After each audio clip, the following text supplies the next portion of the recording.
on site, up on site.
Hey, how are you doing?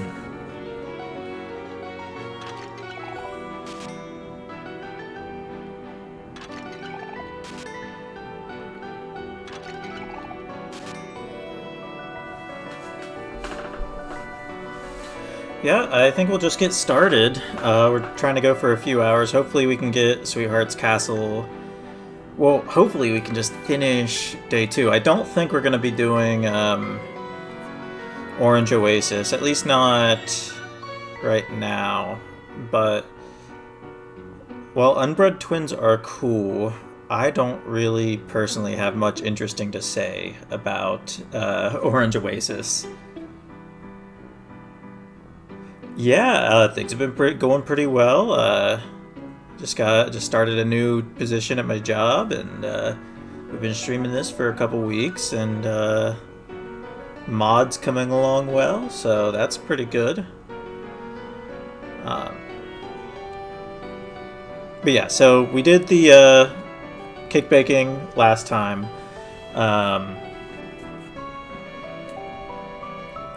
There was some stuff that I think I forgot to talk about, and I was thinking about this stuff earlier today.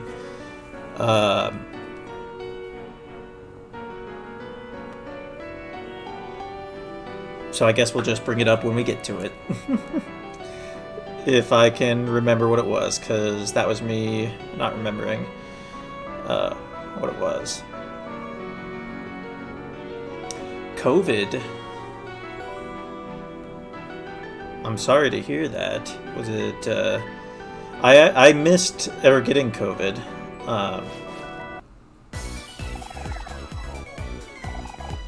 Oh, I knew I was forgetting something. It was that I didn't heal after the last fight I did.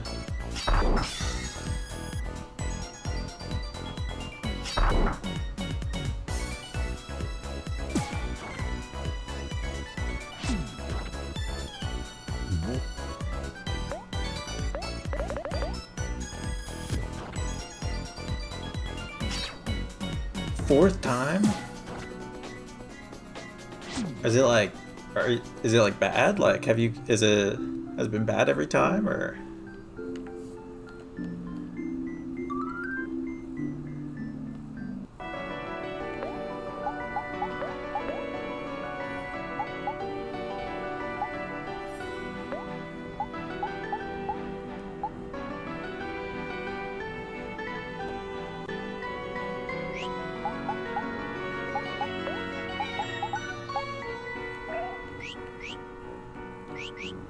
I'm sorry to hear that.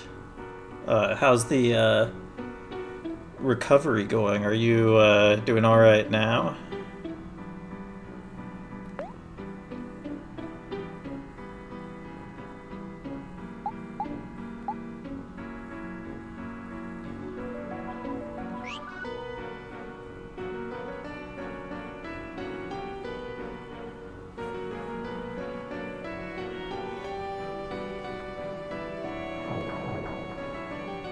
A lot of symptoms.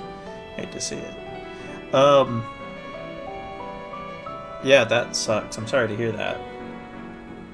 So, I don't really know what, this is not watermelon juice. That's interesting.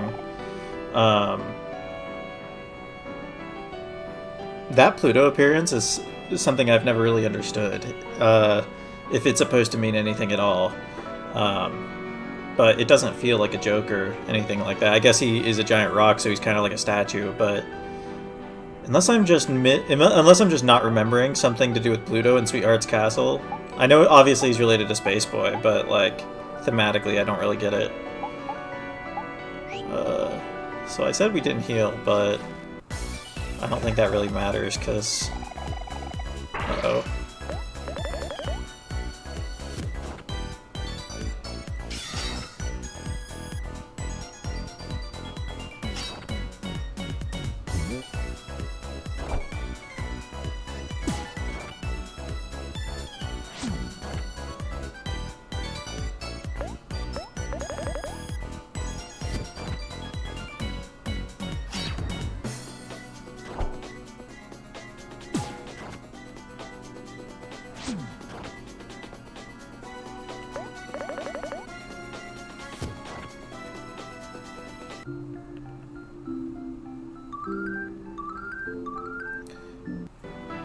Something that we didn't talk about in our last couple of sessions, whenever the character of Daisy came up,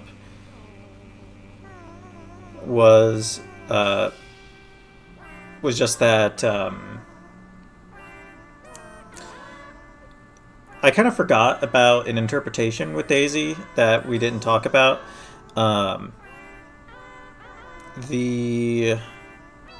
We talked a lot about there not being a real-world version of Daisy, which isn't strictly correct. And I don't know how I didn't remember why I didn't remember this during the stream. But the character of BB in the real world, who has a crush on the Maverick, could potentially be the real world character that Daisy is based off of. Now that still doesn't really explain the name, and it's kind of weird that the crush would be changed from the Maverick to Angel/Neb, but obviously that whole quest is before Sunny ever comes out into the real world. I think the age difference is a little strange. So I don't know I don't know if it's a valid interpretation. I still think that Daisy's kind of her own thing. But it should be noted that the puzzle that you give her for the quest was thrown away by McCall, who is the Maverick's Headspace counterpart.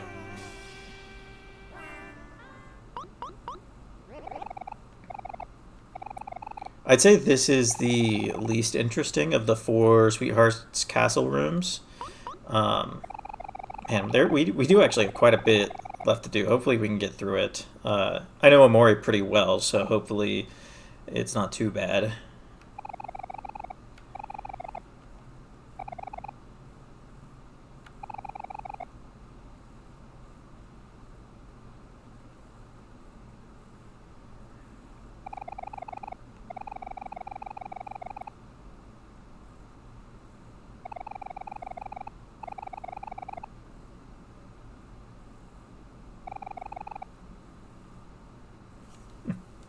I like this section a lot. It's just, it is long, and I was hoping, it'd be nice if we could actually do the real world day 2. I'm trying to, like, condense the number of streams this is. I've already found out that Twitch does not save streams in forever. And so while I downloaded the first stream, the second stream did not download correctly, and I didn't realize it. And so the second stream of this is lost media.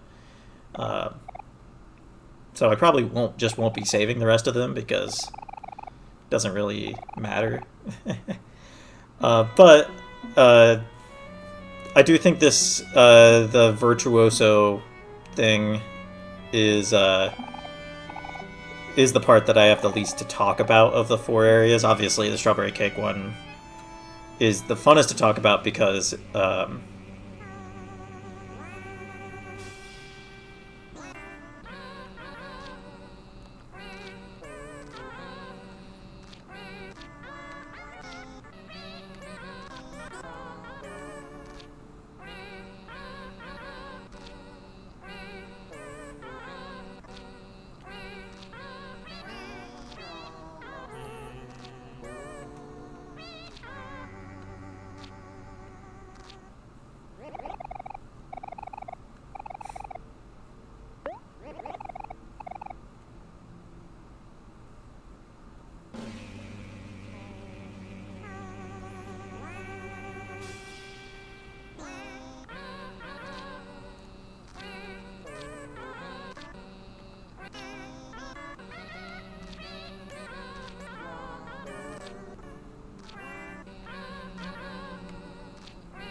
I don't quite understand why there's not sprout moles in the corner of the stage.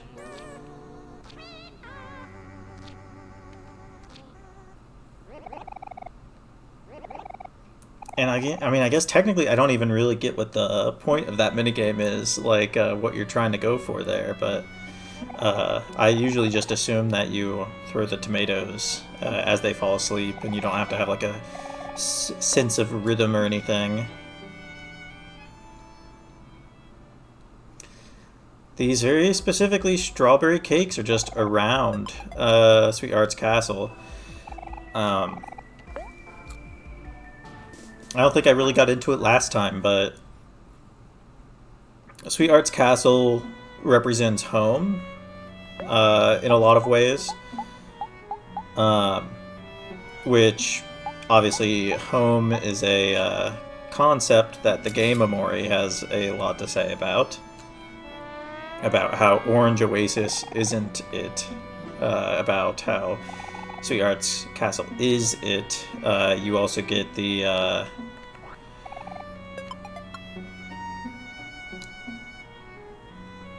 you have the OMORI route exclusive area where Well, it's not, the area isn't exclusive, but the Omori route exclusive thing where you get to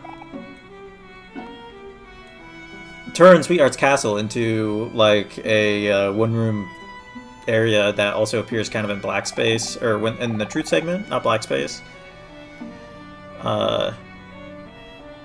Here's the most interesting part about this room is this bisexual dancing sprout mole.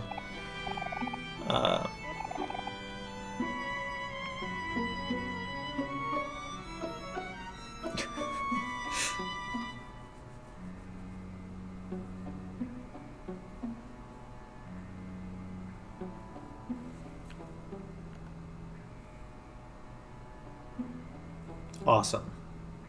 Awesome. That was so much fun. Ah, what is this feeling? My heart is racing so fast. Thanks, hee hee. Which is how you... There's a healing area in each of these little rooms. I think it's funny that instead of just putting Amari's Picnic in here somewhere, they did that. Oh, I didn't even notice that. You're right.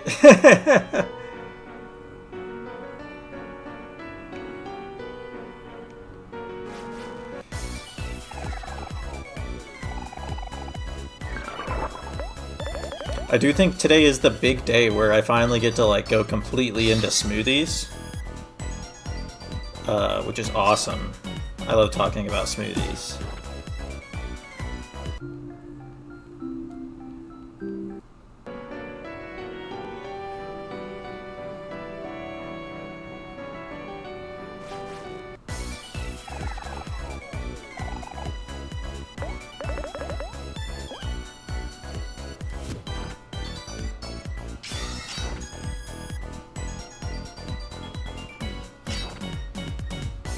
Yeah, the cake analysis, now, I do have to confess, that's one of the few things that I've talked about that isn't my own analysis. In fact, the cake analysis was based off of a fan art that I came across on Tumblr, and was also posted on Twitter, of post-canon Sunny and Hiro baking a cake for Basil's birthday. Based off of the fact that Sunny knew how to make one in Headspace and the fact that Basil had one for his birthday. And while I have said like a lot, I have come up with my own stuff a lot for like the Sunny like cooking theory, like all the stuff with like tofu and the tofu book that you can find. That one was not mine, but it is like the thing that really got me into OMORI. I had already played it by then, but it's what that like got me into the fandom talking about it.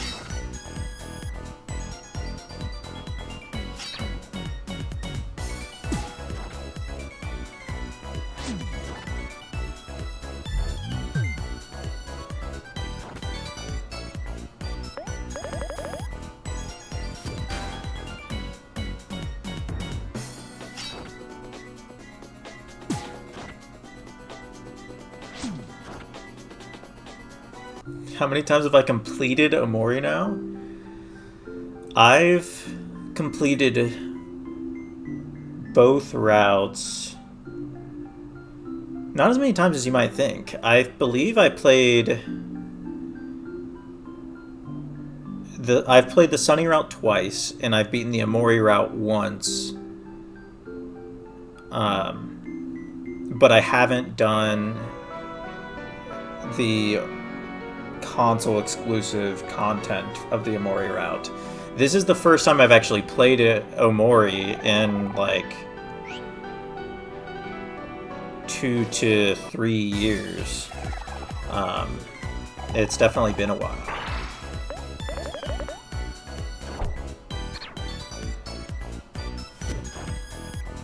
Honestly, it's refreshing to play it again, because for a long time my experience with OMORI after playing it a few times was just looking at scripts and item catalogs and stuff like that, to the point where you like forget that it's really a game.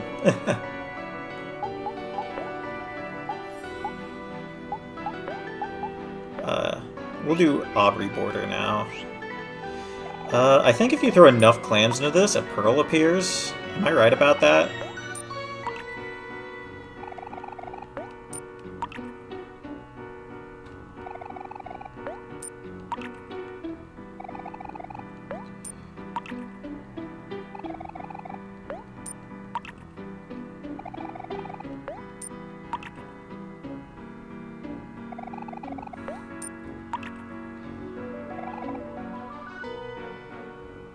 Yeah, so it won't let me throw any more clams in now. So I believe next time I come back, there's going to be a pearl there.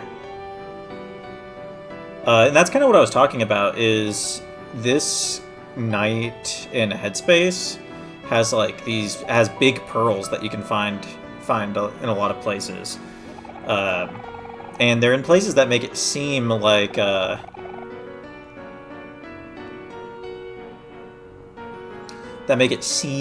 they mean something, but again, it's one of those things where no matter how many times I've really tried to find something, tried to figure out what it means. I mean, they are always near water, and water is an important concept. One of them is on the dock when you're going after Daddy Longlegs, which, you know, that one's clearly modeled after the lake hangout area. But I just don't get why pearls. Like, I don't get what the whole thing with pearls is there.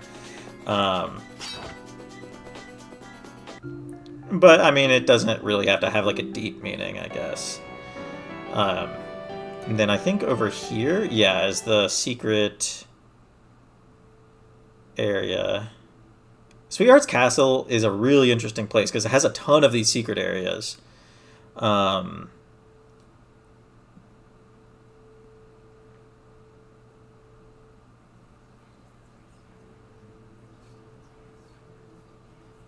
Whispering.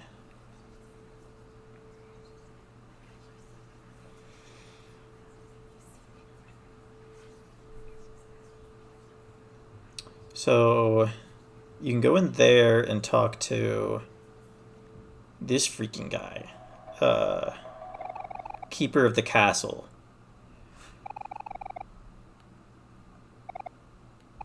She was an elaborate one.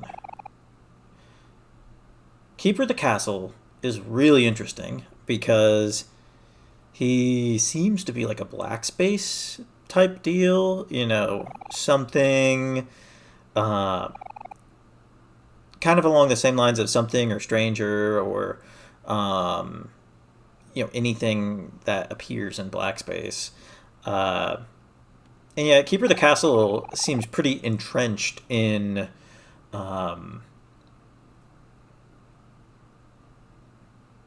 headspace. Like Sweetheart, he interacts with he tells us he interacted with Sweetheart. Castle Full of Riches,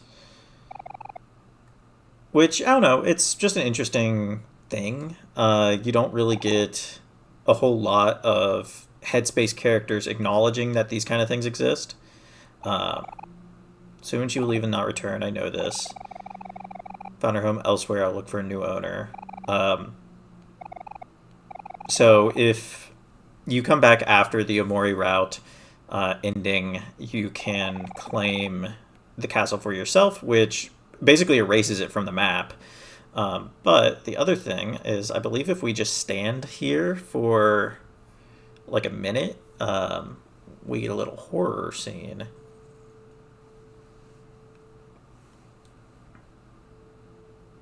Well, I wouldn't say horror scene. I believe in the Sunny route, the place it takes you is called Heaven. There's something.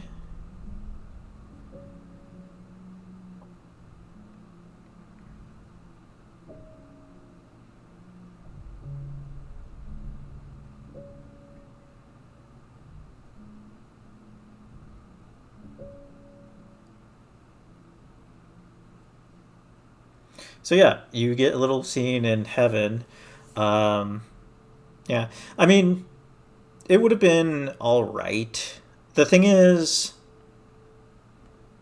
it's something that the vast majority of players would never take advantage of, because you wouldn't be able to do it in this route, because Sweetheart's Castle needs to stay here until you go to the hidden library, which once you're in the hidden library, you can't come back until the next night.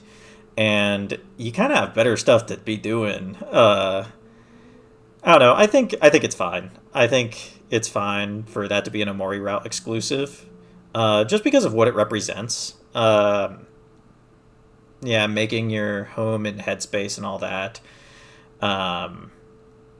Because that is what Sweetheart's Castle is a representation of kind of what Sunny considers to be home. You have cooking, baking cakes, you have music, you have movies, you have a garden. I believe in all of Headspace, this is the area that has the most friend hangouts. Don't quote me on that.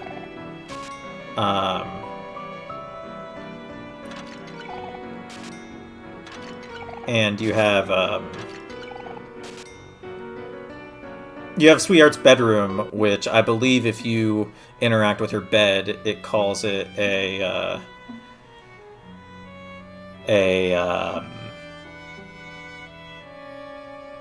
do you want to have a sleepover with your friends, which we know that's something, of course, that Sunny adores. This is one of the things I made a whole post about a couple years ago, was the perception of home within Omori and how Sweetheart's Castle ties into that, and how in a lot of cases it kind of ties Basil specifically into that conception. Now, the movie room doesn't really have a whole lot going on. You get to watch Sweetheart's home movies. I believe one of these has...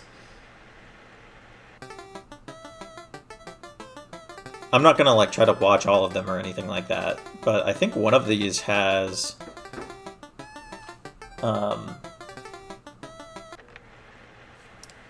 I think one of them has the Toby Fox song in it, if I'm not mistaken. There's a Christmas-themed one.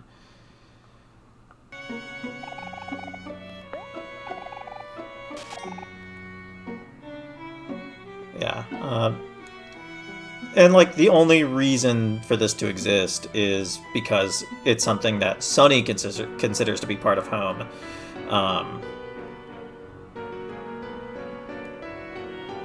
Because obviously that movie room doesn't actually have any relevance to anything you actually have to do within Sweetheart's Castle.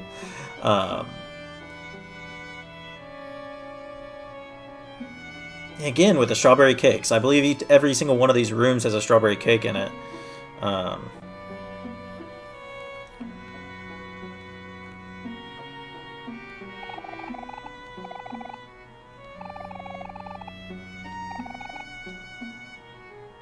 I remember the first time I interacted with Noreen, I was just looking for anything to analyze, and I thought this was indicating that she recognized Omori, Aubrey, Hiro, and Kel.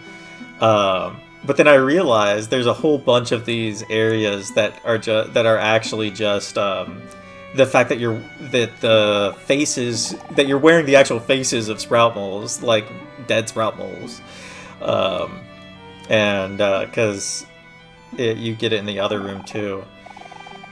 Yeah, so I believe up there is the interesting book for Demi's quest.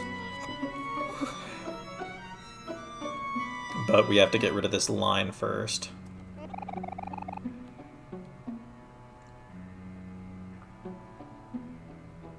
Oh, there's another pearl. So, that one's at the top of the stairs.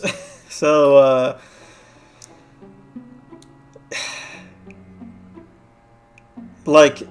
every single one of these pearls is in a relevant area that means something. It's just, why pearls?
That makes sense. What is the...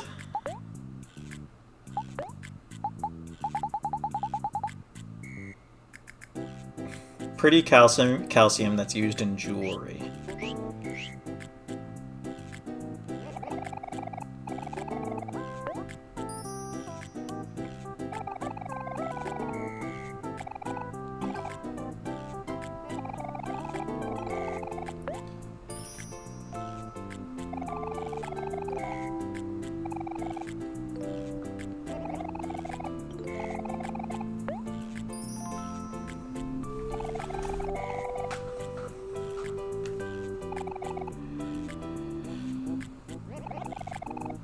This is interesting because pink is Aubrey's thing, but and while many people will try to connect Sweetheart directly to Aubrey, I personally don't think the connection works that well. In fact, Sweetheart to me seems abort the mission. Sweetheart to me seems like she represents more of a extremely negative view that Sunny has of himself subconsciously. But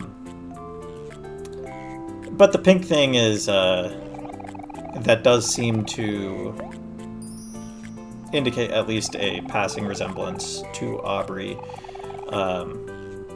Or it could just be that because Aubrey likes pink, Sunny's like, oh, girls like pink. Or maybe Aubrey's just a fan of Sweetheart, and that's why she likes pink. Or maybe OmoCat is just saying that girls be liking pink. Maybe that is what OmoCat wanted to say with this.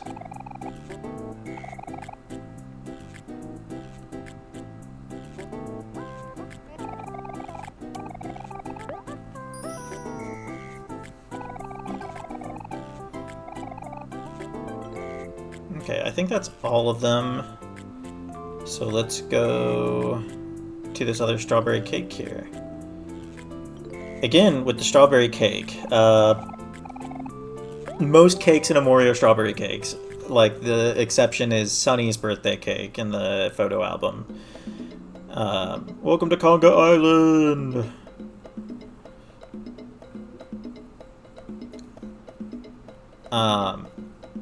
But, like, objectively speaking, the most relevant strawberry cake in the game is Basil's birthday cake, which of course is just another one of those things that connects Sunny's conception of home not just to like his own things but also Basil things. I'm sure most people would probably say that the garden is kind of the same way. Sunny's probably not too into gardening on its own merits.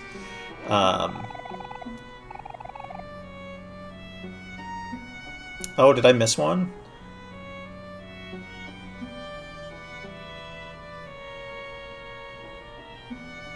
What's going on here?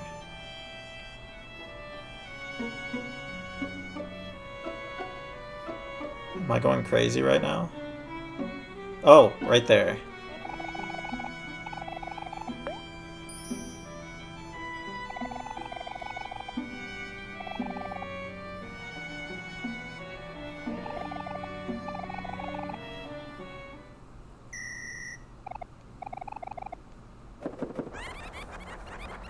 I'm trying to remember if you can actually go visit these guys in the dungeon. We didn't fight Sir Maximus after the ballroom dance. Do you only fight 3 Sir Maximi? Alright. You got book.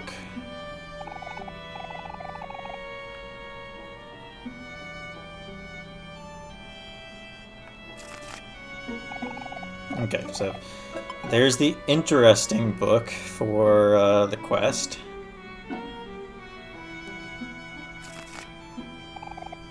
And a poetry book.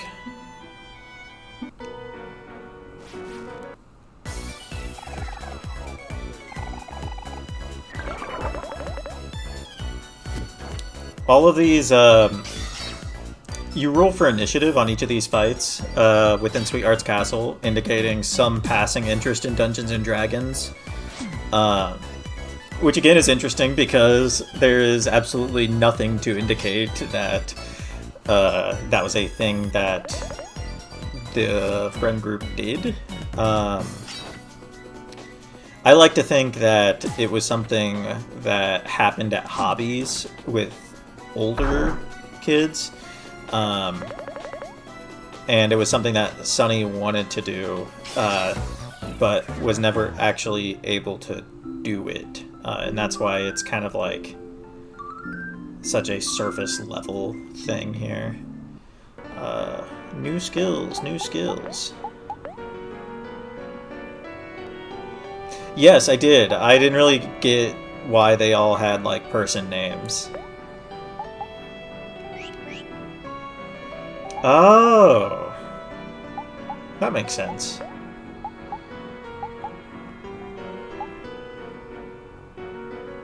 Damages all foes. Some more damage, less enemies there. I mean, the further you get into Headspace, the less OMORI and Hero are relevant for damage, is my understanding. Like, Kel and OMORI are, like, the two...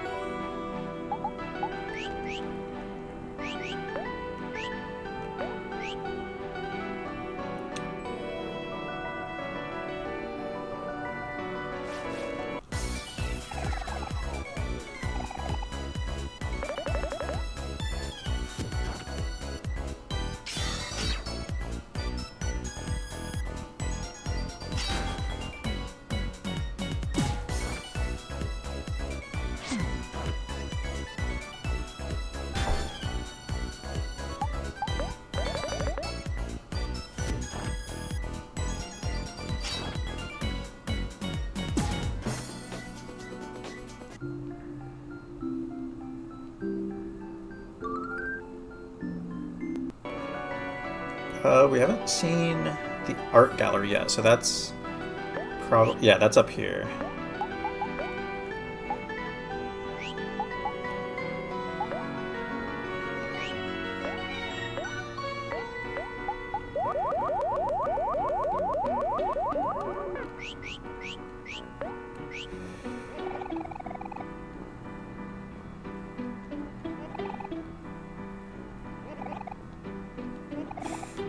Thou shalt not pass. Guys, stop it. You aren't helping at all. We're supposed to have heralds guarding the entrance, but...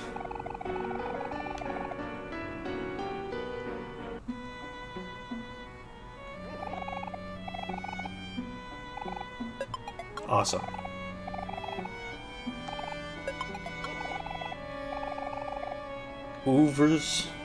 Ooze of Sweetheart. Crystallized tears of Sweetheart's enemies. Awesome.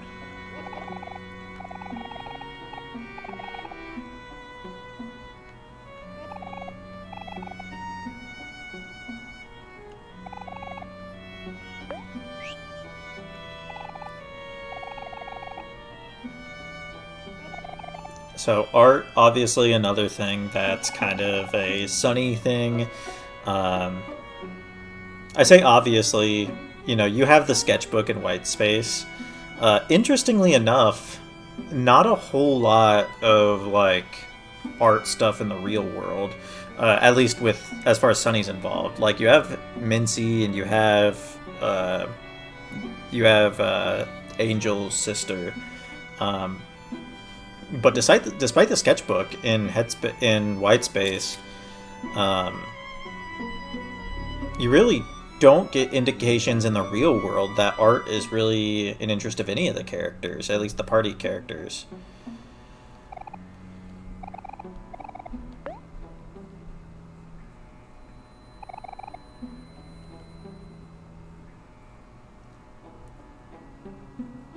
Yeah, there was the thing earlier on in Headspace where Kel said that Basil likes art, which again I think is more of something that Sunny's mind projected there. I'm pretty sure these are just a bunch of, yeah, these are a bunch of like actual arts that have been made sweetheartized. Do-won thought Do-won understood art, but after coming here, Do-won is starting to second-guess himself. Do-won's an eggplant.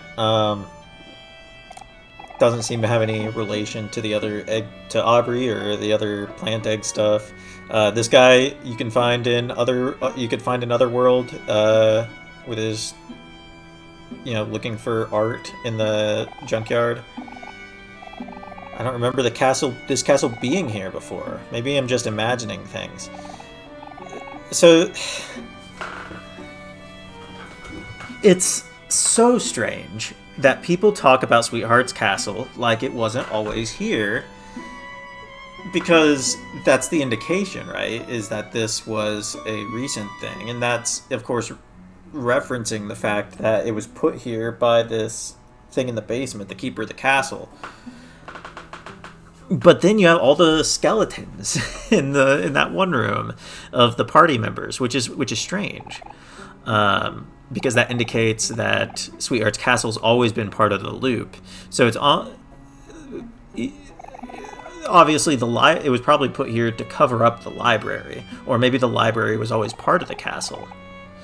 Of course, you know, you do have all the books that are glued shut.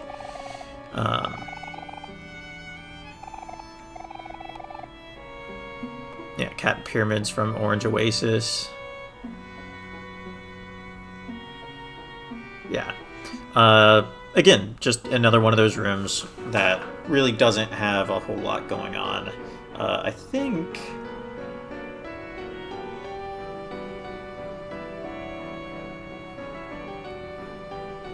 Yeah, probably. That's the other thing, is you have to remember that it's a dream.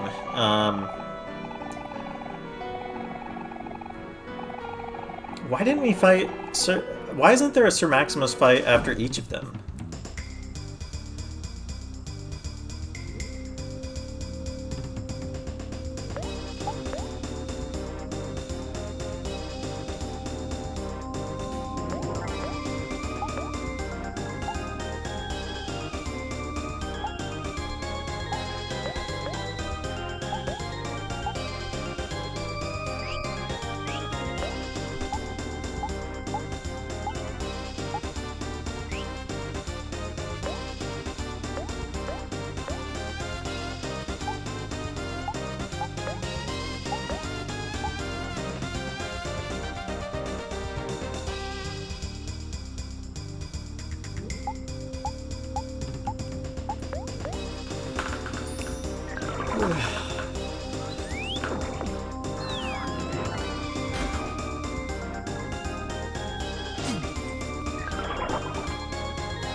I think his father's death is going to be in vain.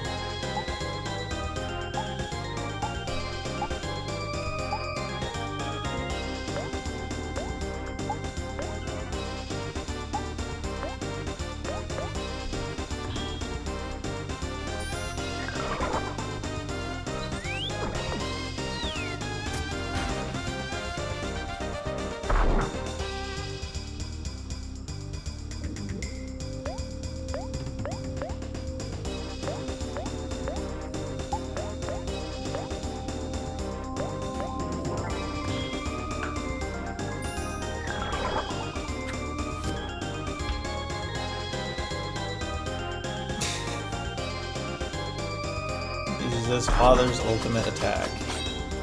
Oh no, you got Cal.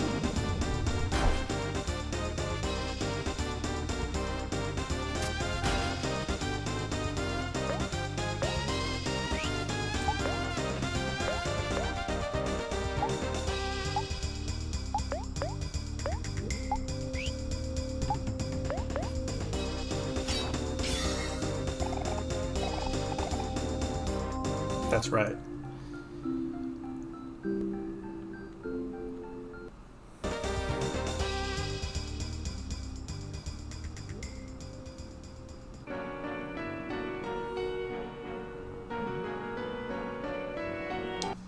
And then, going back, there's a pearl right here as well.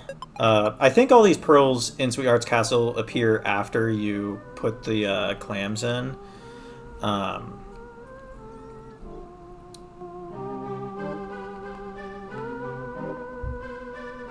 I don't really know what that one is intended to represent, because it's just kind of sitting there next to the gate.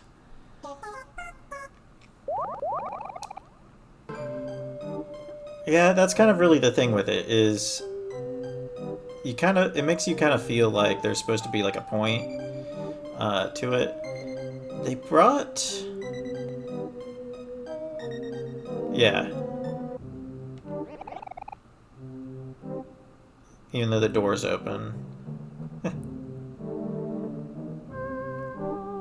But from the perspective that Sweetheart's supposed to represent Sunny, that lets the sprout moles pretty neatly represent Basil in a roundabout way. Obviously, it doesn't, like, it's not one for one with specific characters.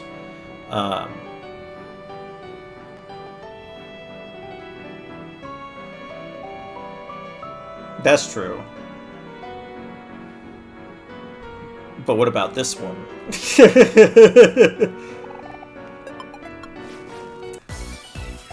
I mean, I guess there's an elevator in black space, but you're really stretching it at that point. Oh, that's not good.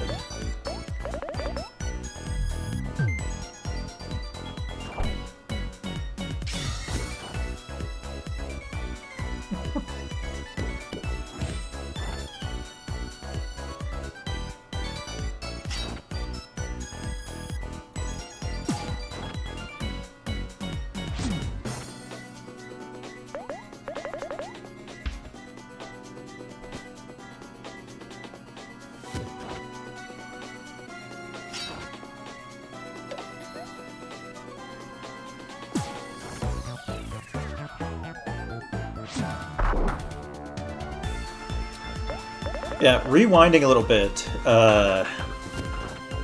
when you were talking about like how what the instructions in the cake baking minigame represent, I think that works. I think I have always thought that it ending and putting it in the microwave was pretty clearly just a reference to Sunny really, really liking microwaves as a cooking method, because I think that comes up in other places as well, outside of you, of course, microwaving the steak.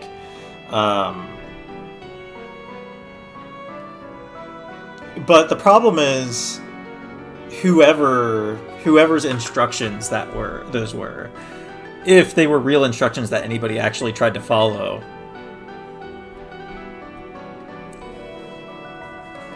they called eggs ping pong balls. And I guess that could just be like a representation of poking fun at Kel if it was his instructions. Well, this is awkward.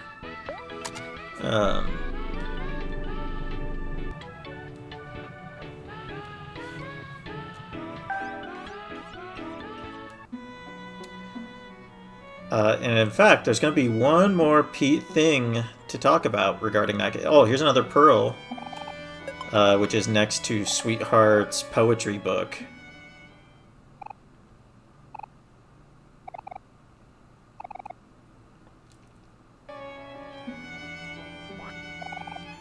You can get a tasty soda, you can get an orange juice, you can get a peach soda.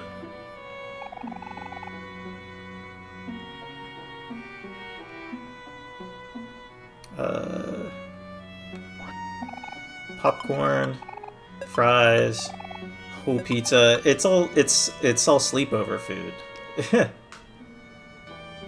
Oh, you can get the teapot for Hero.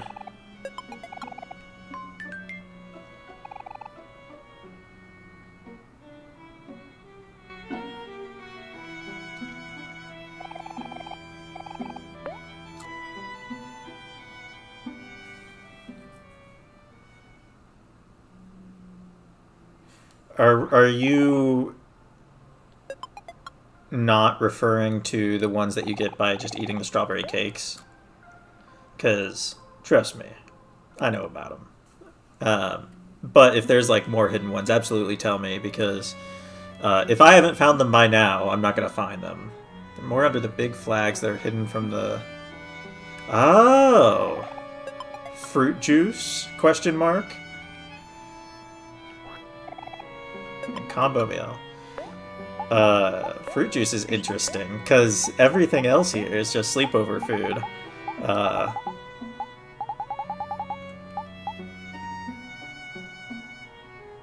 That's funny. That has implications. Magnificently large pink bed. Oh, I thought this said that would you like to have a sleepover with your friends?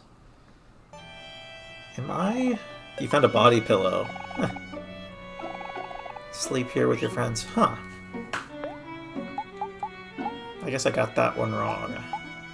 I'm probably getting it mixed up with something else that happens elsewhere.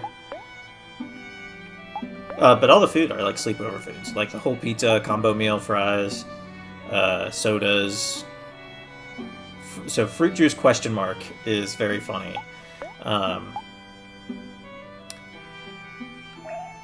Body pillow.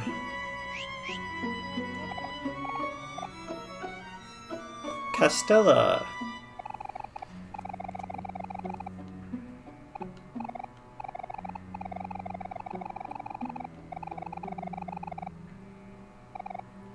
So, the other thing about the strawberry cake is there is another implication there that I don't think I've actually ever drawn attention to. I don't remember. It's been a couple years. But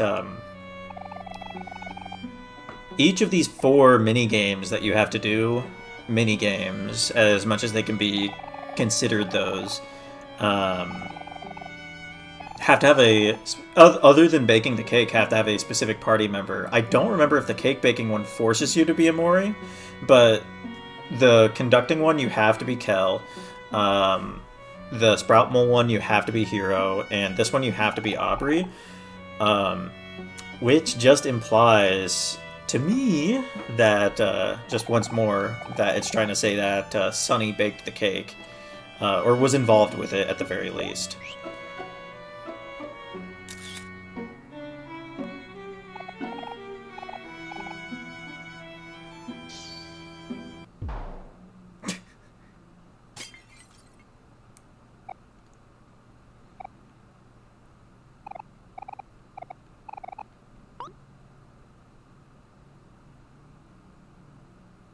Awesome.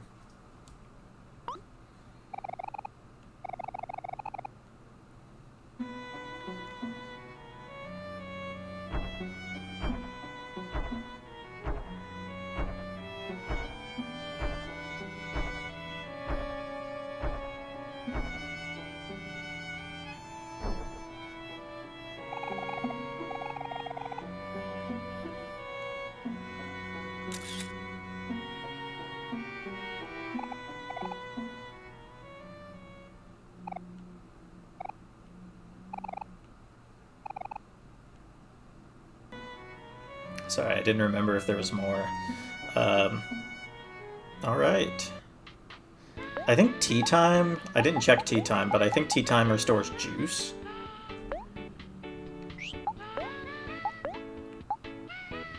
Heals some of a friend's heart and juice. Also, I got rid of the skill that makes a...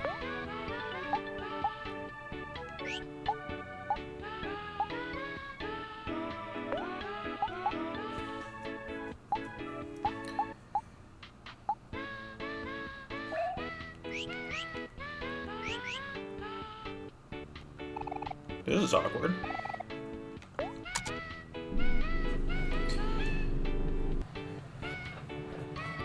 Now, obviously, Sweetheart's Castle is like a massive parody of Sunny's concept of home. Like, it's like boosted to the max. It's very fake. which, you know, just really ties back into Sunny's mindset. It's not as if Sunny's own home has really felt like a home to him in a while. But yeah.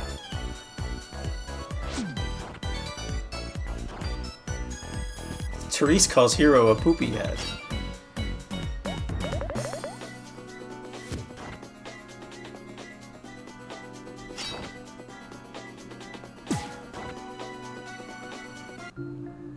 But yeah, if all the other activities had to be done by the other friends, that just proves even more that Sunny is tied to the cake. And we'll talk more about that once we get to the point where we are starting to see like the faraway like visions, which I mentioned a little bit on Twitter today, because I think they are very interesting. But they were something that I had to look into again because I had kind of forgotten about them. At least the specifics on them. And we're unfortunately going to miss my favorite one because we did decide to do the recycled stuff. But yeah.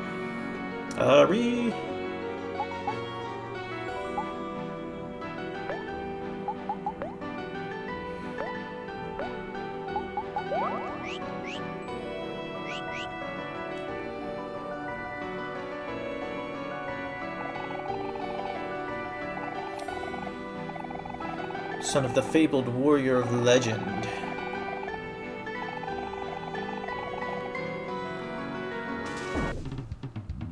It's kind of funny. I've never really considered Sir Maximus to be like to specifically represent anything. Most of the individual Sprout Malls, I don't really think are intended to have some deep meaning behind them.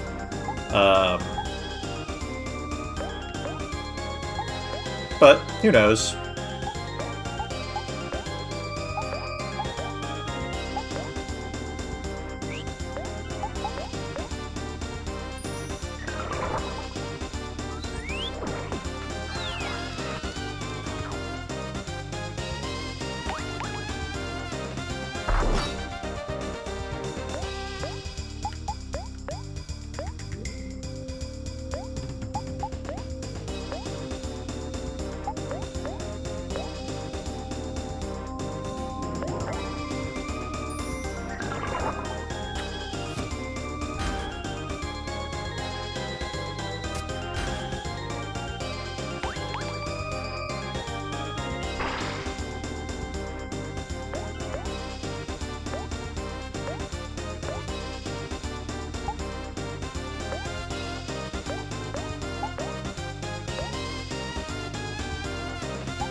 So...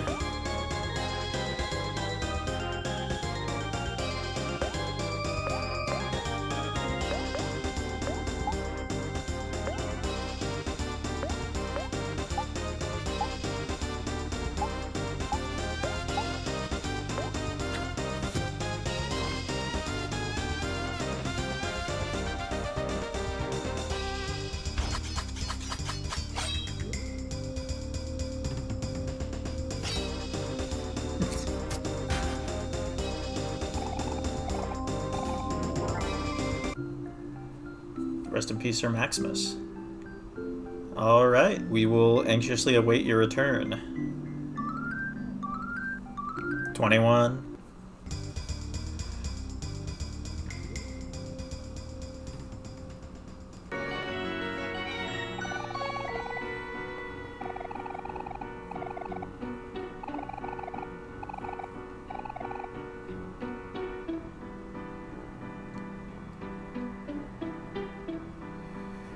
Now, real quick, I'm gonna... Yeah, so there are some pearls. Yeah, they're kind of like all over the place in Sweetheart's Castle.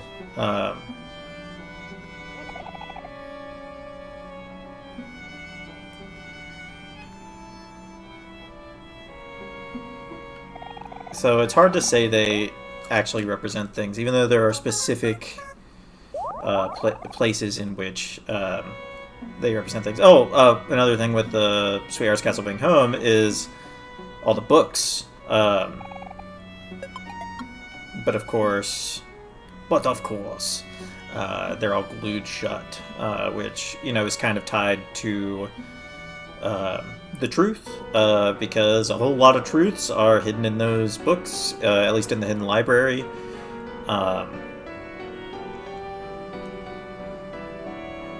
Man, I wish I would have dumped all those clams in earlier so that I could have just collected these. The problem is I don't actually remember where they all are. This one's next to some roses. I wonder if maybe they're near representations of flowers? But I don't know. Sweetheart's Castle mostly has roses. It doesn't really have other flowers. So probably not.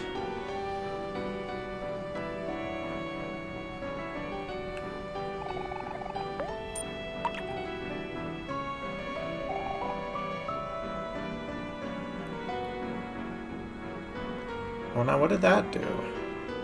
Is that just something you can do now? I'm pretty sure there's supposed to be one at the fountain.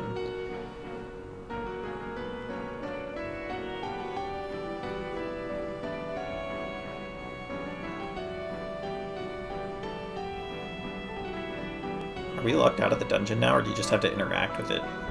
Yeah. Shoot, I didn't want to fight this guy. I'm lollygagging.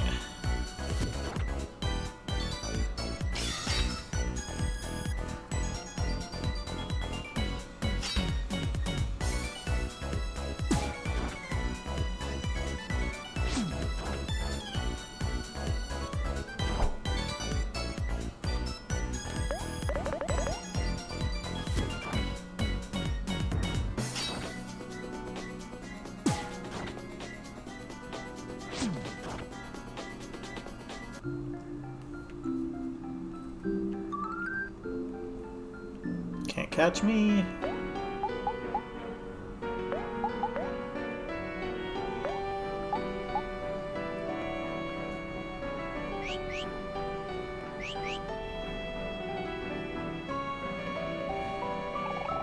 Yeah, there's a way to get...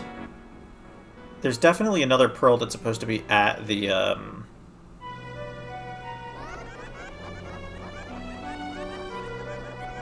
at the fountain. But I think you have to collect all the other ones first.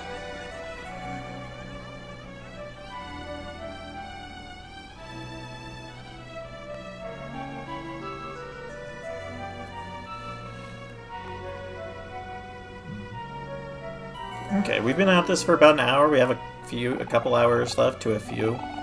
I'd probably go to 11 at the latest.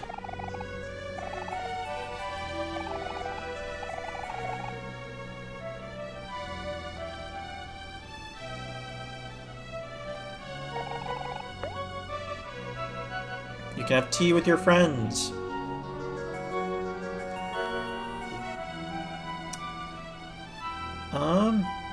I'm not going to skip it, but I think you can skip, like, this entire segment.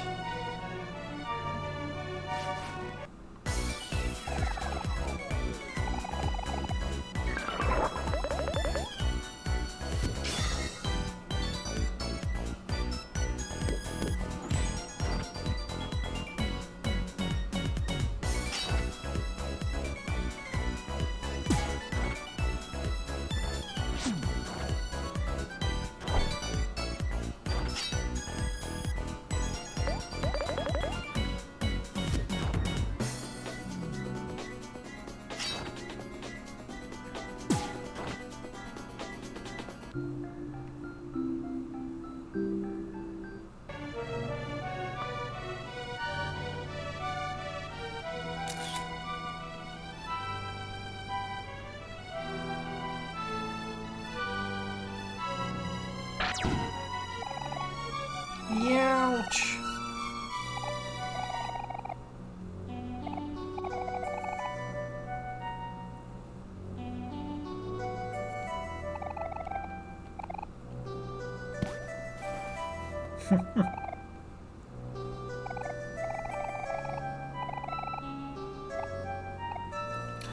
Um, I can't remember if this was another scene. I mentioned it in the last stream. That in the game's code, originally, if you were playing the Sunny route, Aubrey would become more mean in Headspace, and it's treated as something that's weird. Like, she doesn't know why she's acting that way after the first day. And that was removed. And I think the game would have benefited from keeping stuff like that, but I think it was, based on there not being a whole lot of it, I have to assume that they kind of like started on it and they just kind of abandoned the concept. Which is unfortunate. Okay, so we go here now.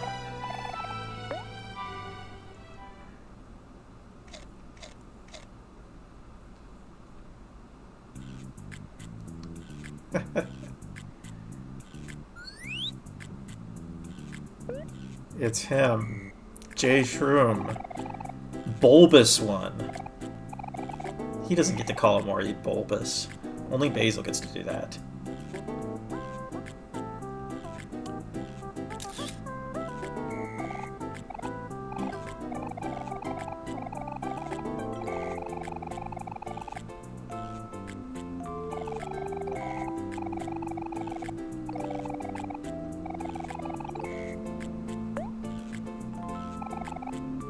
OMORI trained for a long time.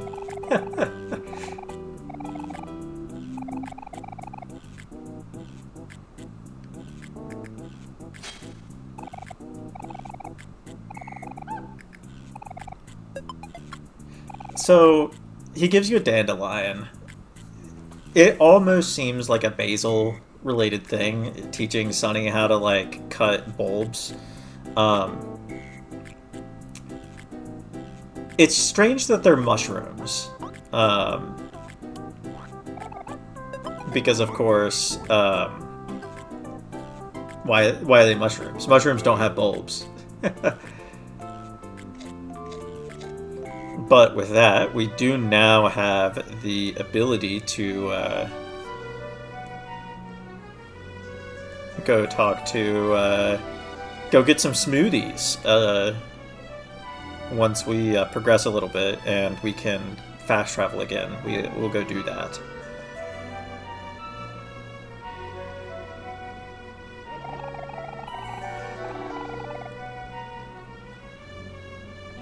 Oh, you have to start the, I forgot that you have to start the interaction. Maybe we do just skip this. Can you skip it? Like, if you already know the passcode, will it let you skip this stuff? I think it will. No, we won't skip it.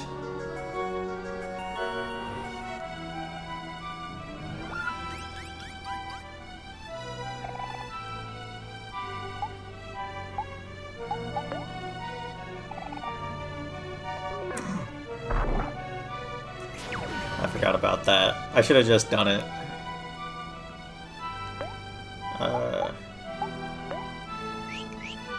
This doesn't heal you, right? This is not a healing area. Yeah, no, this is just a hangout. Oh, it is a healing area. Okay.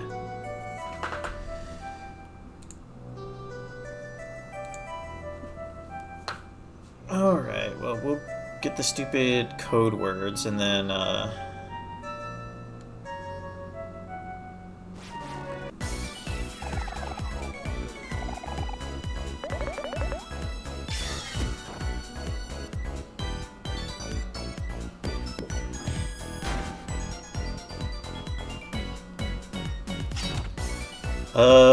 we'll probably say hi to Rococo, because I like Rococo. We're not gonna... I'm pretty sure for, like... You have to really try to get the money for a lot of his art, though.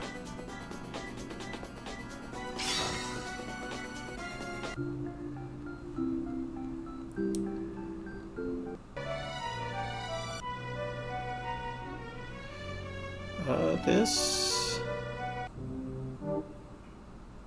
Ah.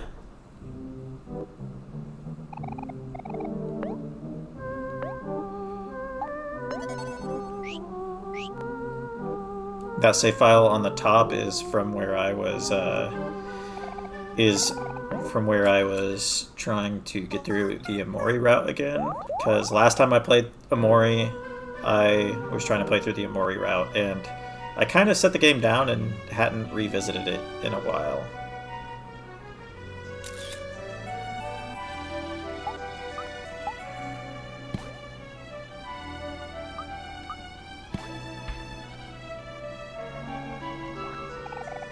Cheese wheel.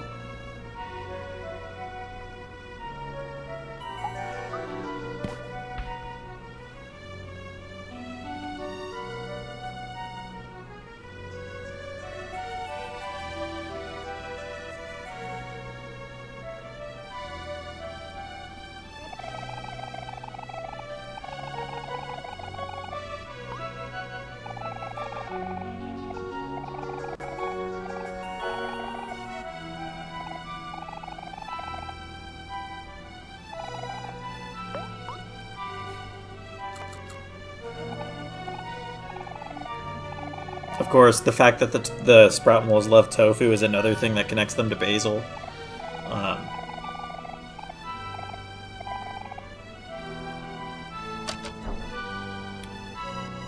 I think you only have to actually have to fight one of these guys.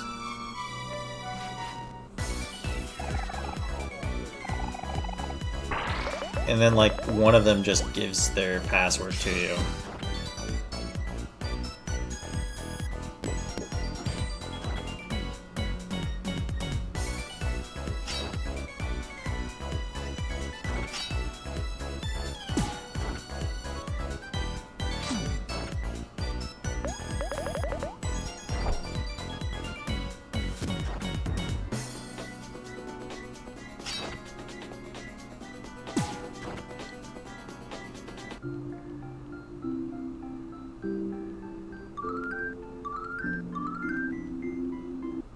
Hero learned to enchant.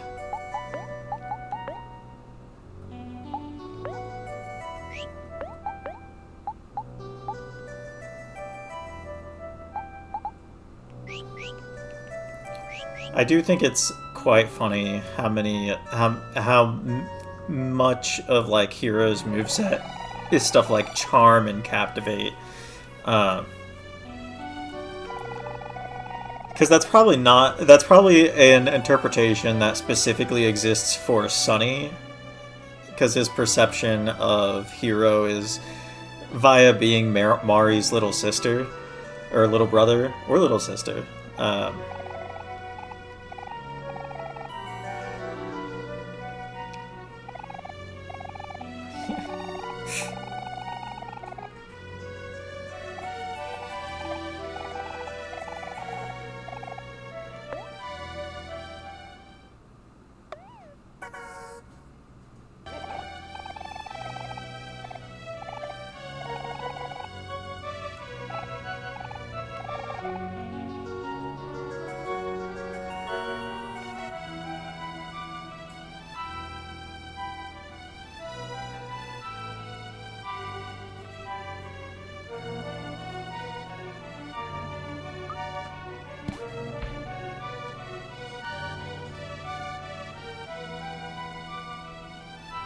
Honestly,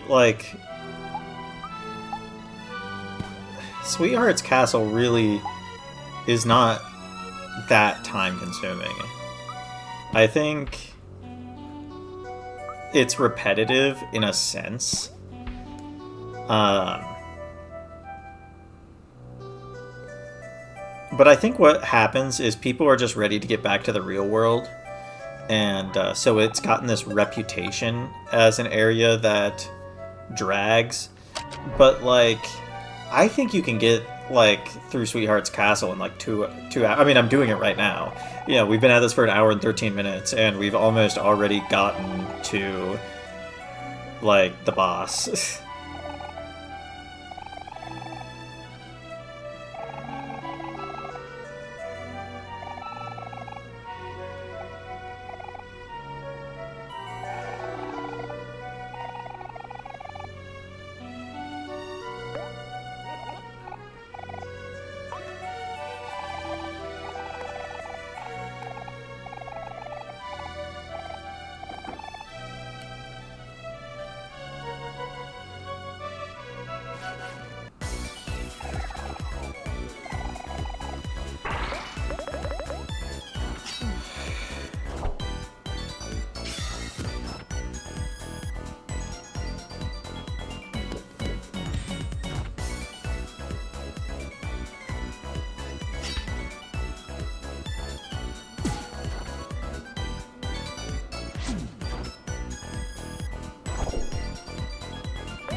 Whoa! Everybody say hi. Major Tom has come to join us.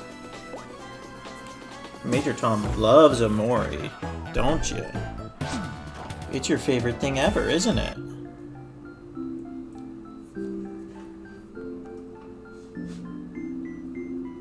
You got 143 clams. That's epic.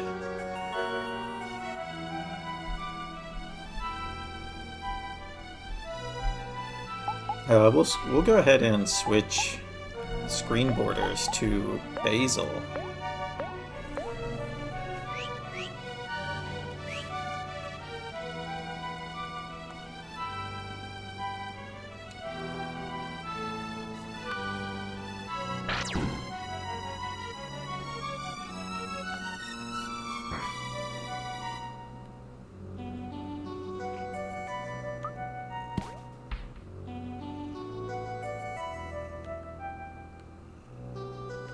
Is this...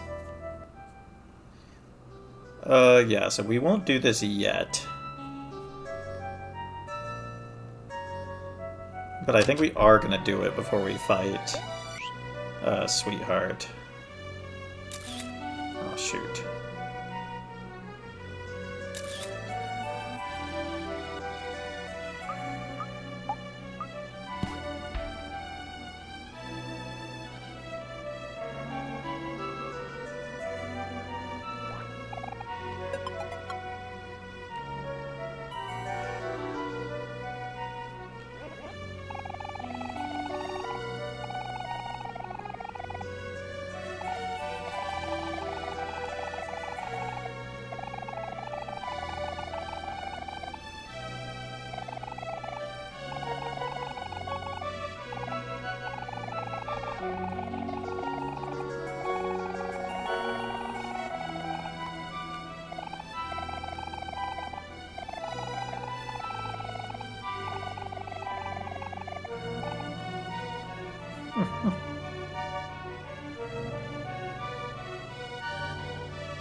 How does this work? I know you can... There's like there's like circumstances where you can see something here. Is it like just random, or do you have to look at it for a certain amount of time?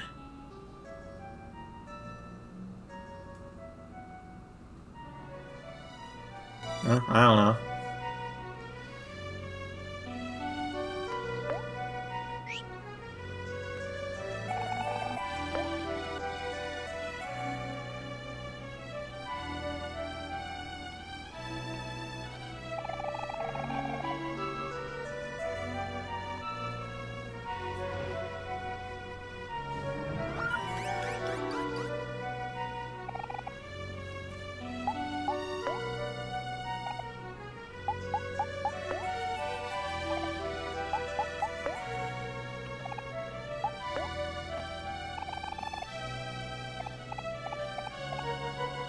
Is that wrong?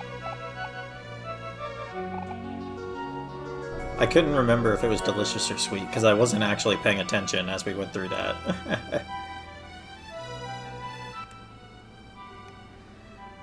Another pearl.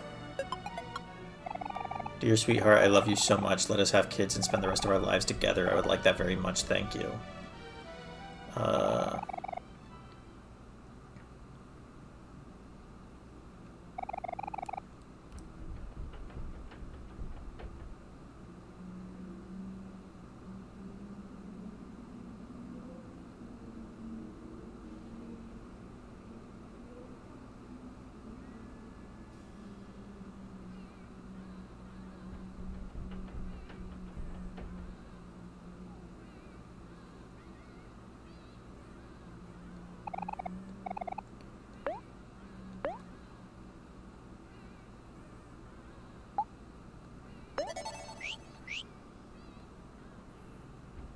Alright, this rare bear here is Candley's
Easy. You found a teddy bear. Alright, so we are able to hand in quests now. I don't think we can actually hand these quests in yet. I think we do have to do the sweetheart fight first.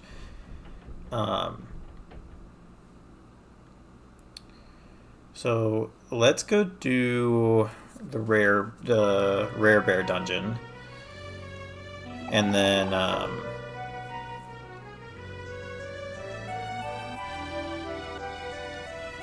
go from there.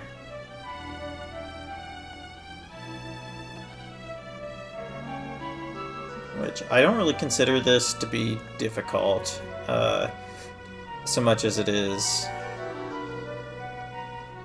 As much as it is just a thing you have to do.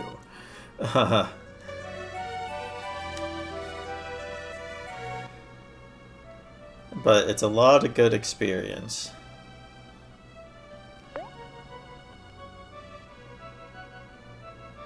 Let's check our equipment real quick, though. So, I don't know if... Yeah, I don't know if the daisy is the best thing for OMORI. I kind of just put it there because I like it.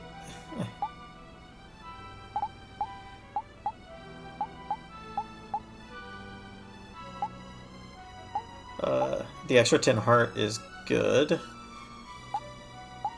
I guess I don't really have a better item for OMORI.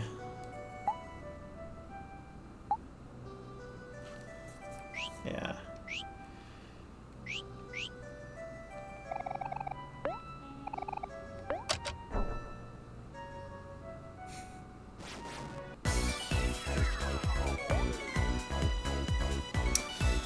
Now, what's the strategy with these? Because you don't get to heal between them, which means... Well, let's just let's play it. Let's see what happens.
Guess we really want to try to avoid using items where possible.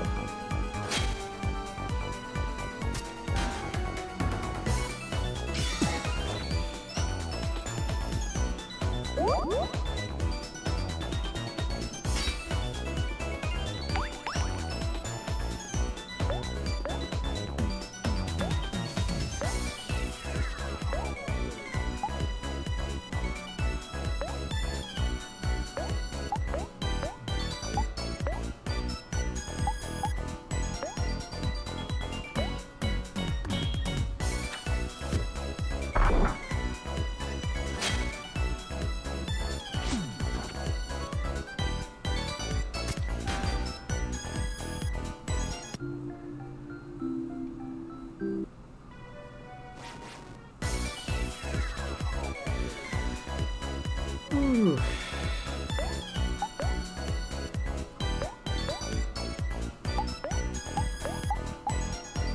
I think we're gonna have to use items, though, if I'm being real with you. Let's...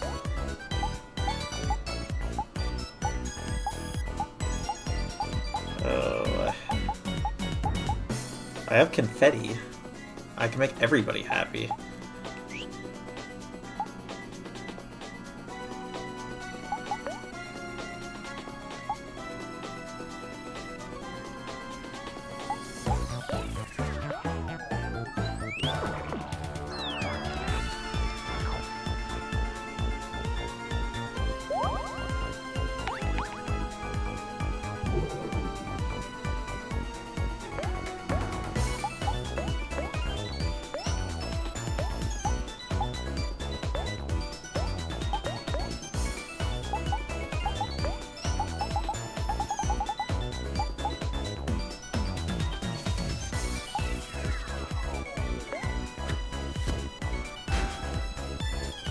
Maybe I should have bought items before doing this. Ooh.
Maybe I should have prepared a little bit more for this.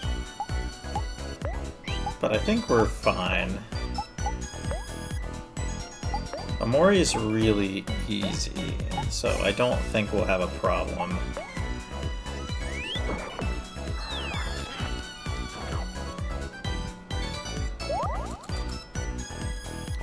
So long as we can keep our juice up to keep doing the damage we need to be doing.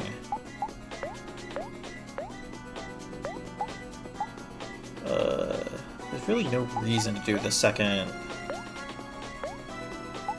Yeah.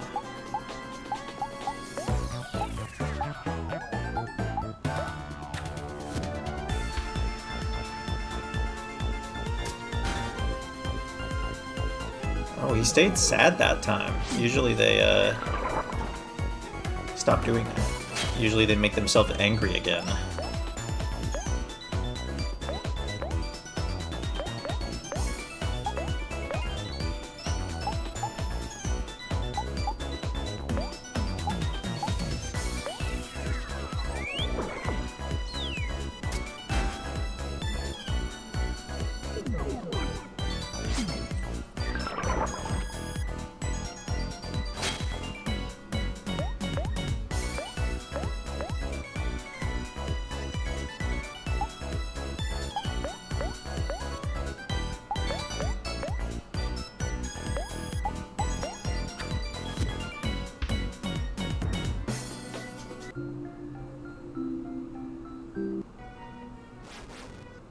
I think I saw 4 of them remaining.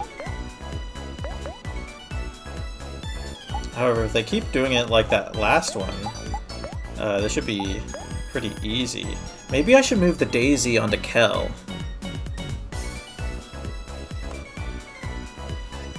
But I'm pretty sure the item that's on Kel is the rabbit one that makes him really fast, so I don't know. I think that is a good skill for him to have.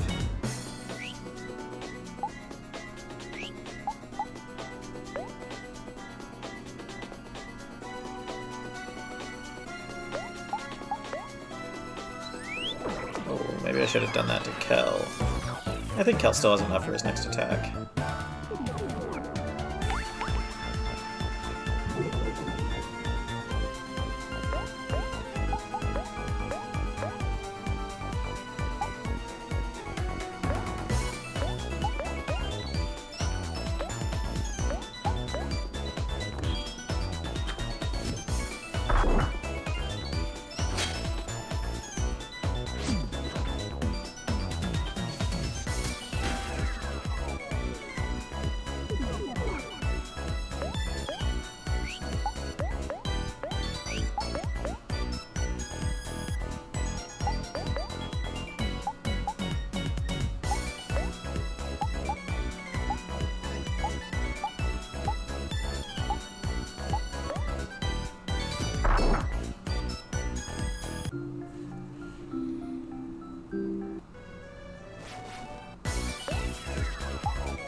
Thank you, Henry.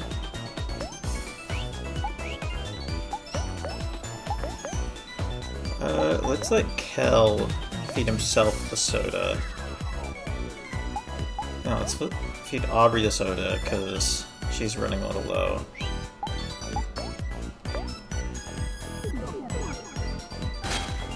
Ooh, that killed Hero.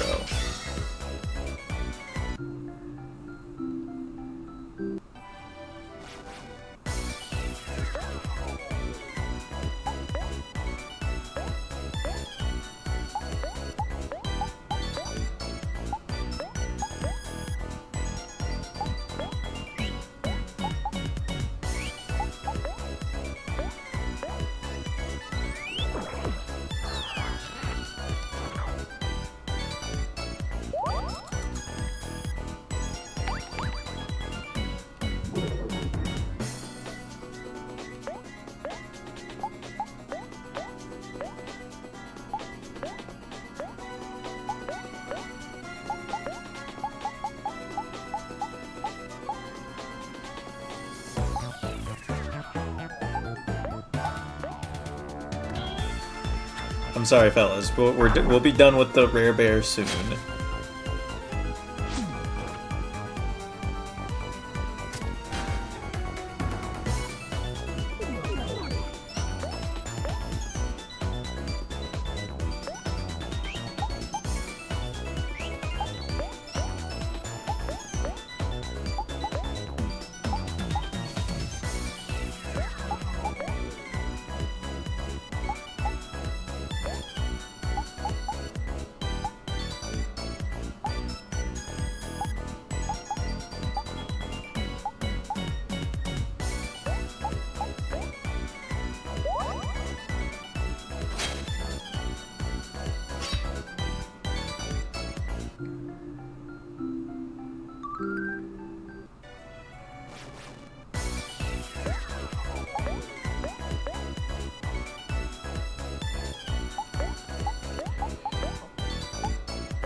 That's gonna kill Aubrey, right?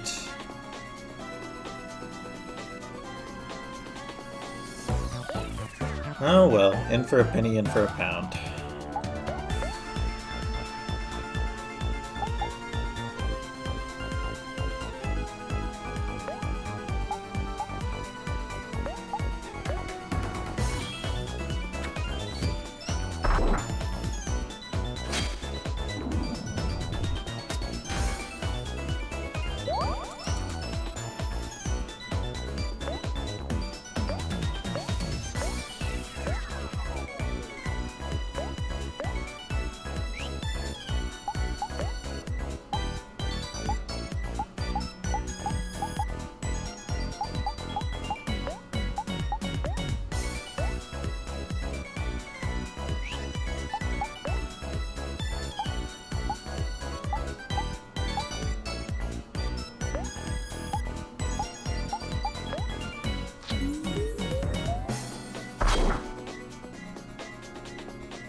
Oh, it took all of my juice.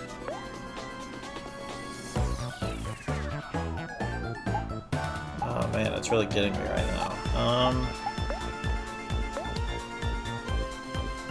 Alright, we need to...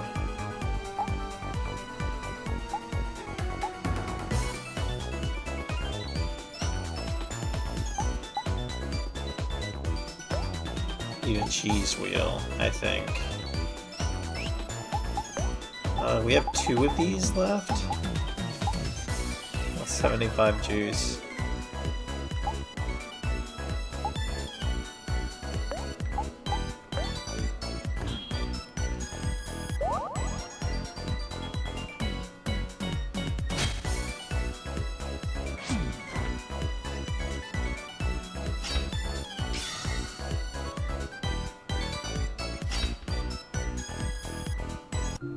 Alright, I think there's one more.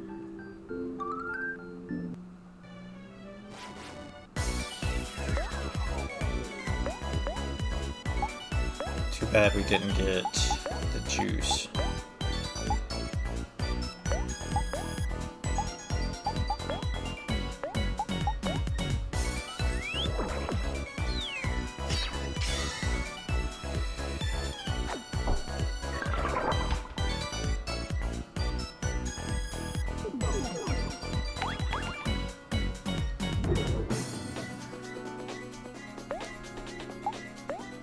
I'm sure the optimal strategy here is to just keep making them sad because they waste their turns.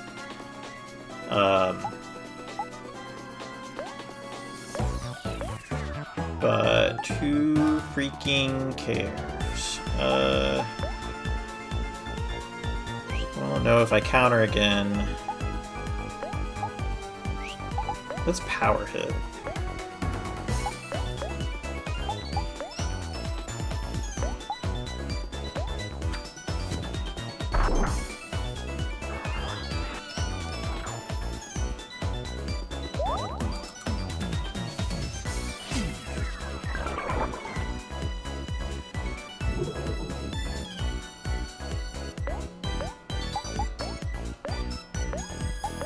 This should do it, though.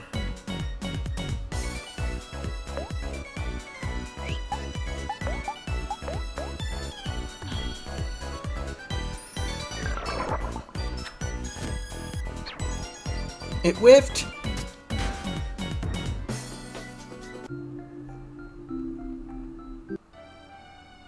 Alright, I think there's only a couple of those where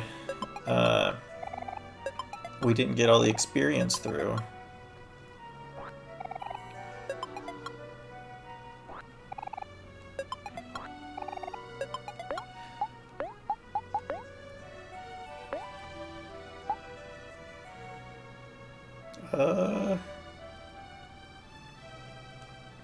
I think Hero's more... It's more important for Hero to have juice.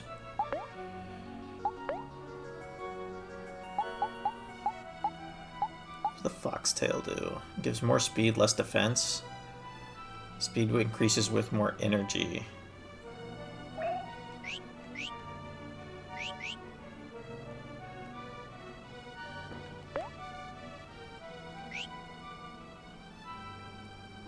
Alright, I think the only thing left for us to do right now is fight Sweetheart. I don't think it'll let us go out and hand in quests and stuff. Like, I think as soon as we climb that ladder, we have to fight her. And we can't, of course, can't say hi to Rococo yet.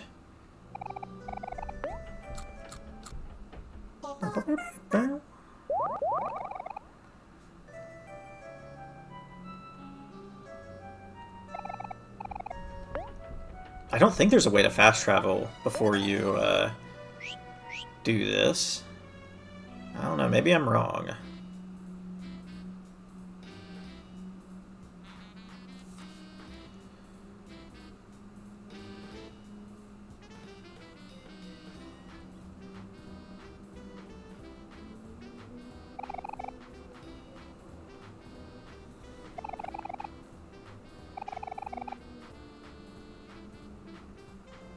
It looks like someone's about to get married. Ooh.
Don't do this, sweetheart. This wedding is a sham.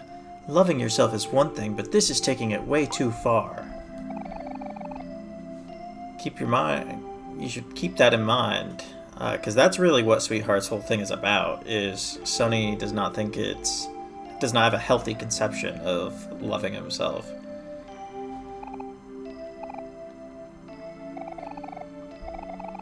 You can't just marry yourself. There's someone out there for you. I know it.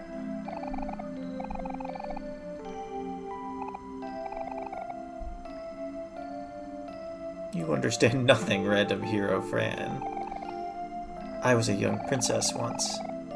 I too once thought there was someone out for me out there. I no longer believe in true love. I'll never love anyone else ever again.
Bum bum bum bum bum bum bum bum bum bum bum bum bum bum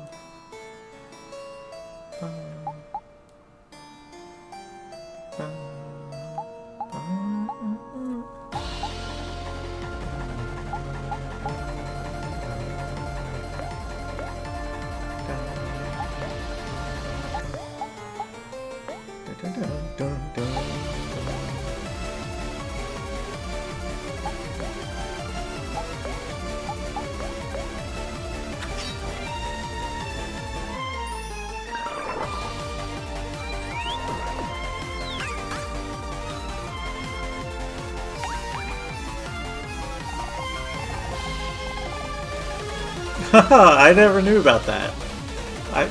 I didn't know, Did she not have her attack lowered? Oh no.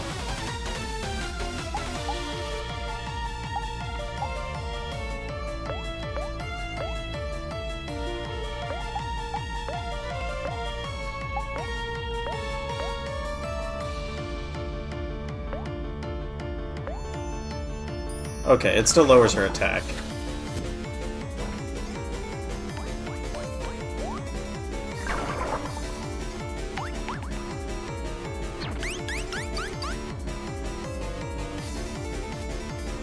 Ah, shoot.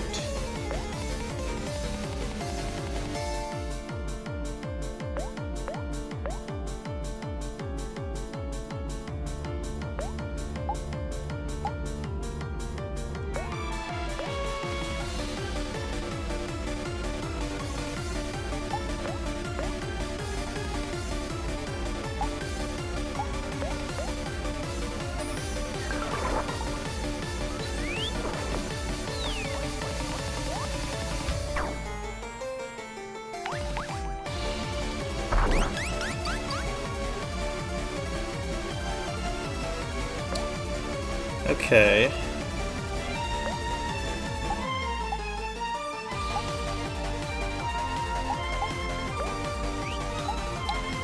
I could have prepared better for this, but it's fine.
Ah, shoot! I was hoping that would happen after OMORI healed Kel.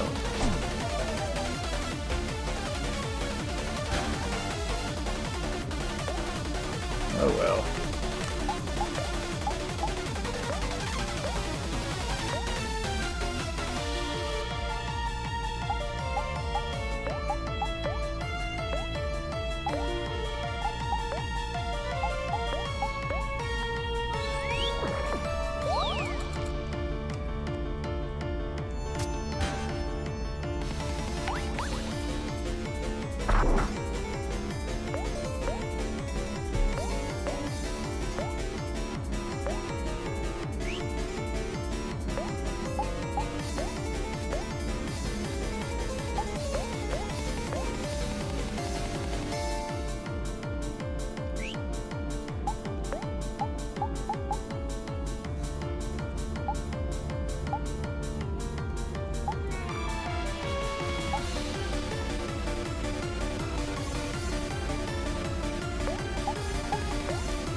Oh, shoot.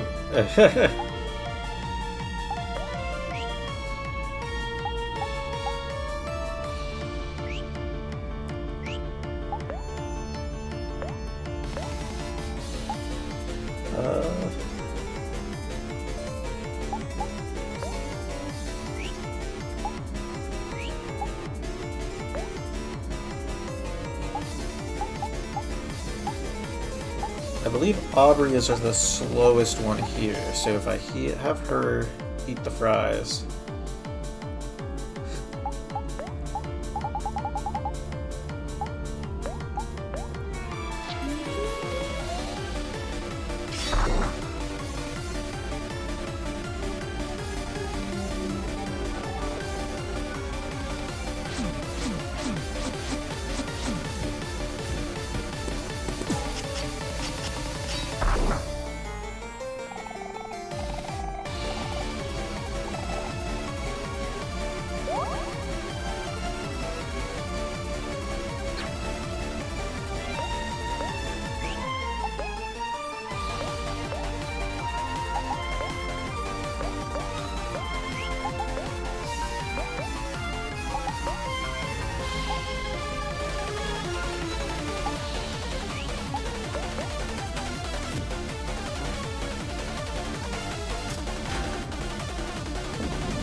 We did it. We saved headspace.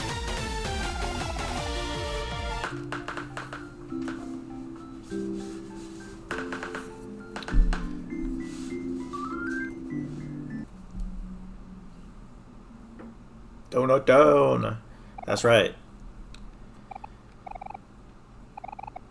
How dare you defy me? We're too powerful for the guards. It's over, sweetheart. The wedding is canceled.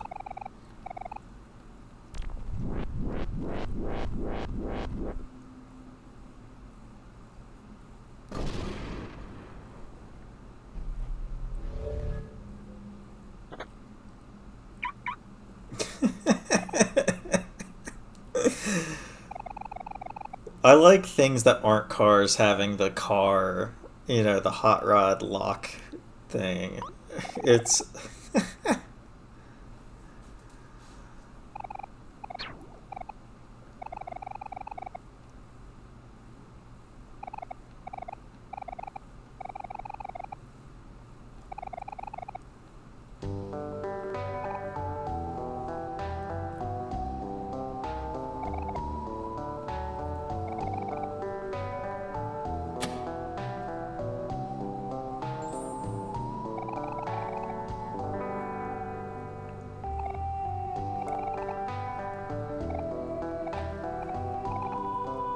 how romantic.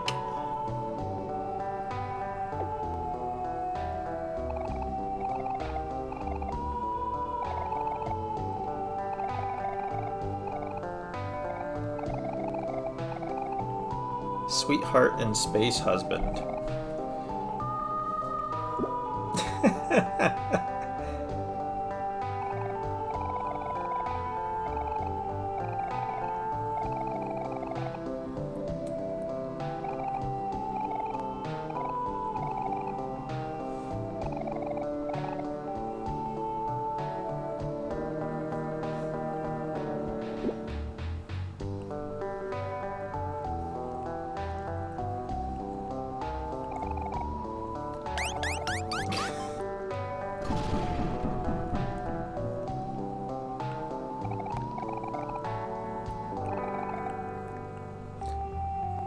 I keep looking at like the shadows of all the different flowers to see if they're like hiding anything in there, but like I know they're not.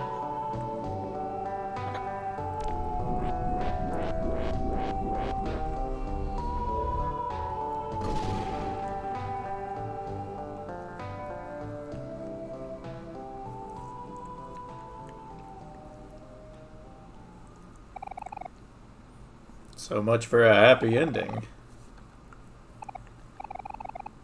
I guess this was a complete waste of time. You're telling me.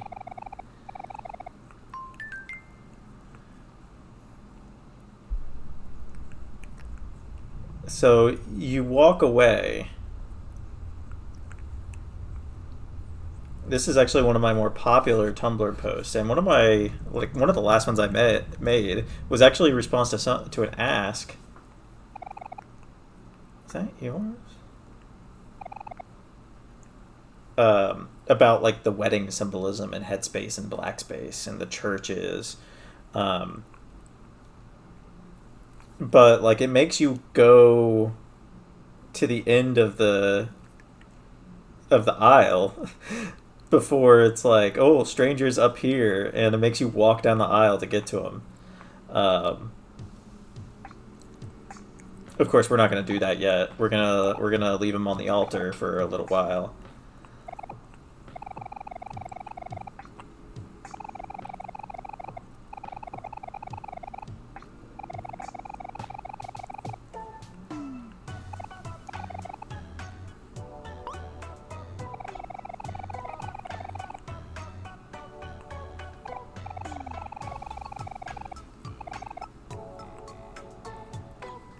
Pessy's thing.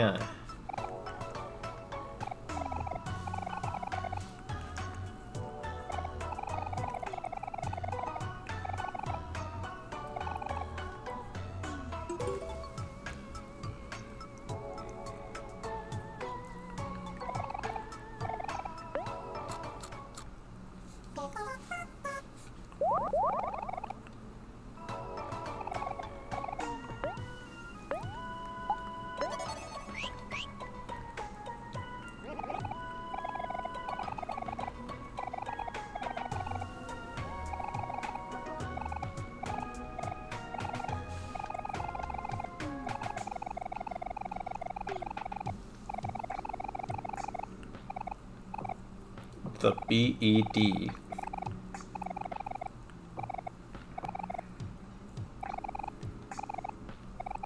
Of course, the sprout moles have a special bed.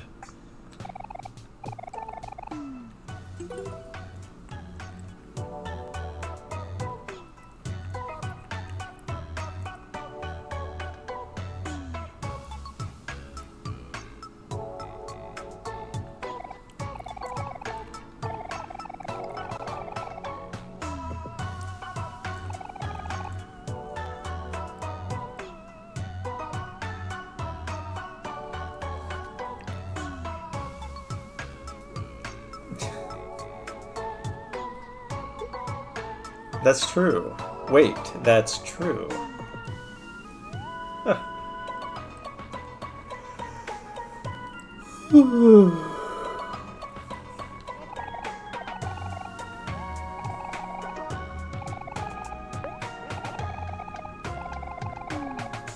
My most prized possession is a big air horn, which we will now, of course, use to wake up the sleepy mole.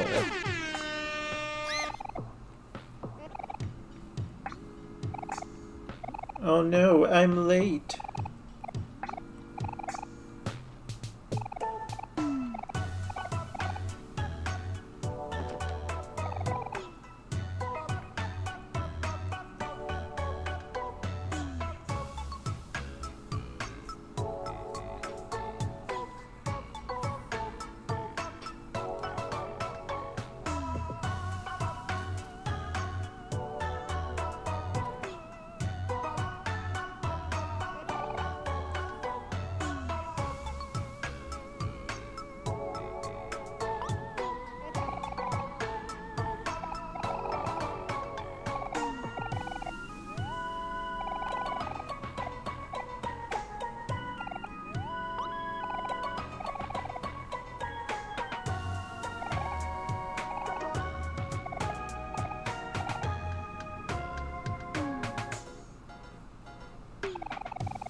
You got a BED.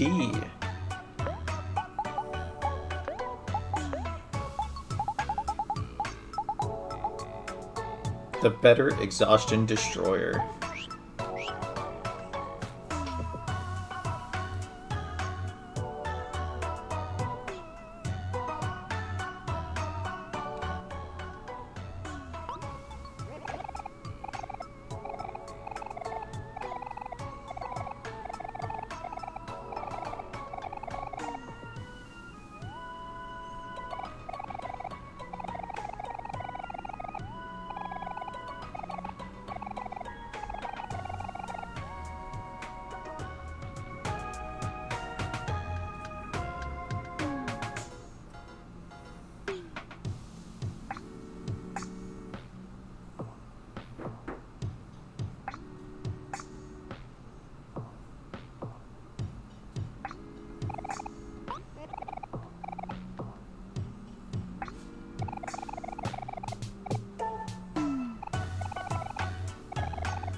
Rose is a lesbian. That's what's going on here.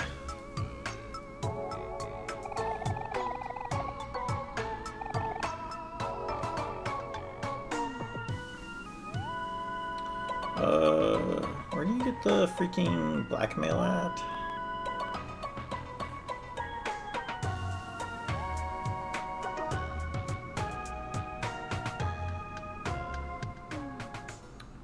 Do you just get it from him again?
I'm gonna need you to get out of my house now.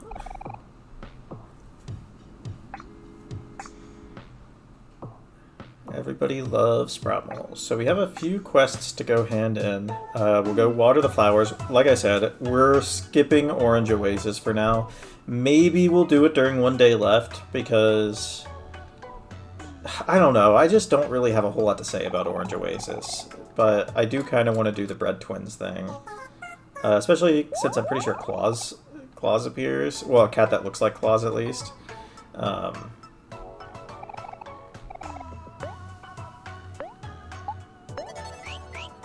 I think we have to go to Otherworld for one of the quests. Oh, we have to...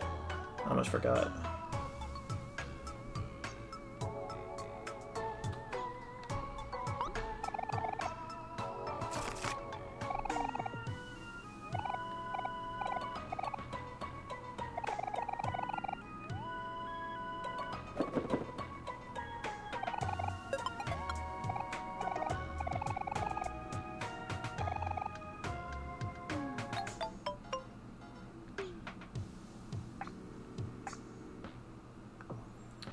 Let's see.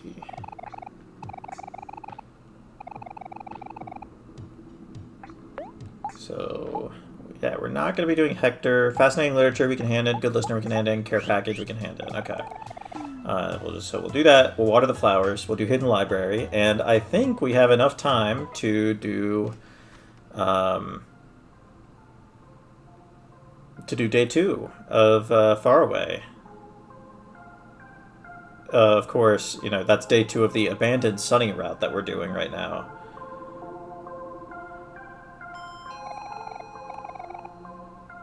No, we don't want to fast travel.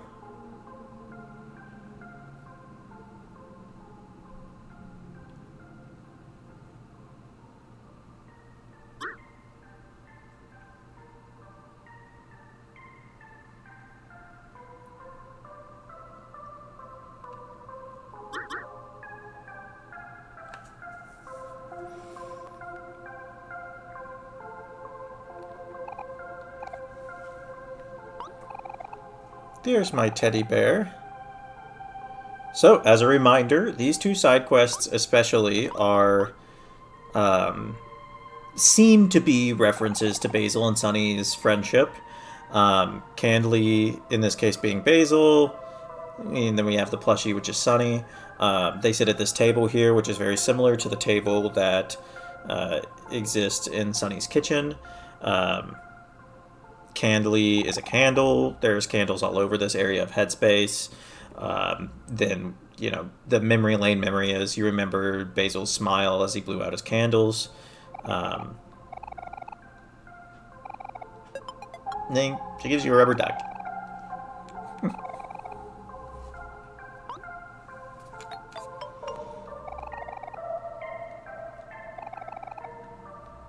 They are having a tea party.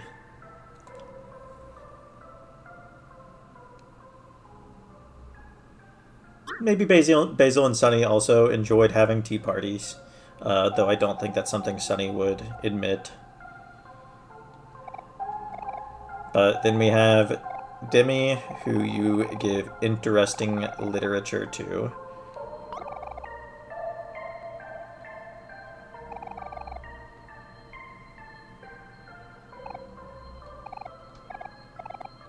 This book sure is interesting. Mm-hmm.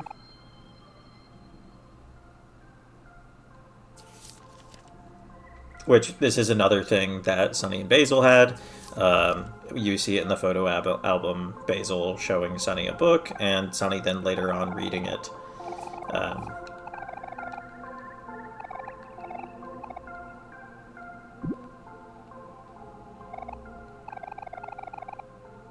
Collection of some of the saddest poems ever written. The Deep Poetry Book.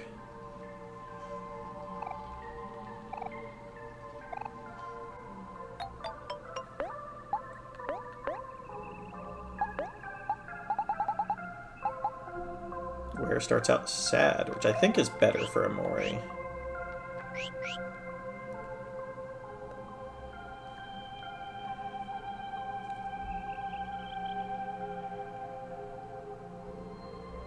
I don't think we can hand in Weeping Willow yet. I think her joke is...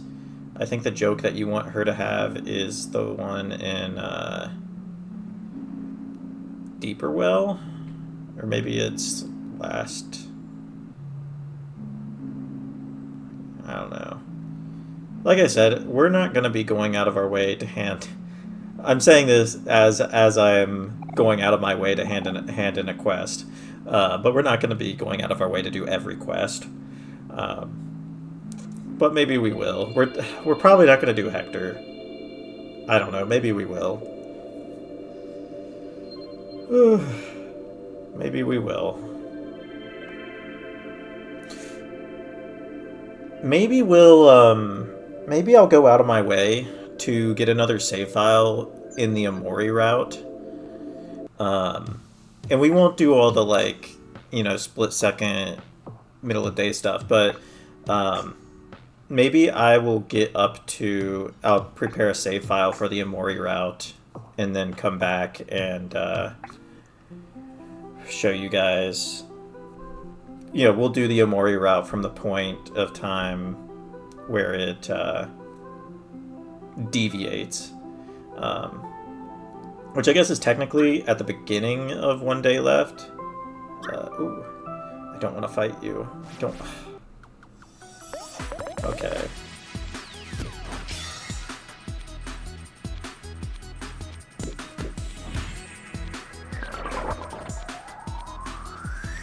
Oh, their attack fell. At this point in the game, I very rarely use the actual, like, attacks. So I didn't realize that the follow-ups had, like...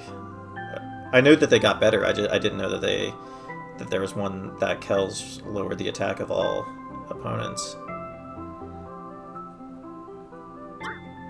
No.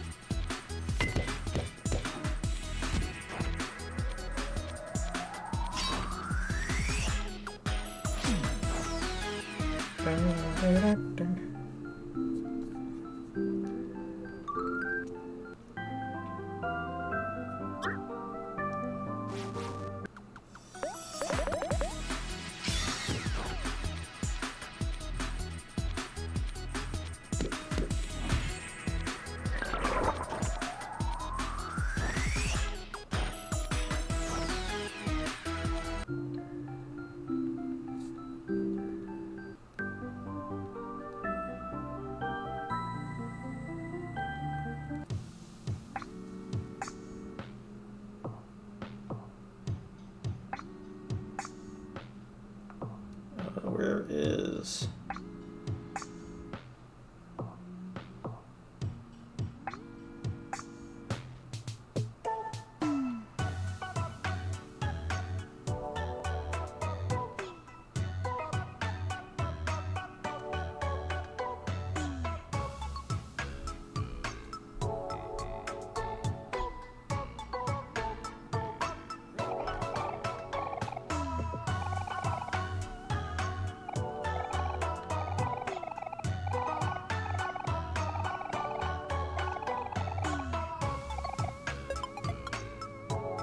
Awesome.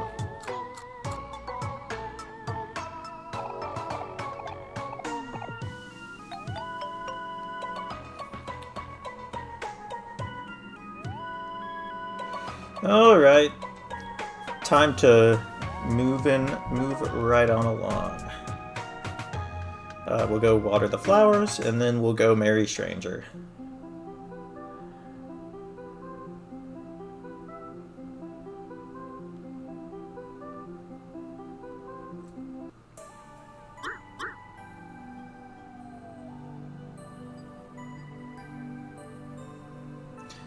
You know, the thing is, there is, like, a lot of stuff that appears that you can technically do in both routes, but I'd hazard to guess that most people do not fully explore Headspace during One Day Left, after they get, like, access to,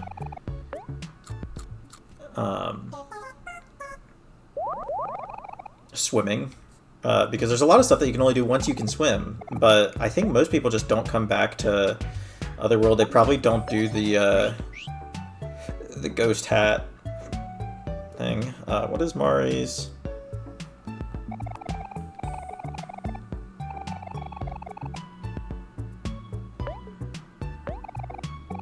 Maybe Basil had to go. Okay, so not anything new.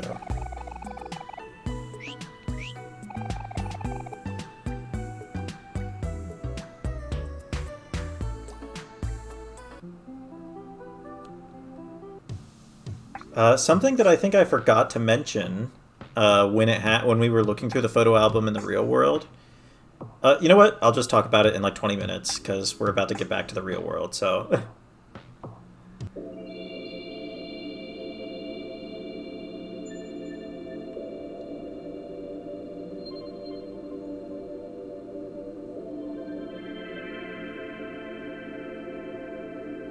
What am I doing right now? Oh my gosh. Sorry, I'm a little ADHD right now.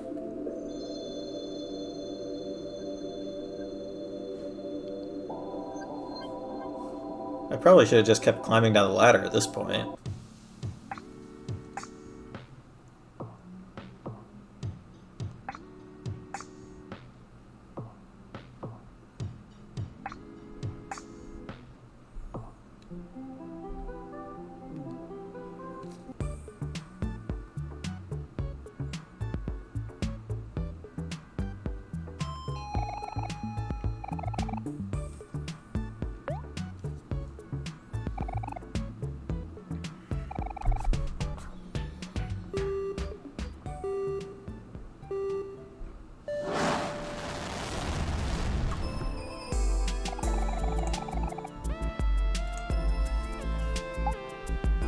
We need to go to Vast Forest so that we can water Basil's flowers.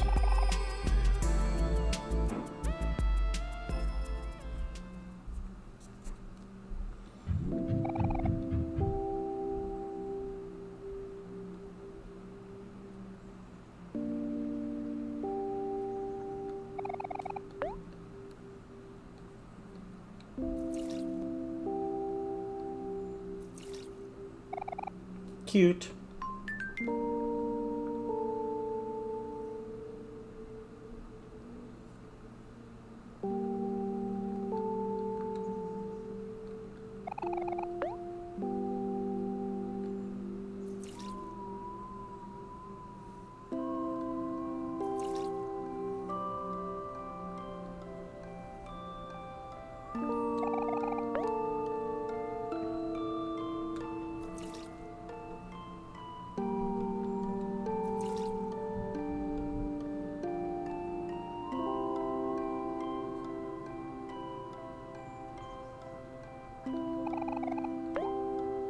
And these are white tulips.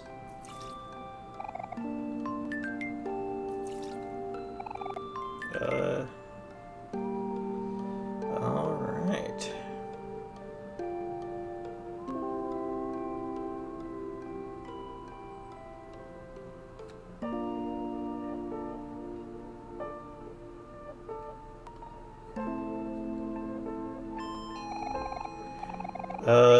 Basil's house updates, right? Like as you get further in the game, it gets more and more fricked up.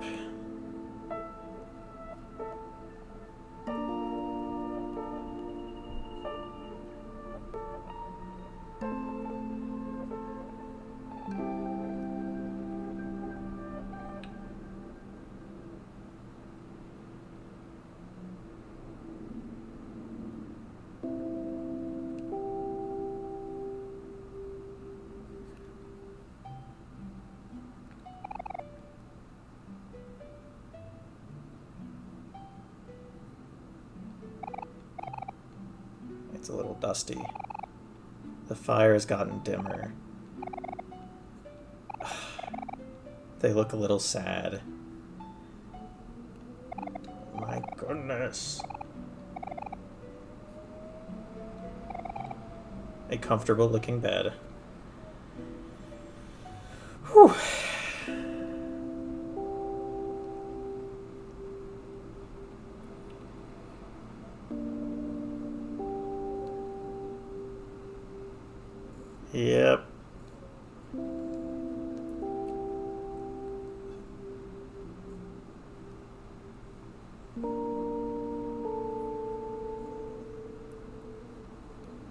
Anyway, sunflower reel.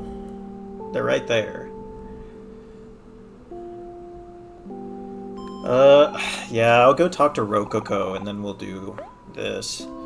Because I did want to talk about Rococo, even though his cutscene's so long.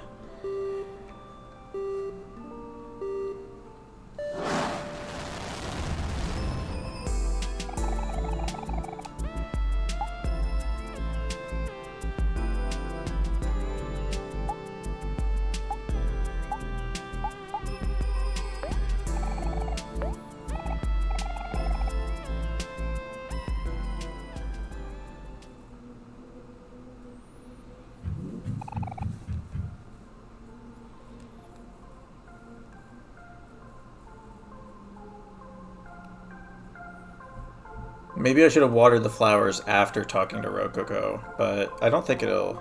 I think there's enough time.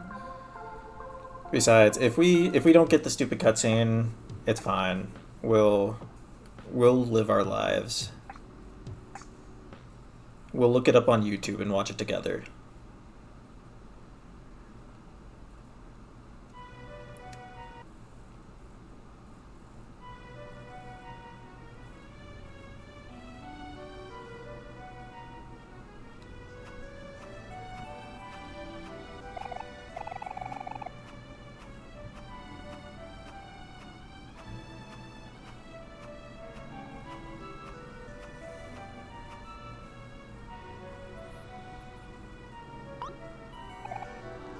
Le gasp!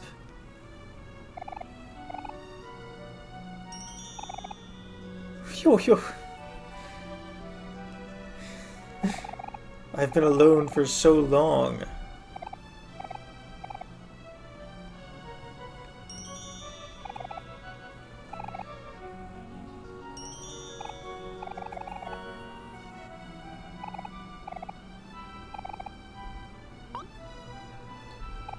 Wait, don't go. Please listen to my story. Please listen. I'm so lonely.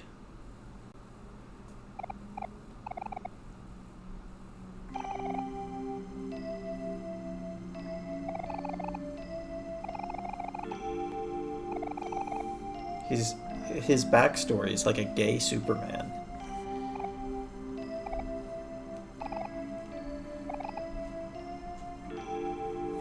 Ouch! Get your claws out of my leg.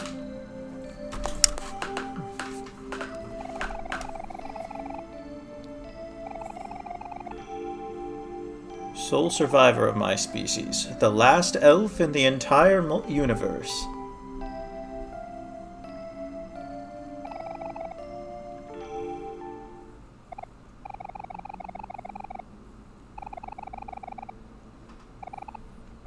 I'll just talk while he's doing this. So this is very interesting. To my knowledge, Rococo talked a lot about Sweetheart, but I don't think anywhere else in the game is there any indication that Sweetheart knows who Rococo is. Like, she appears quite a few times, and she never talks about him, and you can go to her old house in Orange Oasis, and I don't think anybody there talks about him. Unless I'm mistaken. It's been a while since I've gone to Orange Oasis, I suppose. It makes it funnier, but I think there's something to it. It could just be that Rococo was a late addition to the game, and they didn't want to actually add anything. But if you haven't noticed, Rococo has a lot of similarities, I should say, to Basil Omori from the hit indie game Omori. He has been trapped underground in the same way that Basil is trapped in black space. Basically locked out of Sweetheart's castle, which represents home, which, just like Basil was. He also wears overalls and has teal hair. Though it's kind of up in the air whether Basil's hair is teal or sage green. Usually it kind of straddles the line. And also he's an artist, and there's that line from Kel about Basil liking art, which again really doesn't have. There's a conspicuous gap in my memory after this, so this is also a thing. Rococo has no memory between, then and now. Just like Basil was not part of Sunny's life for the past 4 years.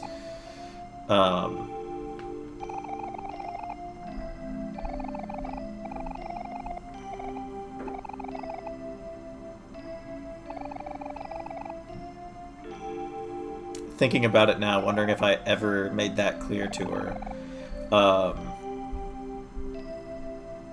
So you kind of, if you believe that Omocat's intention was for Basil's feelings for Sunny to be read as romantic, which I do, then you can read between the lines a little bit on what this part of the game is, what this story is trying to say.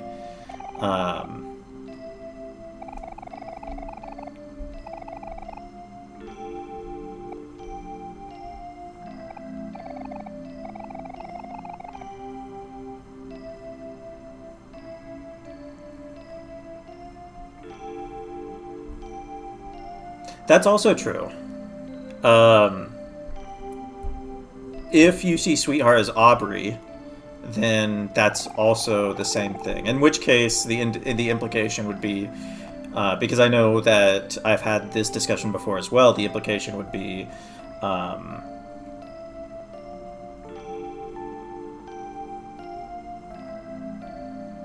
that Basil and Aubrey knew each other first. Which isn't really something that I buy into based on the evidence, but that is something that you could say.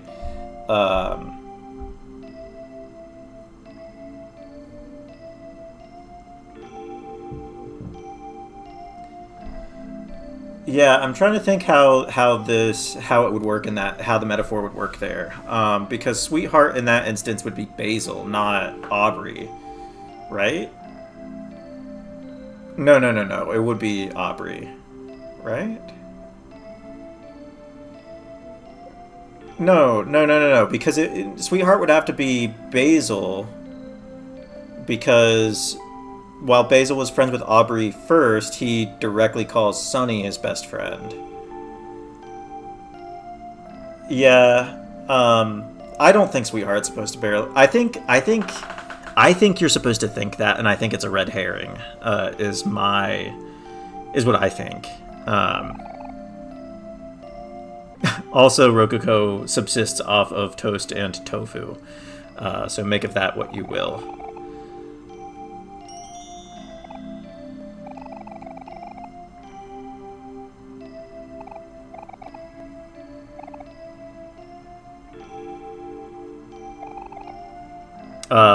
And in this case, the suitors, if you're going on the Sunflower interpretation, the suitors aren't romantic suitors. They are just representative of headspace, as Sunny became more and more withdrawn and eventually locked Basil out of the house.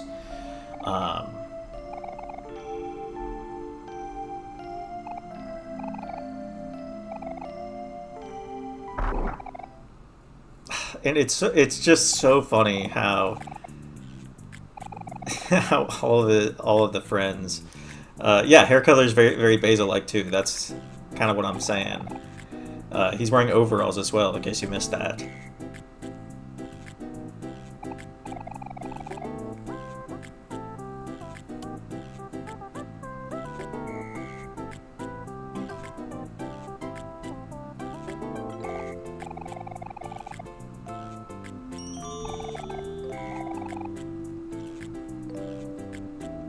He also has a hair clip. It's not a flower hair clip, but he does have one. 1,000 clams. Obviously, this aspect is probably not based off of Basil. I don't think Basil is working for commissions.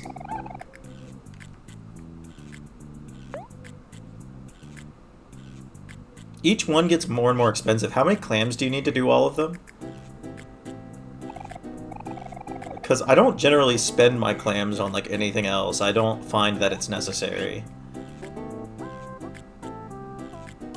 50k. Oh, shoot! We can't go to the real world yet. We have to go meet Bud Girl. We have to go see Bud Girl, my favorite thing in this entire game.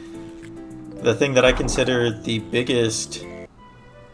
Also, there was, like, the please don't leave, thing, which is just like, you know, being alone for a long period of time, just parallel with Basil. I've made my point. I think Rococo is intended to parallel Basil. It depends on your interpretation how you want that to relate to Rococo's relationship with Sweetheart. But my interpretation is that Sweetheart mostly represents Sunny, more than anything else.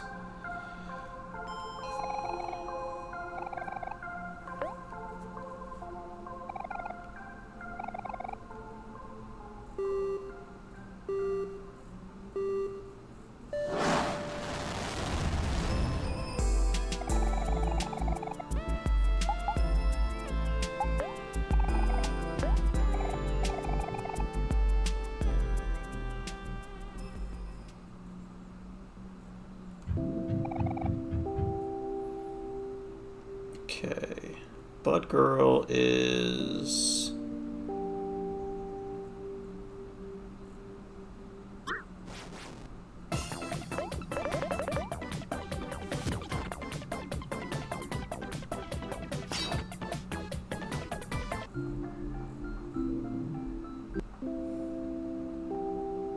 Oh, I guess we might as well...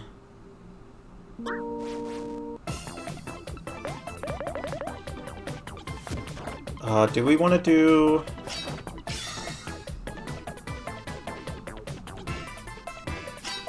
I don't know, I'm kind of anxious to get back into the real world. I don't really want to do another boss fight right now, and I don't remember how difficult the Kite Kid one is.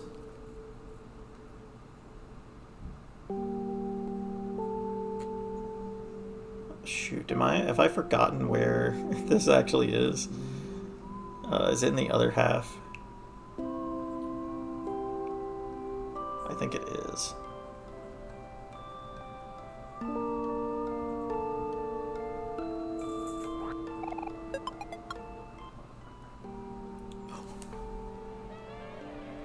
Did you guys see that?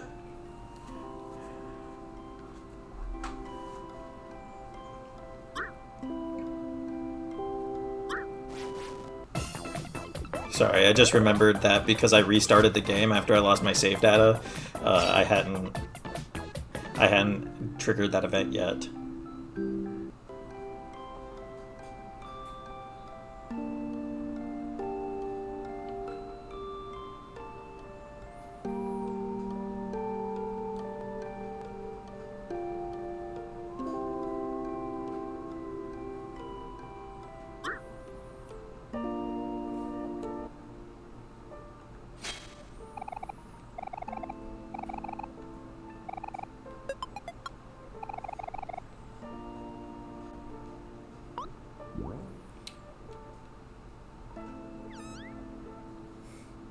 So these are Bud Girl. They're kind of crazy. They're little pink tulips. I think it's important to note that I believe that this character predates the flower meanings, since we're pretty sure those were added last. But of course, there's the clear implication that white tulips represent Sunny. And if you interact with them, they have a little face that comes up and they meow at you. I don't think the game tells you this, but every time you interact with this middle one here, there's a small chance that it will add a smoothie to your inventory. Um, yeah, I don't think it actually tells you when it happens. Oh, yeah, there you go. So, S-berry smoothie. Oh, shoot.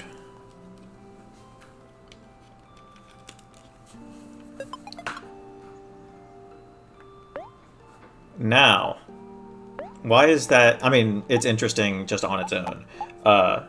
S-berry smoothies. You can see in the picture, it's a strawberry smoothie.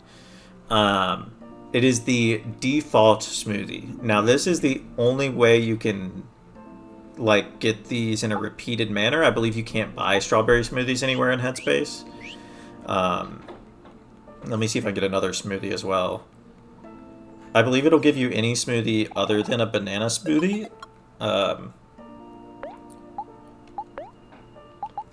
Maybe my mind made that up.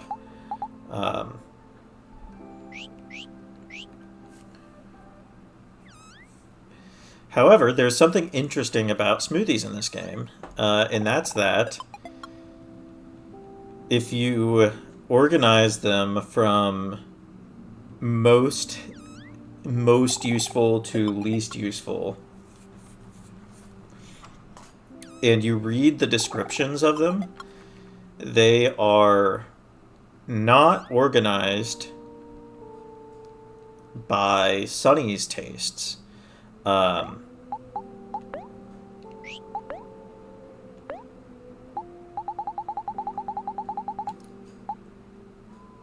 Yeah, mango smoothie makes you tango, but heals less than berry smoothie, which tastes like dirt.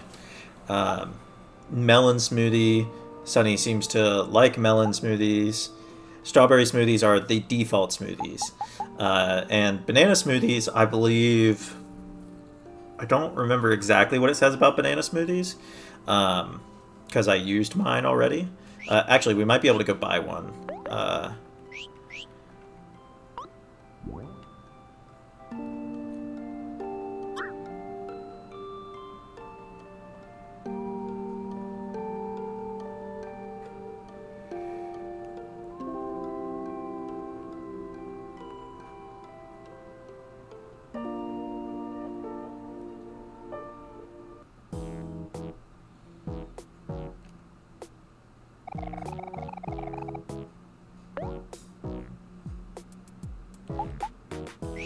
Okay, so apparently the shops don't all update whenever you do something. Let me just check the flower. The flowers are fine. The flowers are fine. Sorry, I'm playing this as if I'm playing it. He calls it bland. But I broke all this down ages ago in a post. Oh my gosh, what am I doing? Bland should still be better than taste like dirt, in my opinion. But there's also an indication there, because there's one other place in which the word bland is used. It's used in how he describes tofu. It's in how I describe tofu as well. I mean, I've had good tofu dishes before, but... yeah. And we know that Sunny knows that tofu can be used in smoothies. Anyway, if you actually look through the real world photo album, well, in Memory Lane, Basil says he loves strawberries. In addition, I believe in the little booklet that it gives you, in the console version of the game, one of the things he likes is strawberries. And in the real world photo album, on the day where they get popsicles, Basil's popsicle flavor was banana, and he seems very unenthusiastic about that. I think it's something like ... it was alright. Which to me, I know I call it a theory, but to me, like, it seems that all seems pretty obvious. Like, for me, that all like adds up together to indicate that we should be connecting smoothies with Basil, in some way. I think it's an interesting thing. I think it's something that generally you would not notice.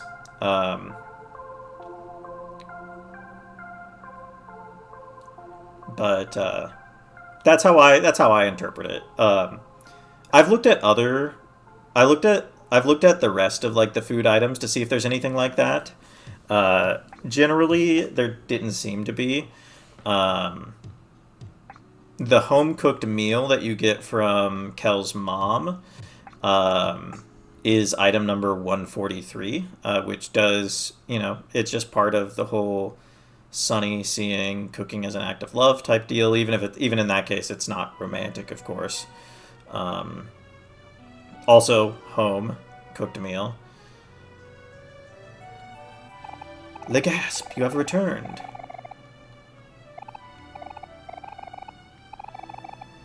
Uh, the sheets are usable, but not very comfortable. It said something else earlier. Yeah, so the futon gets better and better as you commission Rococo. I like to think well, the futon gets better and better as you commission Rococo more. So by the time you've done all the commissions, I don't remember exactly what it says. I don't think I've ever actually completed Rococo's quest line. But since it's specifically a futon, my interpretation of it has always been that the futon was something that Basil owned.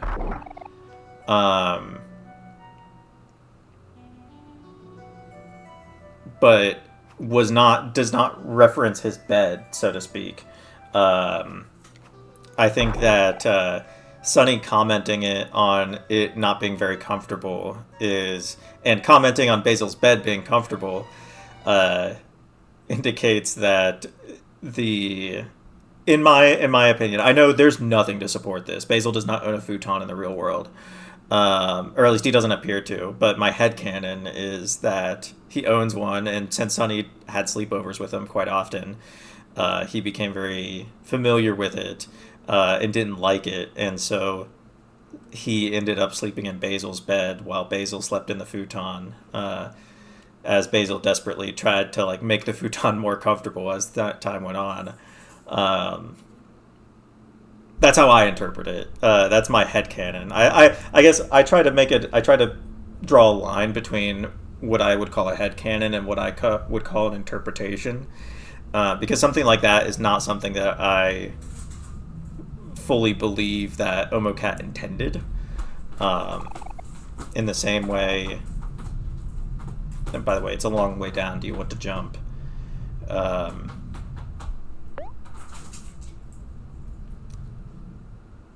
As opposed to a lot of this stuff, like the smoothie thing, when you really peel back the layers on the smoothie thing, I feel like there's not much other option there. They're organized in a weird way, and it's the two flavors that Basil comments on in the game are strawberry and banana, and so it's interesting that those are the highest and lowest.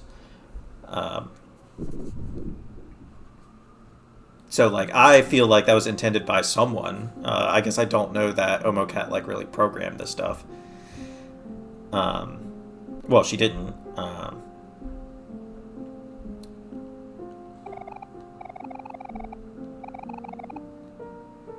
Thoughts will follow you into your dreams.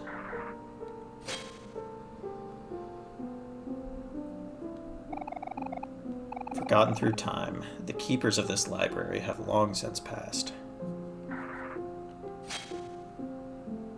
Dun, dun, dun, dun, dun, dun.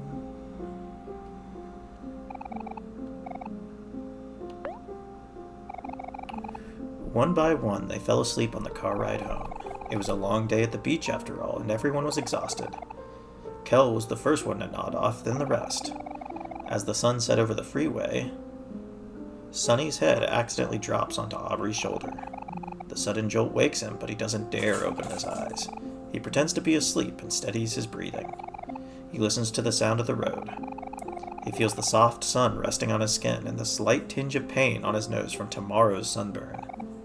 He is happy, very, very happy, and he makes a vow to himself that no matter what, he will remember this moment forever. Very tragic. Narrator voice, he did not remember this moment forever. There was at least a period of 3.5 years in which he did not remember it. Though he clearly, at least partially remembers it now. Of course, that is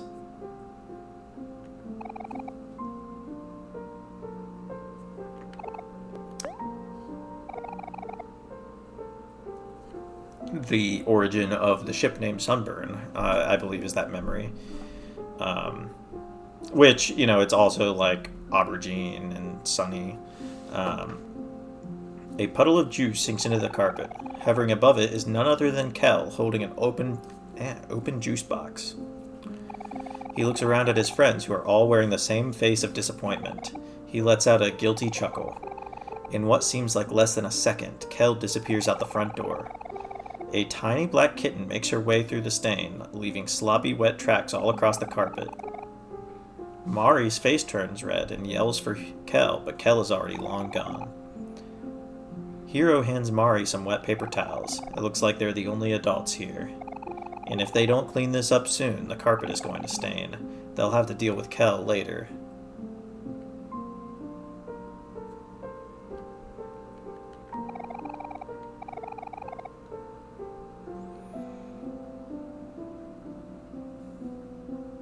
Sorry. These little moments, as you, approach the truth, are probably some of my favorite points in the game. Especially this one, because these memories are not in the photo album. It was a hot summer day, and all Sunny could think about was why they couldn't do this tomorrow. The backyard was a mess. Planks of wood were strewn about the area. Paint stains botched the grass thanks to Basil and Aubrey's work. I believe this is the only memory where Basil is actually mentioned. I guess we'll find out.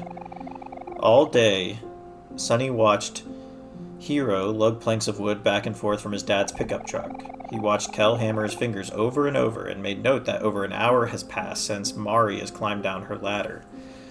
So,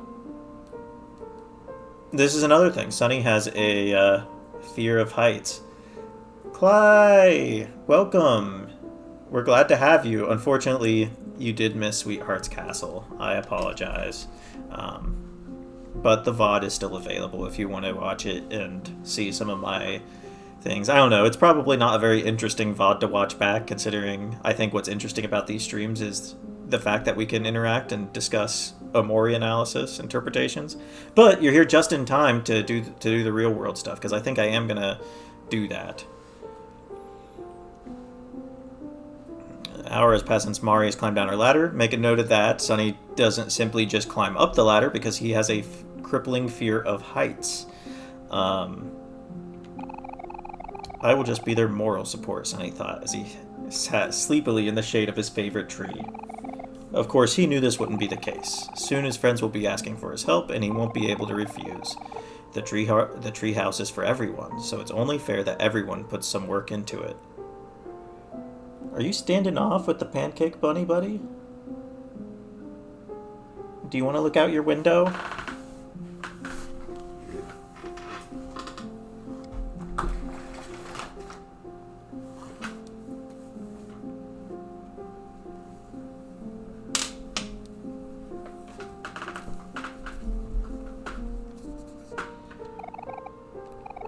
Sunny's kind of lazy with it.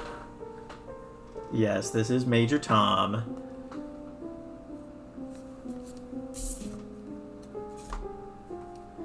Yeah, Sunny's kind of lazy.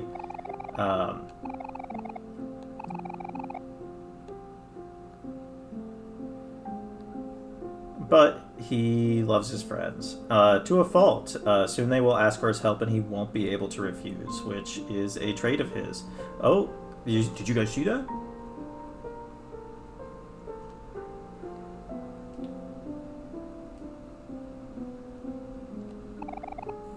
OMORI good ending. OMORI good ending is Mari never hurts her leg in the softball incident.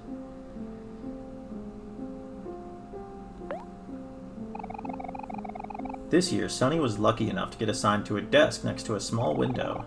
Every day during class, Sunny would gaze listlessly through the opening, at the shadows of the trees, the clouds creeping overhead. His mind drifted elsewhere, into his own worlds, his own stories, his own adventures. He had a habit of doing this. It was easy for him to get lost. Today was the same as any other. Sunny stared vacantly out the small window as the clouds passed one by one. Suddenly, a hand playfully slaps his back, snapping him out of his reverie. Reverie? Sunny looks away from the opening. Kel smiles. He motions that class is over and that it's finally time for lunch.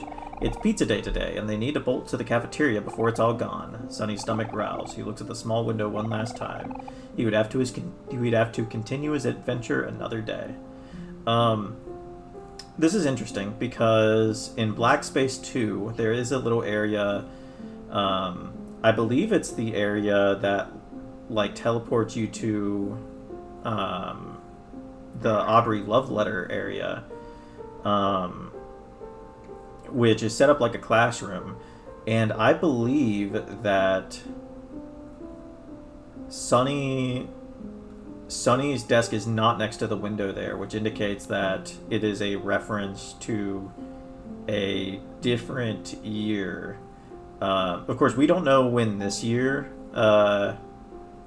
what year this one happened in. If this was, there's 2 school years, is what I'm saying. There's 2 school years during the photo album. There's the spring, there's the end of the school year after Christmas, then there's summer break, and then there's a new school year. So this probably takes place at the.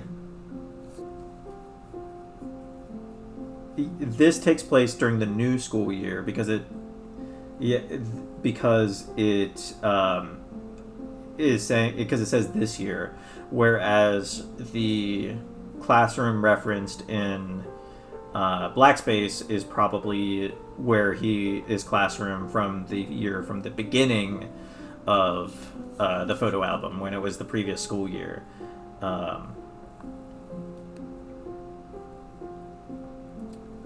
Which I don't think that really tells you anything. It's just it really. I've said it. We're corn plating here. I mean, I guess if you like wanted to like say something about it, because that is what links to the Aubrey love letter like room, right? I don't think it really matters though. I don't think they've thought that hard about it.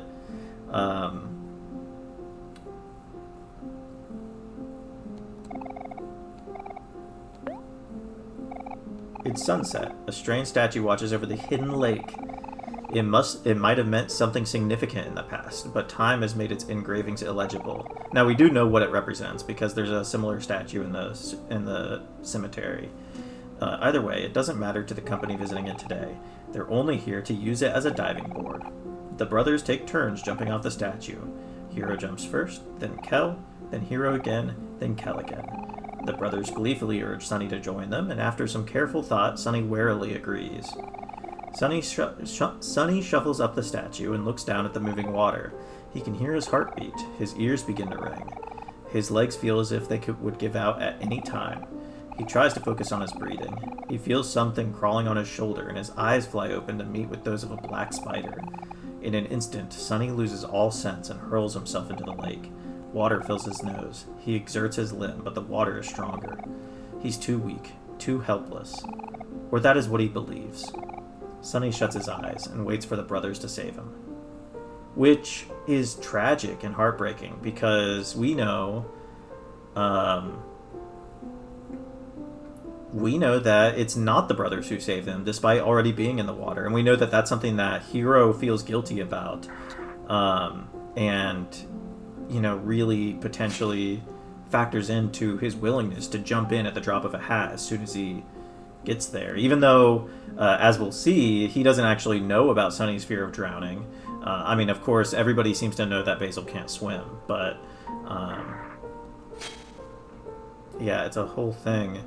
Now, I always mess this part up because I know there's that right there, And then there's the L key here. One of these...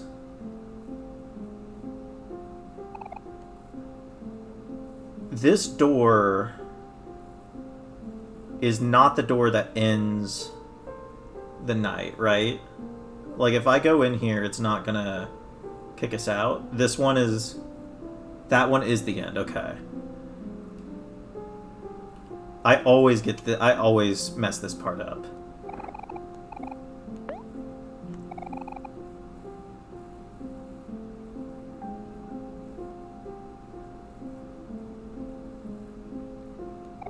Everyone is over again today. The special occasion is Saturday morning. From 7 a.m. to 11 a.m., a group of 6 friends eat a delicious homemade breakfast and watch TV together. It's the most enjoyable part of every week. Sonny looks at the clock. 8 a.m., 2 hours left. He would be able to watch with everyone else until 10 o'clock a.m. That's crazy, Cly. You have it beat OMORI? Yeah, I would say... I mean... Considering you've interacted with the fandom, I'm sure you already know what happens in it. Don't get me wrong, I'd love to have you here if you want to continue with us. Again, I said it kind of last time, there's not a lot of analysis to be had in the real world because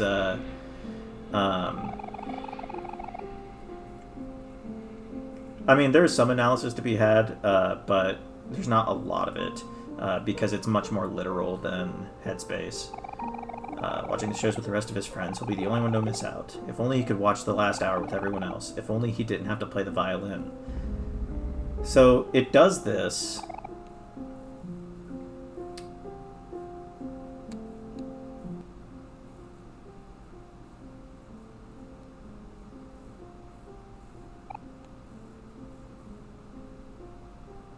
This is the end, isn't it? Like, once I interact with the piano, that ends the night, right? The other area...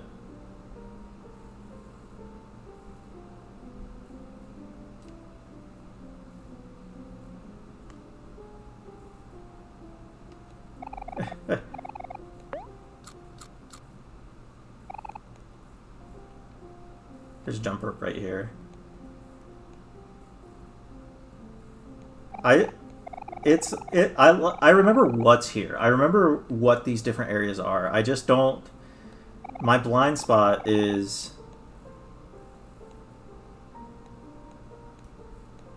Yeah, I know you can come back here in the OMORI route and do a boss fight with the somethings. Yeah.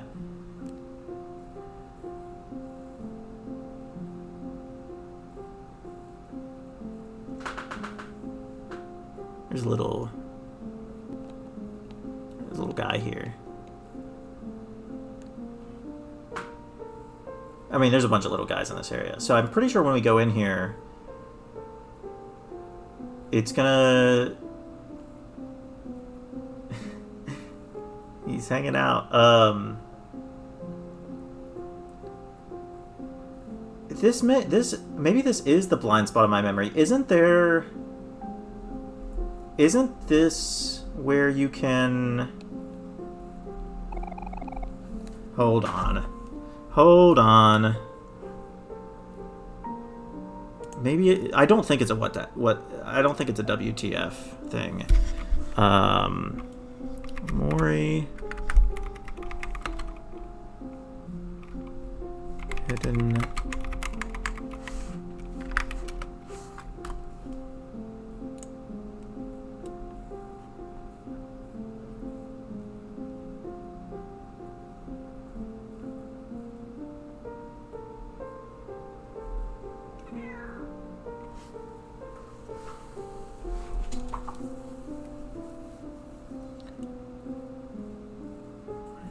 Key.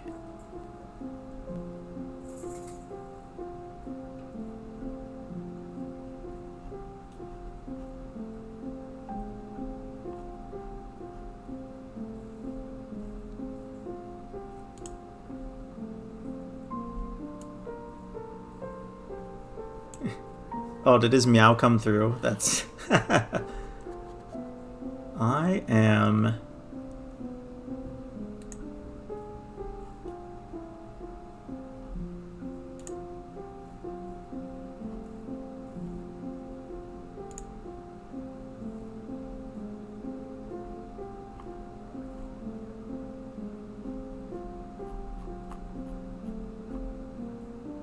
Maybe I have forgotten how this event works.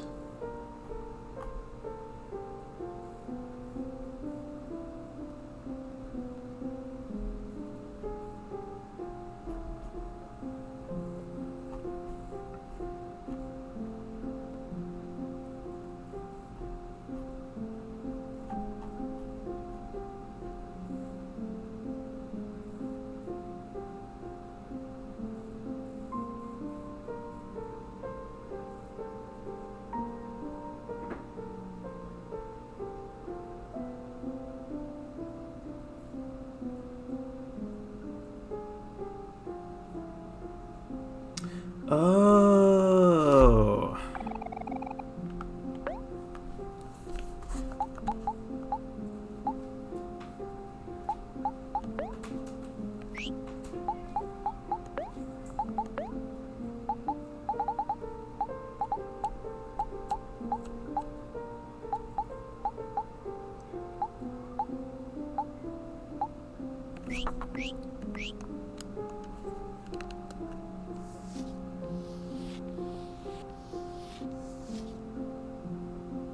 Two, three, four,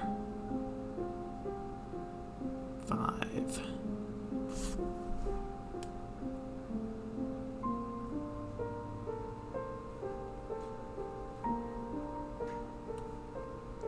For entering. Oh, I think I may have missed it by exiting the room. Shoot, did I save before coming in here? When you collect... So, it's not related to being in the Lost Library. Once you collect the 5th correct key, you're supposed to... It can teleport you to a version of Basil's room with the photographs blacked out. And that's kind of how you know that it was Sunny that did it. This would have been the 5th correct key, I'm pretty sure. And so there was probably a hole there that I missed. Or maybe it just doesn't appear here because it's the hidden library, and it'll appear when I go back. We probably would have seen it if I went and did the Kite Kid stuff.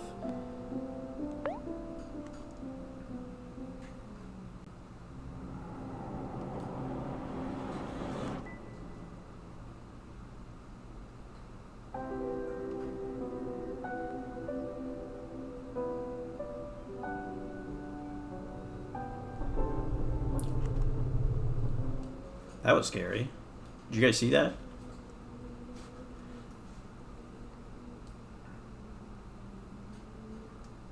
Don't forget, it's in the toy box. He does need some milk.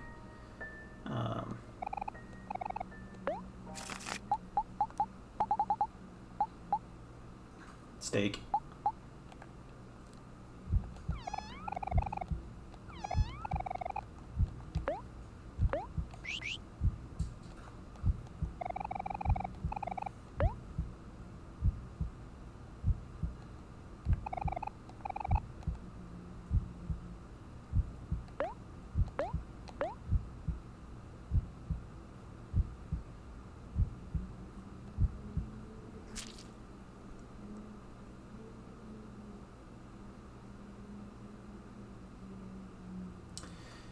We're going to talk about the key.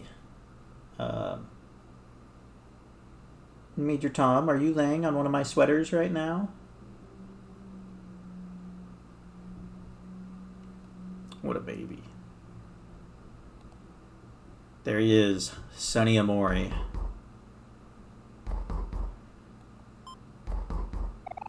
You have a new message. Hi, Sonny. It's Mommy. Are you doing okay? You haven't been answering my calls or responding to my voicemails. If you keep ignoring me, I'll start to get worried again. I hope you're pacing your chores. I don't think even I could finish everything in one day. Did you end up visiting Kel? If not, it's alright. I understand. Just take things at your own pace. By the way, can you check the closet downstairs and see if there's anything you want to keep? We'll probably just throw away whatever you don't want anymore. There's only 2 days left before I come pick you up. Okay, that's it for now. Mommy loves you. Bye-bye, honey.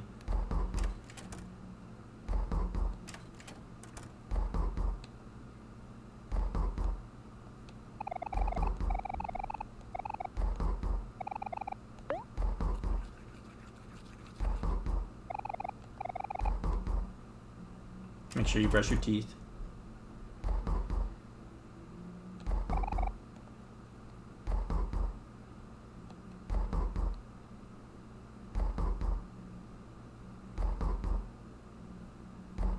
Yeah, there's not really much to do in the house here. I don't know why it's doing this. It doesn't quite hit the same when you already know what real world Kel looks like.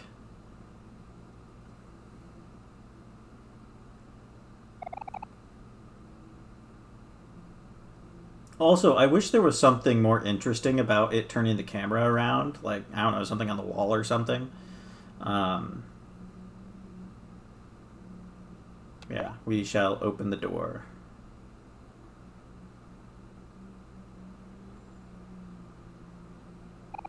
Hi, Sonny. Top of the morning to you! More like noon, actually.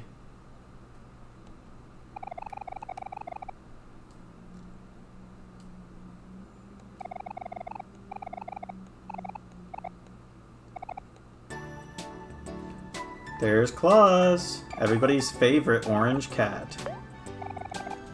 So we'll have to go get fish. Thank goodness there are no pet rock fights for us today.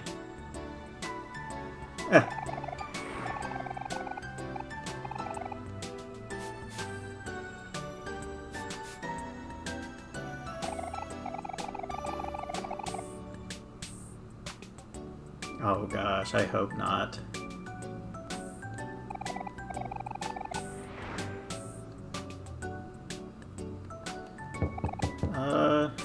I don't know if there's anything to do in the morning. But I know that we did want to do the universally loved stuff. So, I suppose we'll go check.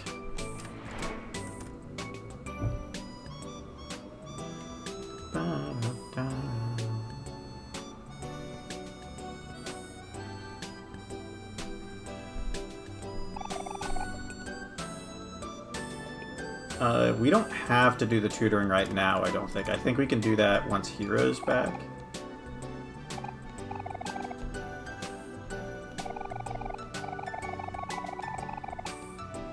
Okay, yeah, so we don't actually do tutoring right now. The opening errands. Okay, yeah. We'll just, I mean, Hero being there doesn't really impact anything. So, I don't think it does. Maybe he does it for you. Oh, right. He, you have to do it for him. 1825.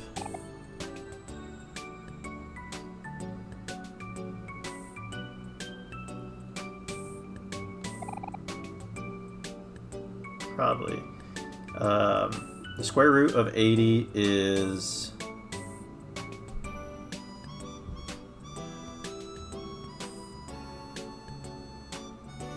Is that what that means?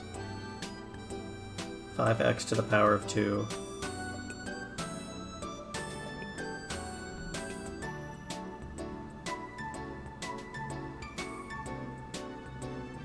Eight times 8 is 64. 9 times 9.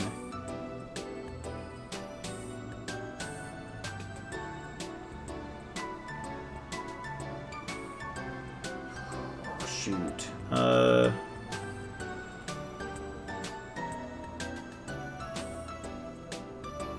I haven't done math in so long, and I think I don't understand what one of those... that's to the power of 2, right? So that means I have to find the square root to get rid of it? Or do I have to get rid of the 5 first? Parentheses, exponents. That's an exponent, right? If we divide by 5...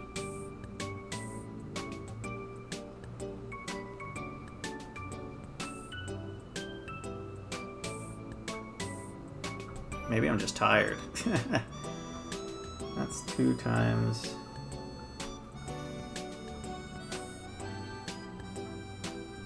That would be 20, right? And then 20...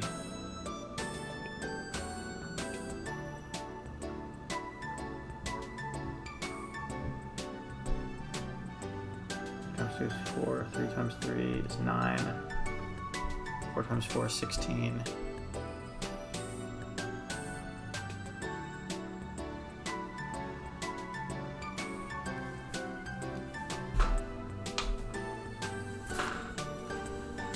I just realized I have no idea. Where's my phone? Alright. No nonsense. We're not wasting time on this.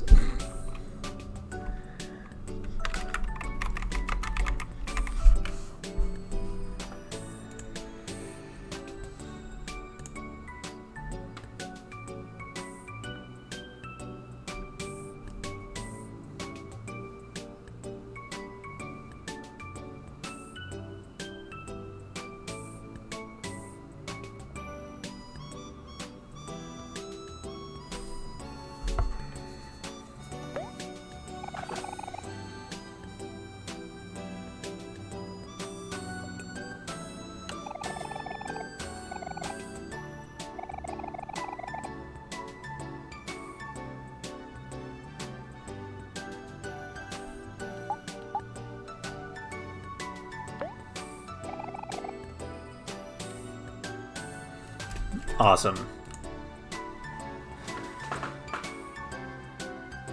Sonny's so smart.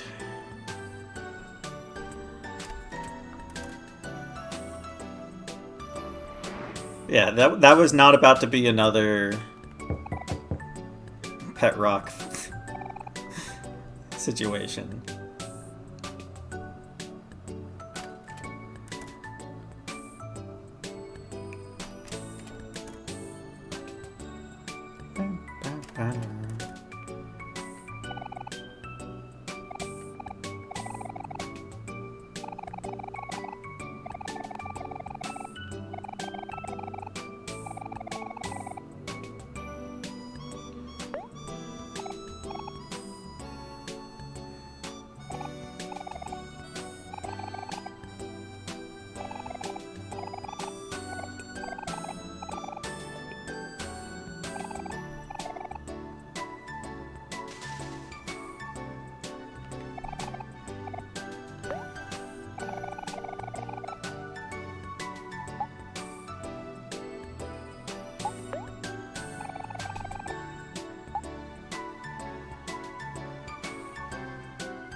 It's just WT, right?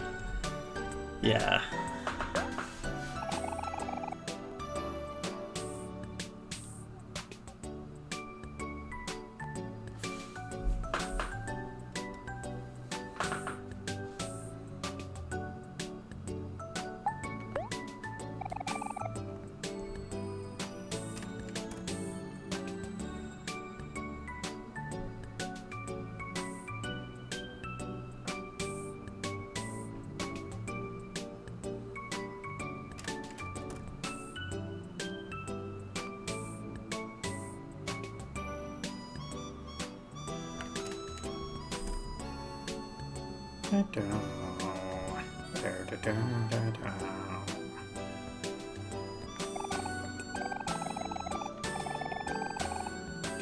Two of my sons when they were young.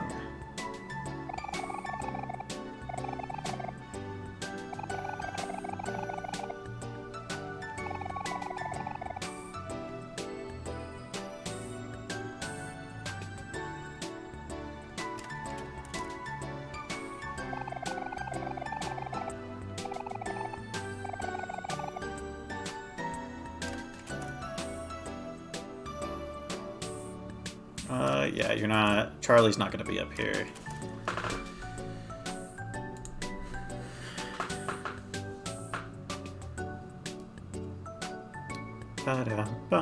Oh, something that I can show. That I think I forgot to talk about. Also, there's...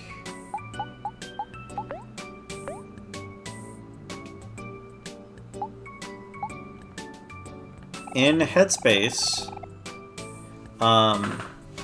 Basil... I'm pretty sure that until you get to Black Space, in Headspace, especially during one day left, Basil never calls OMORI his best friend. In fact, I don't think anywhere in Headspace does anybody refer to him that way outside of Mari saying that OMORI knows him better than the rest of them, which of course is more of like Mari knows the truth type of situation than anything else. And this being the very first photo that you see and then you open the photo album, and it not being in the Headspace album, means the very first thing you see is that Basil was Sunny's best friend.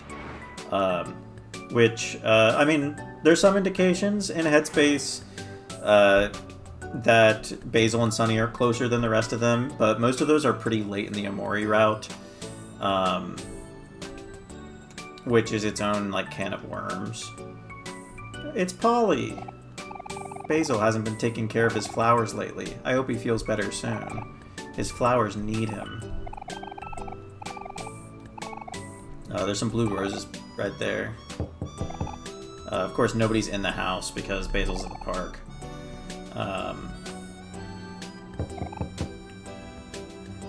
Might as well just check all of the houses and then we can continue.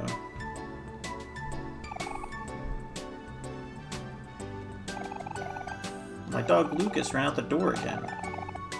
He only lives here for the food. Where'd he go this time?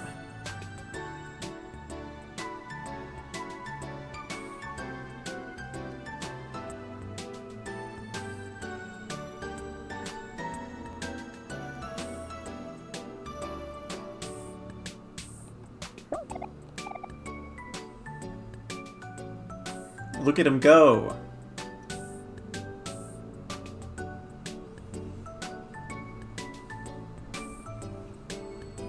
Yeah, another interesting thing about Lucas is he ran over to Kel's house.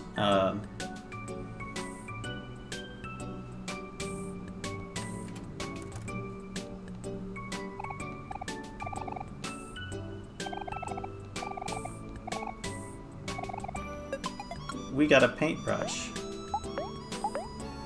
Kel, you can be the artist, Kel. No, we don't want to separate Kel from his best friend. But we earned that cap, though, is the thing. Thanks for the trash.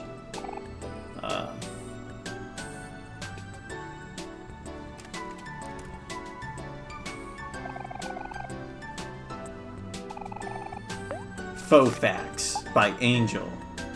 I'm artist. Scary, #1 predator. Stupid, smelly, stinky poop. Smelly, ew, yay or something.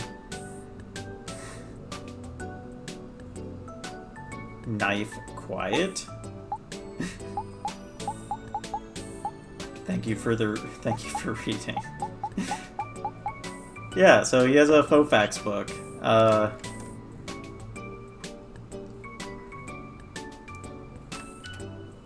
In which Sunny indeed appears. Alright, I don't think there will be anything going on.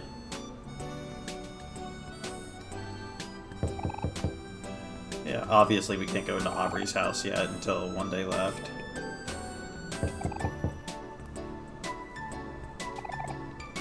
I don't even remember who lives in that house. This is the new house that they're moving into, and then this is...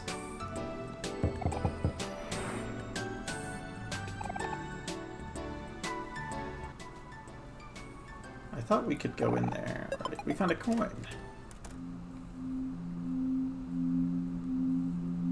That's right. I walk into church on a Monday. I've been getting a strange feeling from the cemetery here all day today.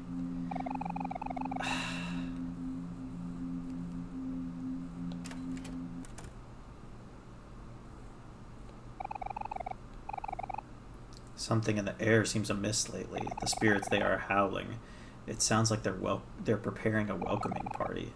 Someone close by may be joining them soon.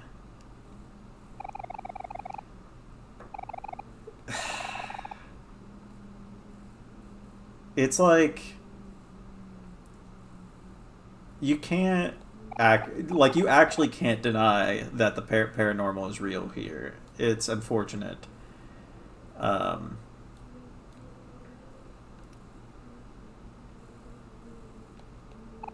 the symbol of Faraway Town. It's supposed to represent a gateway to a better life. You remember learning about it in class when you were in elementary school, but you can't remember all the details. So Sonny has been in Faraway since he was in elementary school. So it's not as if he moved in shortly before pre-canon. That probably didn't need to be explained, but, you know, it's what I do.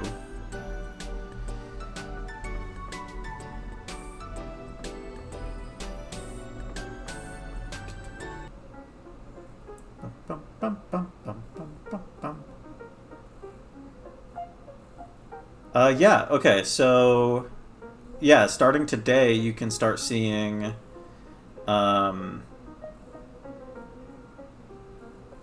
the faraway visions. I thought those were all one day left exclusive.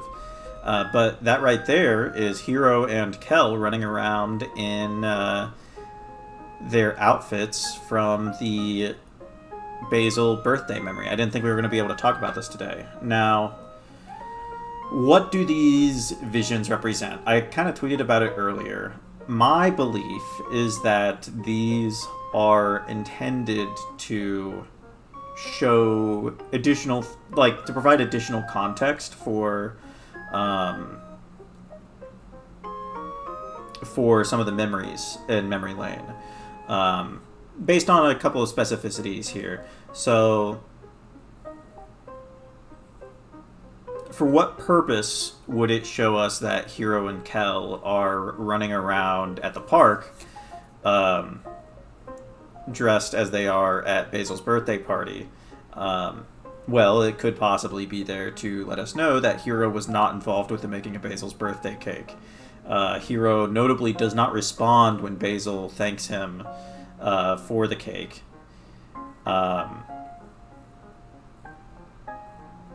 Which, could mean many things.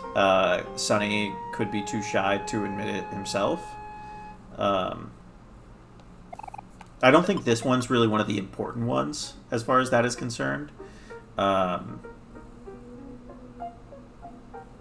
You also get the ones with the rainy day memory, which I think are more interesting. And the rainy day memory ones are the reason that I kind of have that belief that these are intended to be directly connected rather than just being vague memories.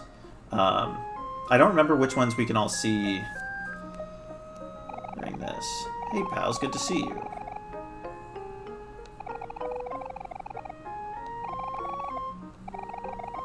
Something about them feels a little fishy. And there they go.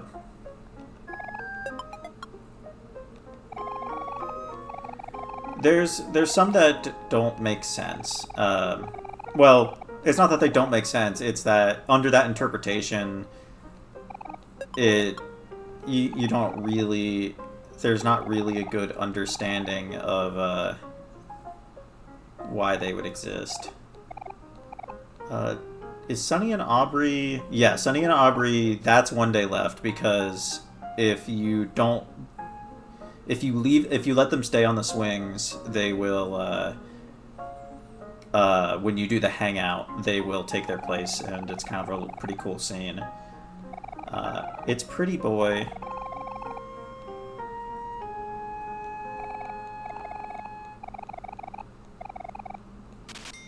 Everybody loves Pretty Boy.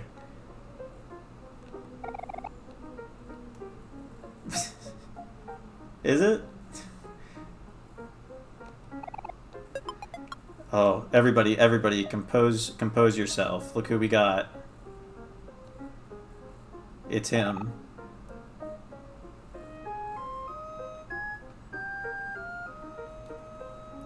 Hey, Kel. Hey, Sonny. Sup, Basil? Huh? Yesterday? What do you mean? You had a big stomachache, didn't you? Yes, I feel much better now. Did you want to hang out with us today? Sonny's not going to be around for much longer, you know. I don't know. Maybe tomorrow. Sorry.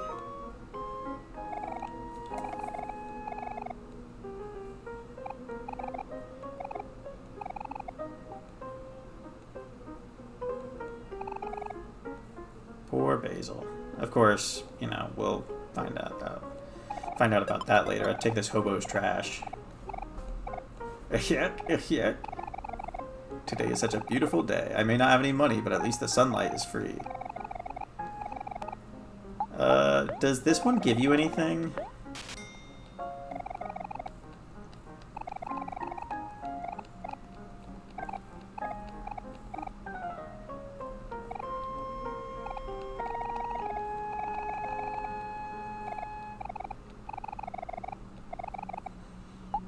I mean, you really don't need money for anything else at this point, because there's no... I guess, outside of the Reset Cultist stuff.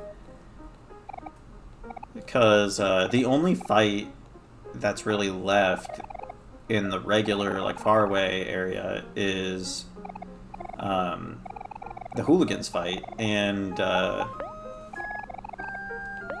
think the funniest way to handle that fight is to...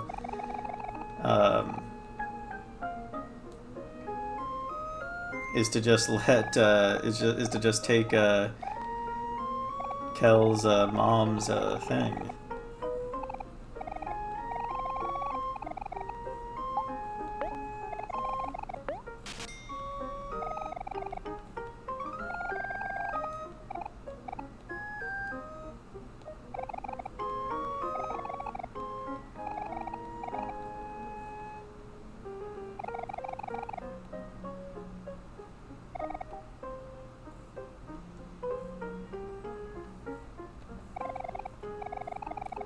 Oh, we do love doubled investments.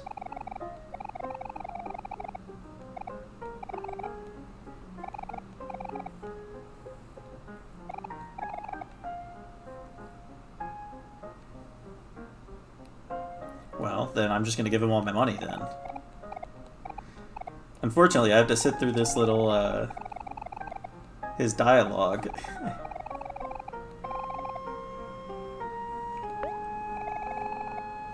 Oh, yeah, we do need to, feed the kitty.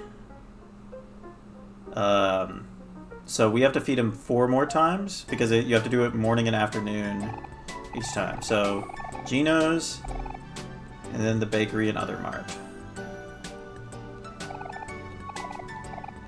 And her, but then, this is like the time we, yeah, and then honestly, I think that, yes, definitely. Hooligans alert.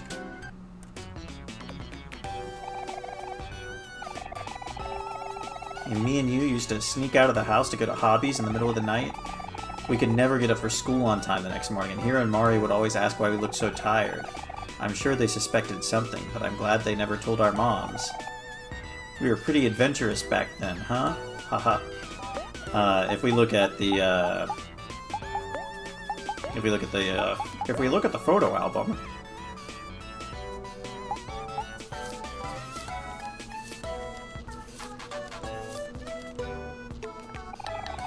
I'm going beetle catching today. Here's Kel ready to pounce on his next victim. Oh, and Sonny's there too. He looks kind of sleepy. Based on like how you want to interpret that, you know, they could have gone to hobbies at midnight the night before. Or that could just be Sonny looking at a spider if you want to go that route. there is Aubrey and Kel in their rainy day memory outfits. Except Kel, as the photo album says, had to take off his jacket. So his outfit, I don't remember what memory that outfit is actually from. It might be from the Treehouse memory.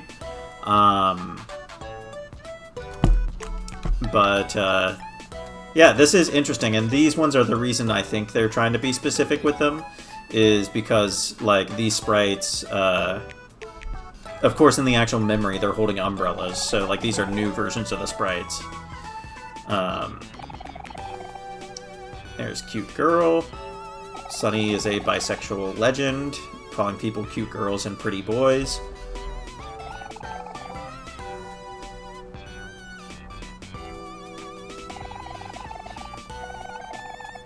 People even come all the way from the city. So you know Sunny's gonna be coming back here.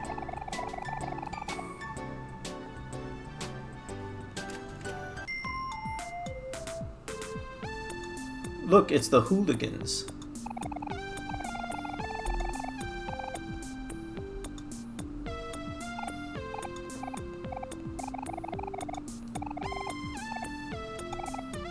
So this is an interesting piece of dialogue from Angel here.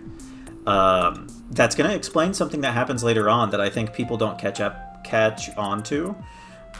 Is that Angel is bringing a fishing pole that he made out of a cool stick and a jump rope.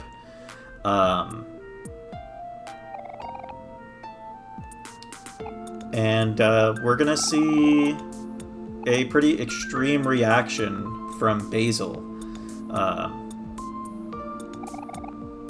And I think a lot of people don't realize that, you know, this dialogue exists. But yeah.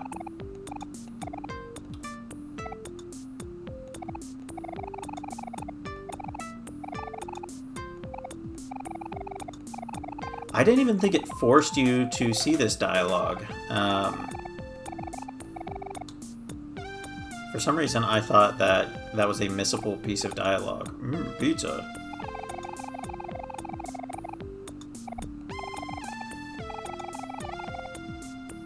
It's too late to not get anything, buddy.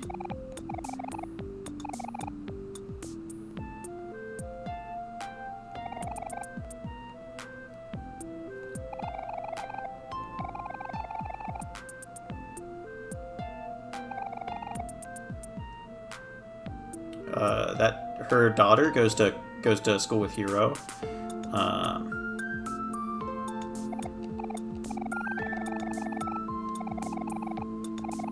It was just bitten off right here. Ew, it's a nerd.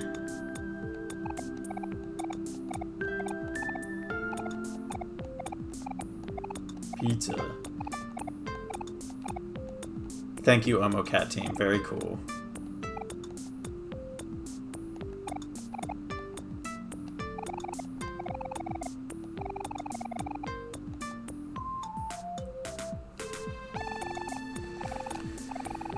I'm here to pick up an order.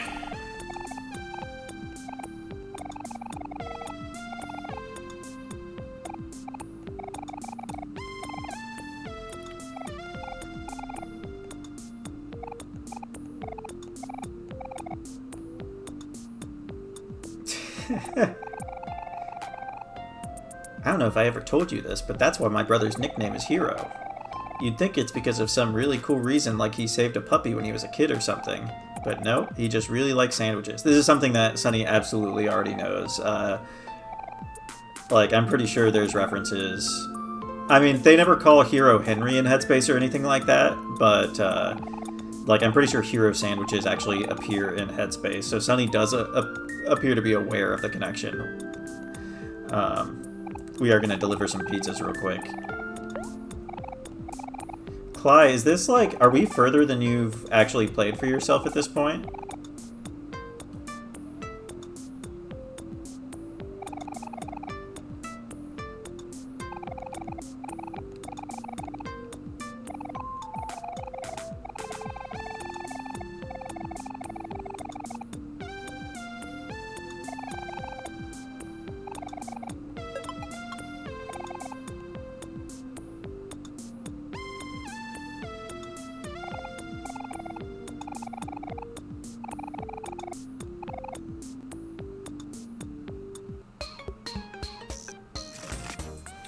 Oh gosh.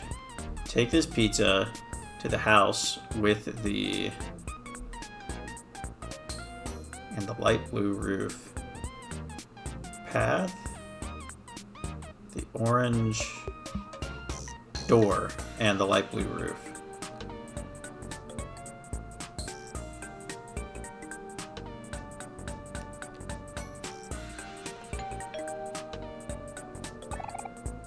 Pizza delivery. Where's my Diet Dr. Kelp?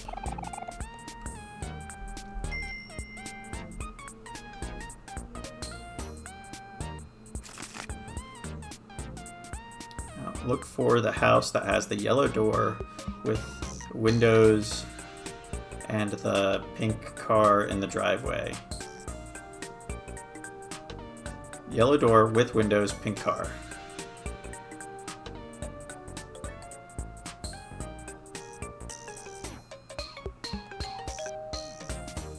I'm so freaking good at delivering pizzas.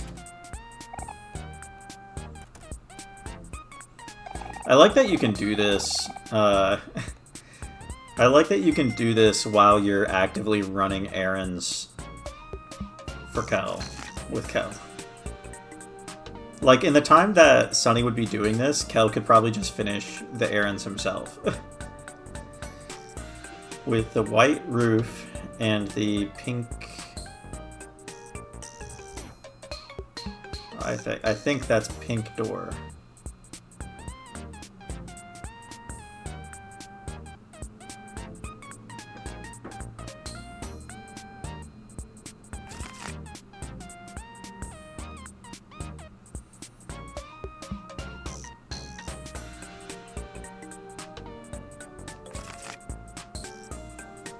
It could be car. No, I think that's also a pink...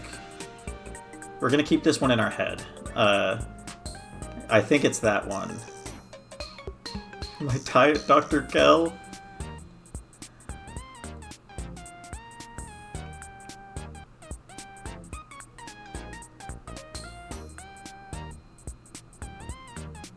Oh gosh. Has the...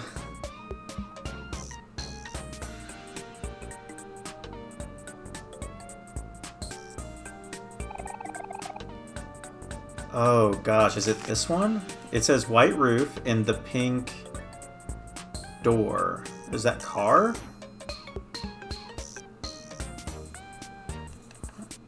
Let me take a look at the other one again.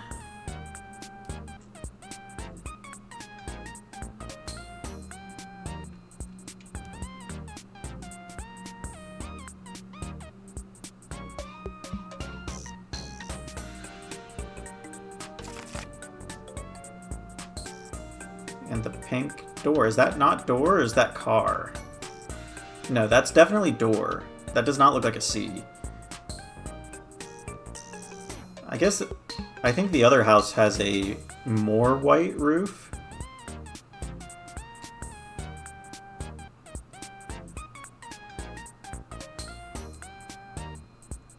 Yeah.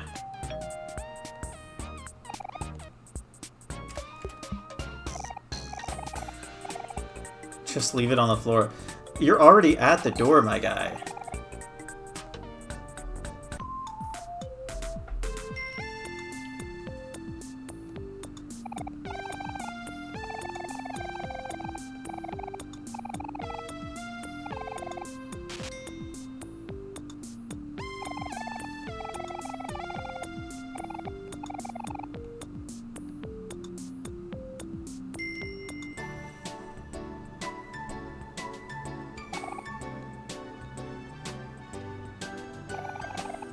Yesterday, while I was eating a banana, I found a cool overgrown lake area just beyond the park.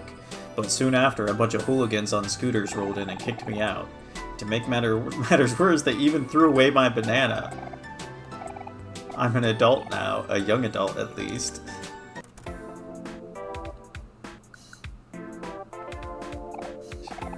Which floor lamp should I get? The pink one, the blue one, the plain one, the fancy one? Why does this even matter? It all looks like trash anyway. I think I'm gonna throw up.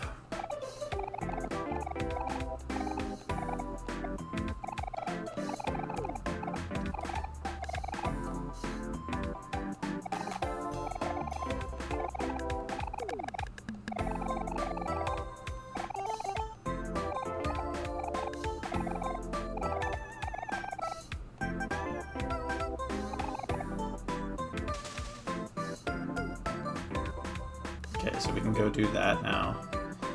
Oh, it's Kel's dad. I think this is the only dad of the main 6 that, like, we actually get to see in the real world. I mean, I don't know why I said I think. I know that for a fact.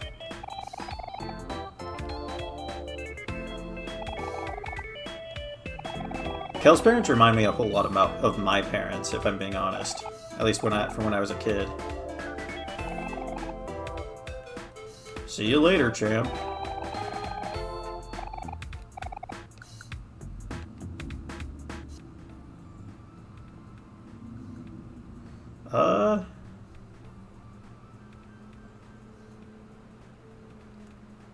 No, okay, so there's another vision that we can see later. Oh, there. That's just Basil.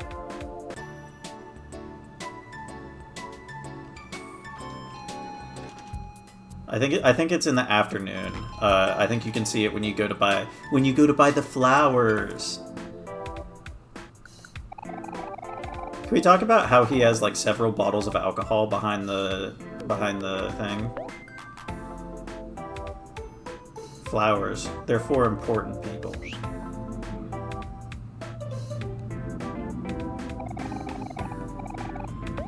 Alright, we're gonna do the job.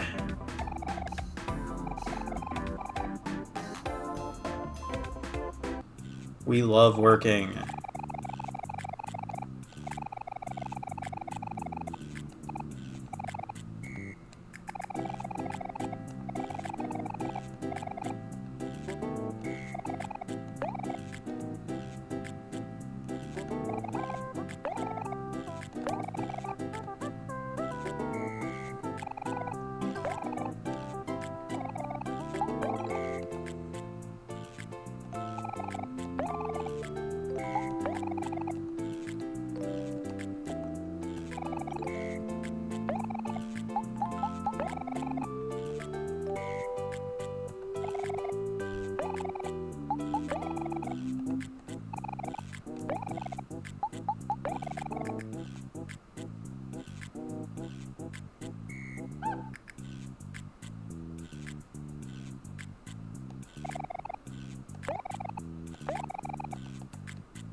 I'm a productive member of society.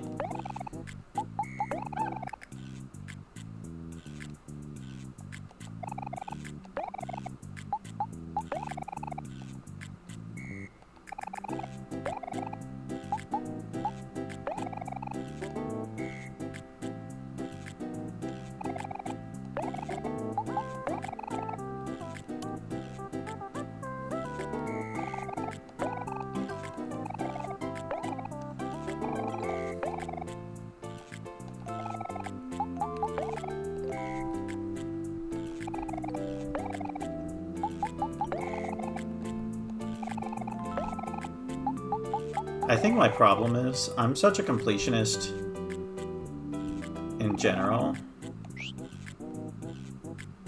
And so I end up sitting here and doing stuff that I really probably don't have to do.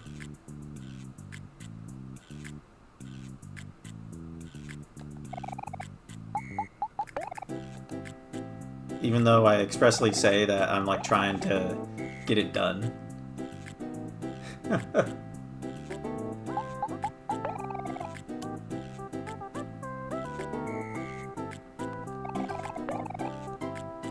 Like, don't get me wrong, I love doing all the faraway stuff, but I think a lot of the faraway stuff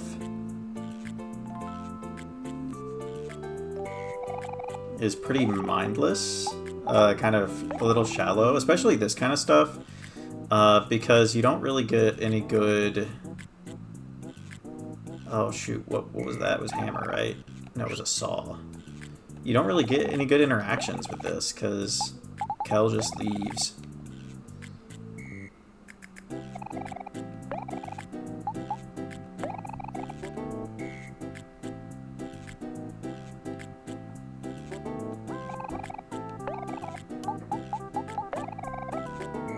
I mean, don't get me wrong, I think it does its job of evoking the right feeling for what's going on here.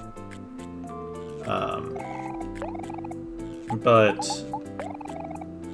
the more and more I've played, that I've interacted within the world of OMORI, the less I find myself caring about this kind of stuff. Faraway itself... I mean, you know me, right? Like me personally, it's all about headspace and what the things in headspace represent, and the past of these characters and all that. Gonna check one more time? No, not there. Are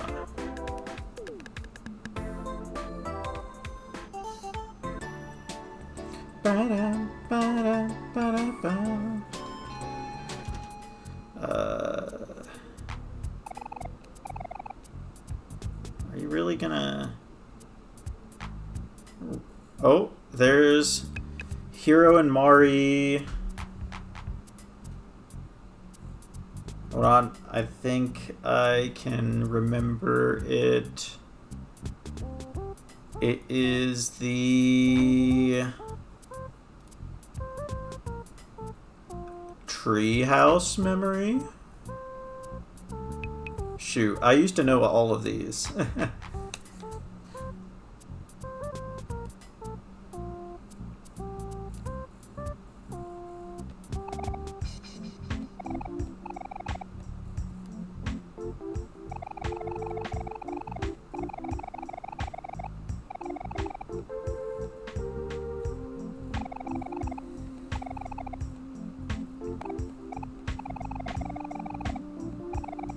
I expected you to be here a bit earlier. Is it the... Here I go again.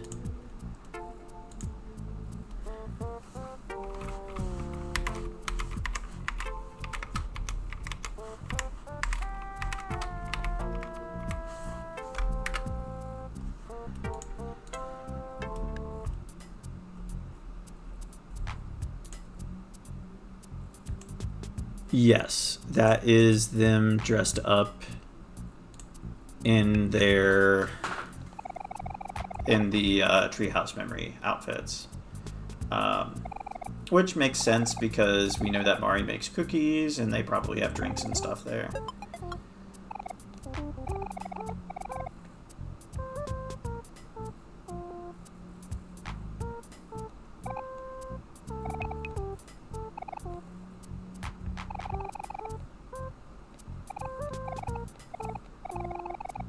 Can I not buy... Oh, yes, I can buy fish.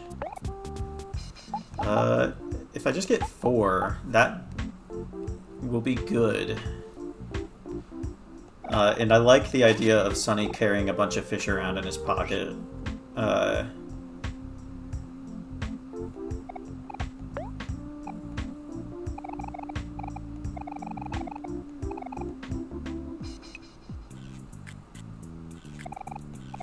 I give you weapon.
Something I do like, because we have the characterization of Sunny as lazy, when you're going for the universally loved achievement, you know that this is kind of out of Sunny's nature. It's almost like he is putting in some kind of effort.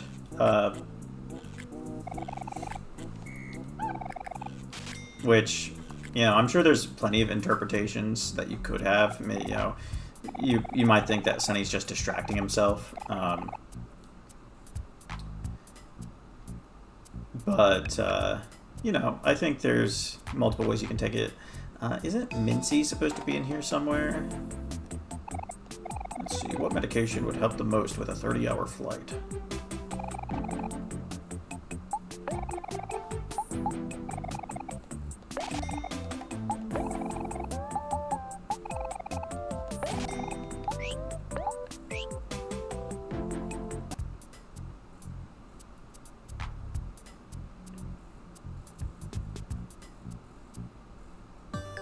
Yeah, there she is.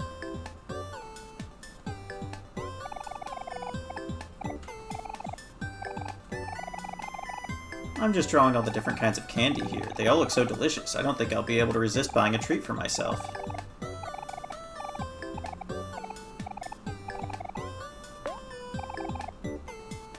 Yes, Sunny, I agree.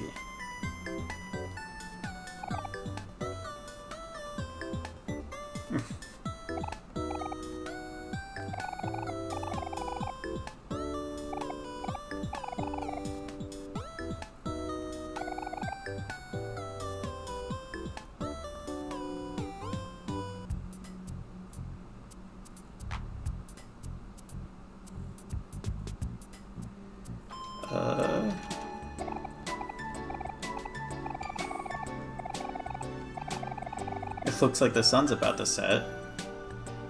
Yeah, sorry, this probably should have taken like 20 minutes. But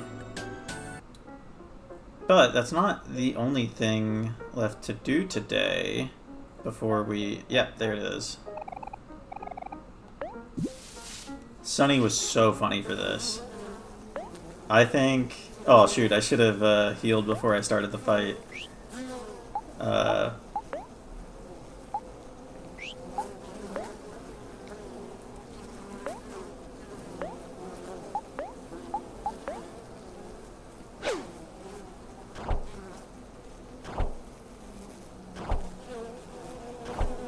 Sunny, no! Kel always does more damage than Sunny, right?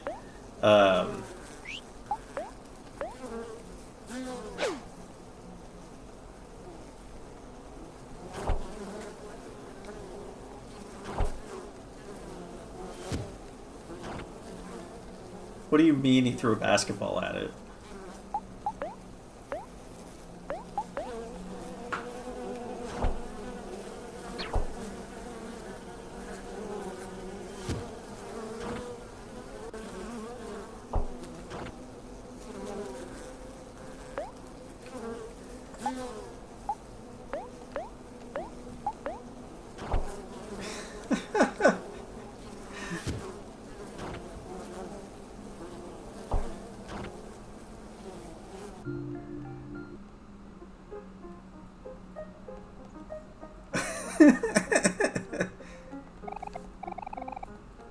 Sorry, I'm easily entertained.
Where did bro go?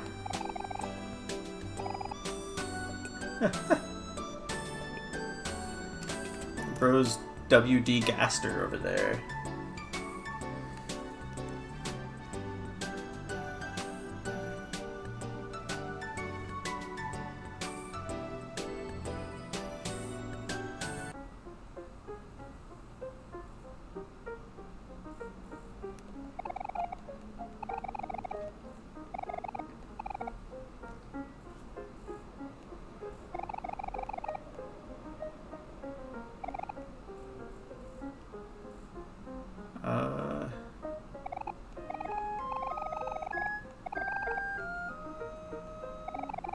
You got a seashell necklace.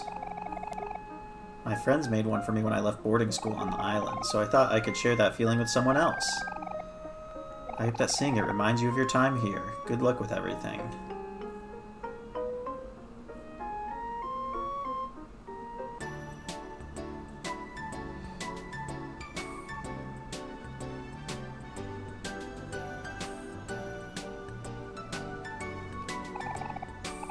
Again, Claus is literally just following Sunny around. Like, I think there's only, like, one time where you have to go out of your way to find Claus. Because he pretty consistently just goes to, like, the last place you went. Like, you feed him in the park, and then the next place you go is Basil's house. And then in the afternoon, you find him at Basil's house.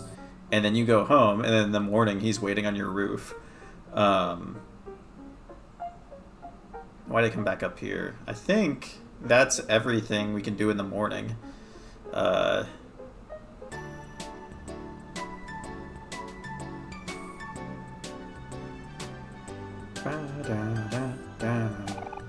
Before we go in, I should probably mention that my mom is going to be a little mad about me taking so long with the groceries. I was supposed to bring everything back around noon, but I got carried away doing other stuff, and you know how it goes. I think you should walk in first.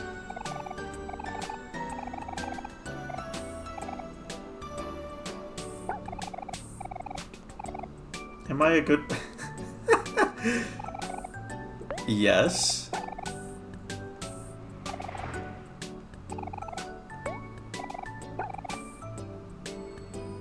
Oh my goodness. Hector.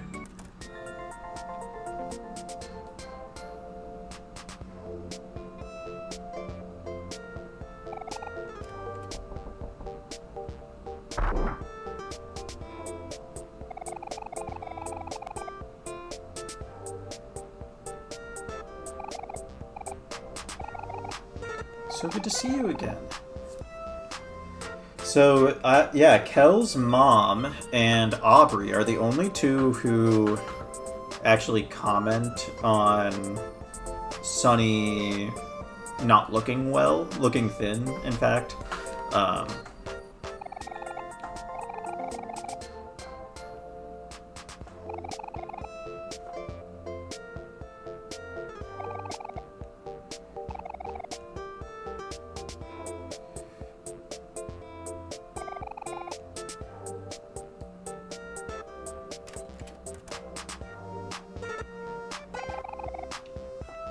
So I don't know why Kel and Hero's bedroom is so much bigger than Sunny and Mari's. It's the exact same like house setup.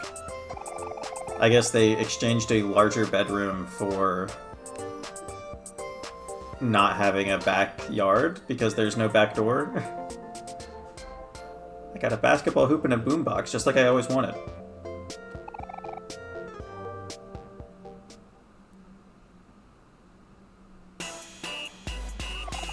So this is the Jock Jam song.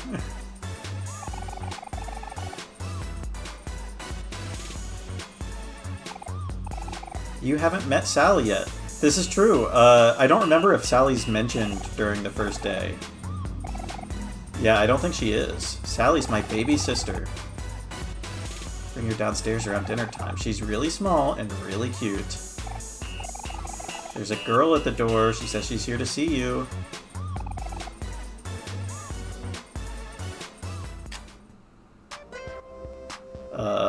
Real quick.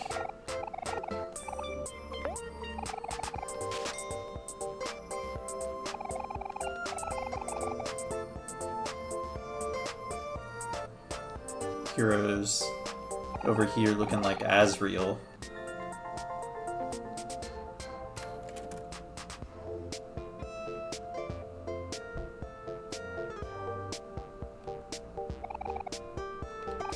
Sorry for intruding.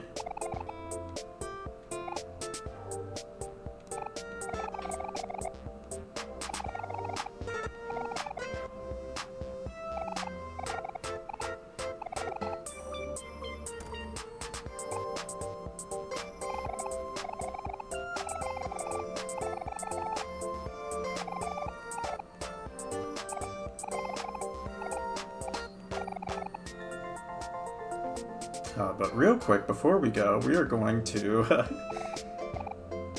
look inside. What you're taking in my mom's bag for, Sonny?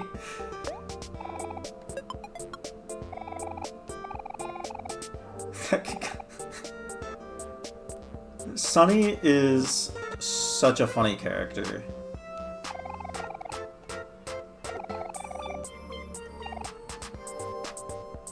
And I think Kel is such a funny character as well for enabling him. What you looking at my mom's bag for? I don't want a repeat of last year.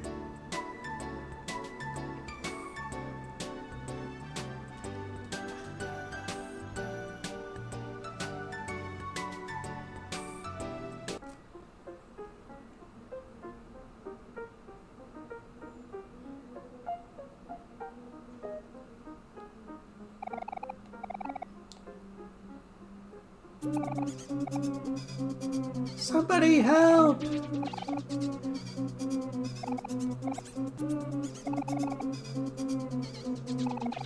I know this area. Basil's voice is coming from our old hangout spot.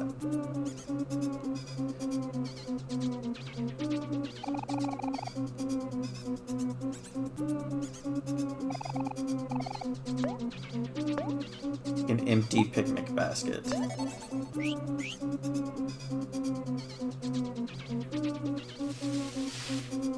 Yes, we did get Mincy. I think, unless you have to visit her twice.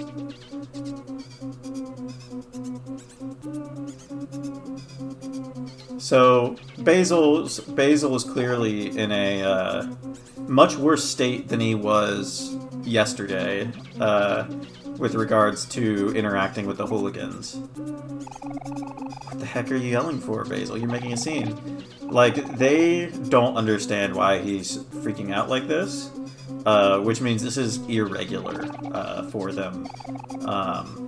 Assuming they even interact with Basil all that much. We just want you to... and so, like I said, my interpretation of this is... Well, first, Basil's very stressed right now. He has a lot going on. Sonny just came outside for the first time in forever. And yeah, he is just not well. And then on top of that, you have the hooligans.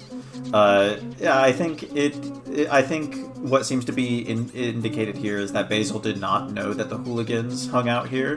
This is probably the first time he's been here in a while. And suddenly they're approaching him in this secret hangout spot, and Angel has a jump rope on a stick, and Sonny's outside, and he's leaving, and everything is going on. I think it makes a lot of sense why this is happening.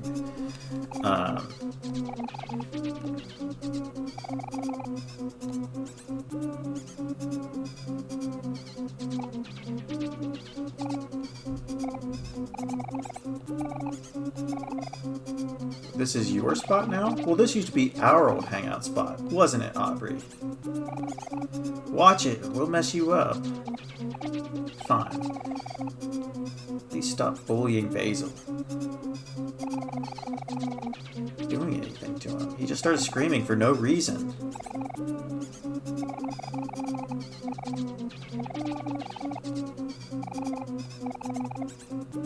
I'm right behind you, the Maverick.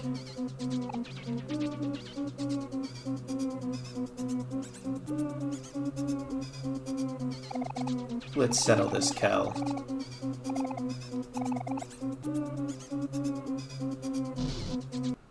And of course, unfortunately, we will not be partaking.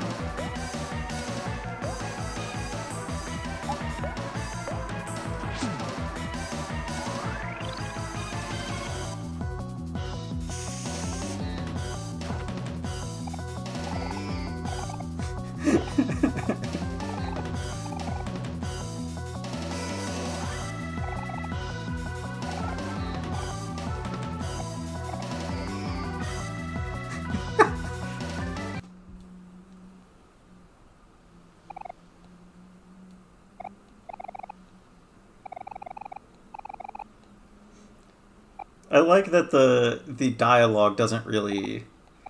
First off, it doesn't make any sense that they win this fight without the pepper spray. I don't remember... Is this a fight... Does the story continue if you lose? I think it does. Because it's supposed to be like, oh, this isn't a game. And they still just get bored and leave.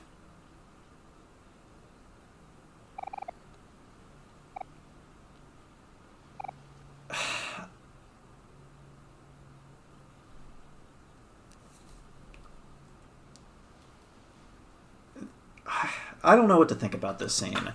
On its face, it seems to be trying to imply that Aubrey's new friends are not the same as her old friends, because her old friend group wouldn't have just left at the lake here because they got bored. I mean, Kel might have, but, you know...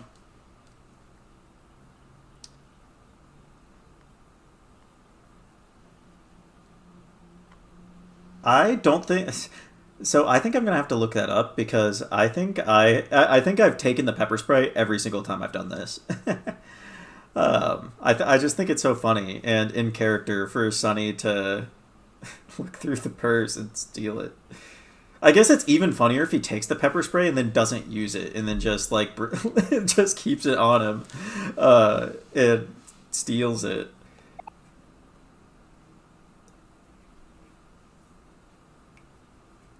But yeah, anyway, but the hooligans, it almost seems like to be trying to imply that they're not as good friends, but I don't think that the rest of the game wants you to think that. And it just feels really shallow.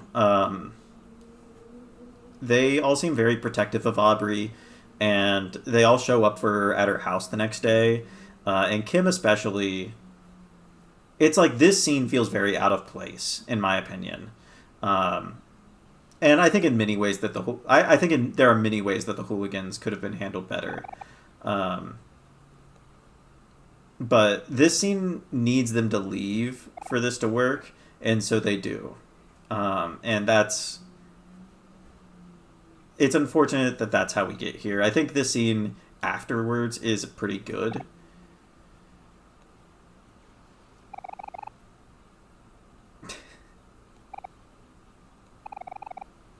Why do you guys keep coming back? I just want you to leave me alone.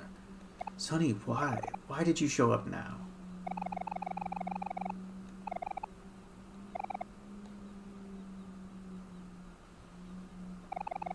You think I'm the bully, but you're all messed up too. Where were you when Mari died? Where were any of you? You were the worst, Basil. How dare you still show your face to me after what you did? Aubrey, get away from me.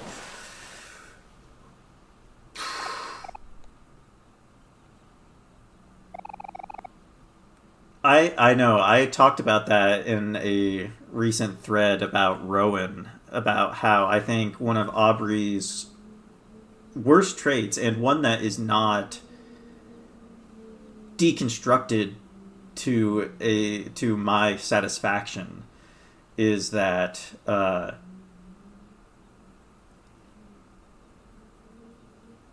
that's her stance. It's just I don't like that, and I don't think, and it. I mean, I think it's fine for her to feel that way. It's just nothing's ever done with it. It's okay for Aubrey to be immature. She's 15. Um, it's okay for her to blame others and feel like she was abandoned, and her feelings don't have to be logical. I think the problem is this is not something that the story calls her out on, I guess. I mean, don't get me wrong. There are scenes where she says she's been a jerk, and other characters say, "Oh, we were all doing our own things," um, but this specific thing, it doesn't sit right with me. Um, and I think it's part of. I think it goes into. We'll see when we start One Day Left that I think Aubrey's arc in general is very rushed. Uh, but this scene is actually really good. Other than that, um, in fact, this scene has to happen. It tells.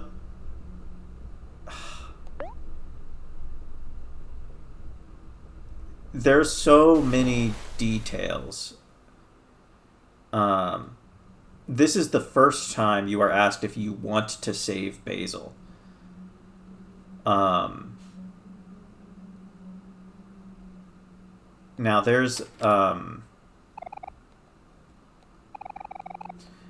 there are cut there's cut dialogues.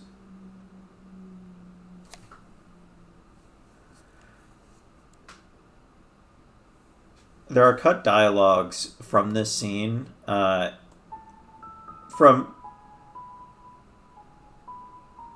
from the fight, from the something fight that we're gonna do in a little bit, that actually talk about you trying to save Basil and Basil like thrashing. Um,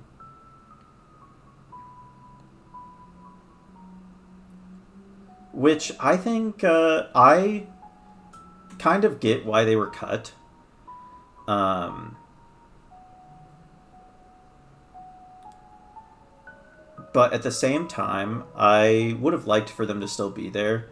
Um, because I don't know, I think it's kind of important to me that Sonny does make it to Basil. Um, that he did something. Even if he wasn't able to get all the way out and needed Hero to come in at the end. Um, I think I think it should have been made clear that Sonny still had an impact on that situation, and that him conquering his fear of drowning wasn't for false pretenses, because Hero would have shown up anyway. Um, and so those cut dialogues, in which it directly indicates that Sonny is Sonny is able to grab Basil and start swimming out, I think are pretty important for me.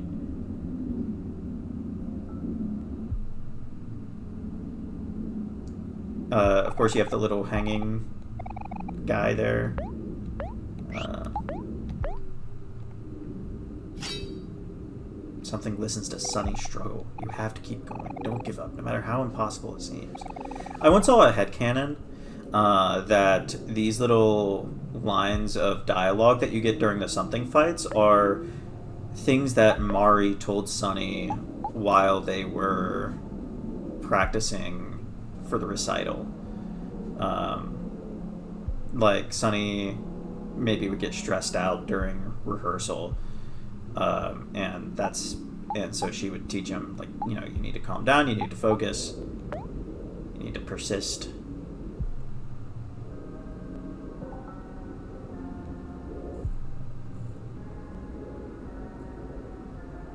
I don't think they don't all work like that. And so like here, yeah, I get it. And I think if you want it, I think the interpretation still exists because something that is struggling against Sunny is probably Basil, and as Sunny is persisting, he is, getting closer to the surface of the water again, as we can see here. So it's not all for nothing. Like, the interpretation's still there. But then you have this, and Basil's not there. And that's probably why it was, because he's clearly not holding Basil in this cutscene. Granted, this cutscene, I mean, he's dressed... This isn't... Yeah, this isn't... That's not us seeing... Yeah.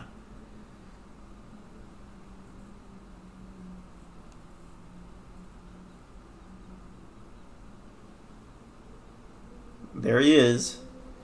Henry OMORI in the flesh.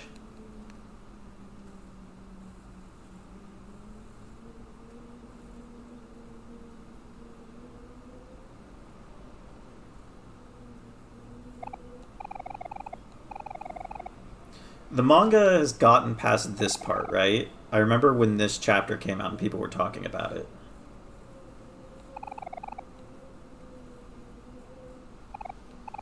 Where do you think you're all going? That's enough. Don't you think you've caused enough trouble? Come on, guys. We gotta go.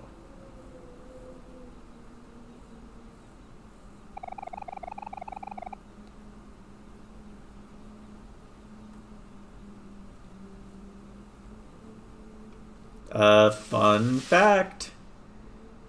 Basil lost his hair clip during this incident.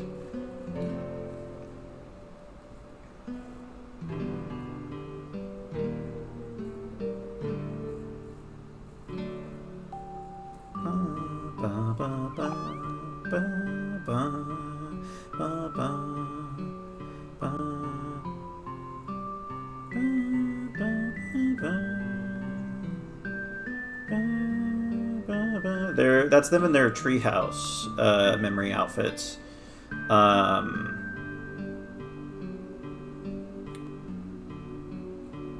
Again, it's just kind of like, I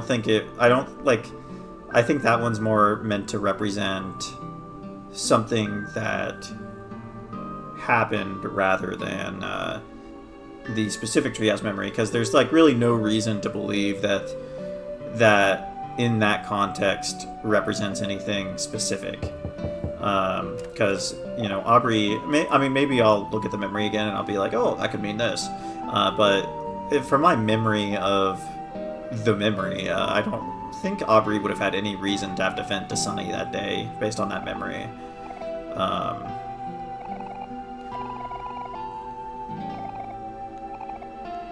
I think if you don't interact with it and it's still there, when you do the hangout with Aubrey in the group there, Sunny and Aubrey sit on the swings and they kind of fade into the younger versions of themselves. Way past that? Where's the manga at right now? I know it's in a, entering black space. Interesting. I know it's in a, they're having a, whatchamacallit right now.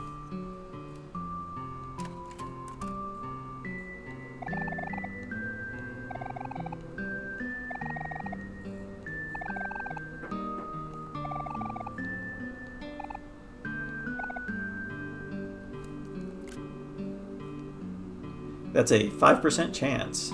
Basil, is that you? Oh.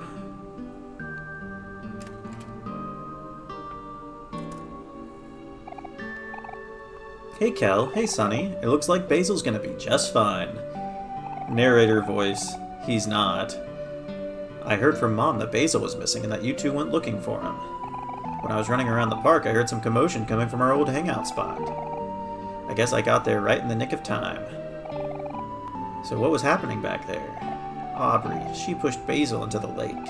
What? That was Aubrey back there? No way. She wouldn't do that to Basil. She's become all messed up after you left for college. Perhaps indicating that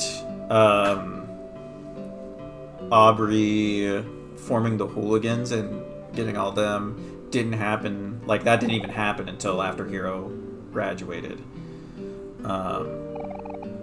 Maybe I should have never left. It's not your fault that this happened. I think Hero and Sunny are very similar characters in a lot of respects. Not in every respect, of course. Oh, Sunny, there's no way out of this, is there?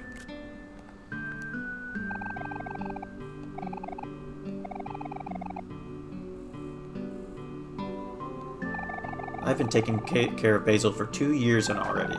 2 years already, but I barely know anything about him. I wish he would open up about himself more. So, there it is. Weird thing about Polly is, of her like 5 lines of dialogue or 6 lines of dialogue, 2 of them just directly contradict each other.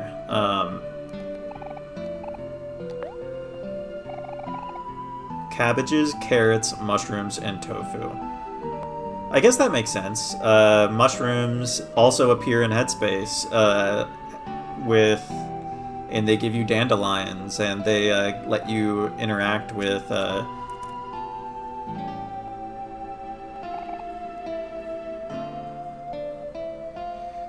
well, I think Aubrey's bat is one of Mari's bats. I think, you know, Sonny, you were pretty awesome back there, jumping in the lake to save Basil like that. Even if Hero ended up saving the day, I think you deserve some recognition too. How about a high five?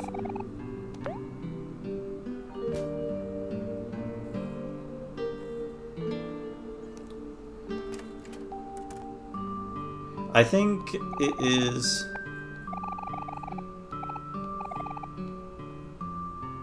I think it's a little sad that Hero... that you can't get Headphones Kid to go... You just have to keep knocking, right? Yeah.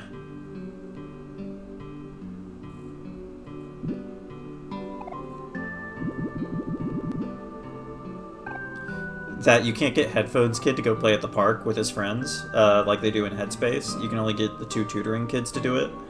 I think that's sad. Jesse, was it? We're friends of your dad. He asked us to call you down to the living room for cake. Dad is friends with a bunch of teenagers. So weird. Yeah, this is Bangs.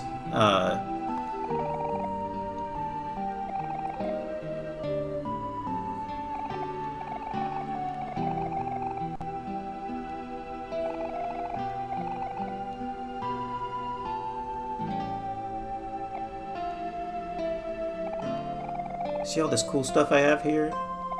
I got all this stuff from Mom. Mom doesn't live here anymore, but she sends me stuff like this all the time. But Dad isn't up to date with the trends. Whatever he gets won't be as good as what I already have, so whatever he gets is just a waste of his money. So even if it's my birthday, he doesn't need to get anything for me. I think these scenes... I think there's a lot... There is a lot going on in Far Away. I think a lot of it is missable. I think a lot of it can screw with the pacing. I do like this.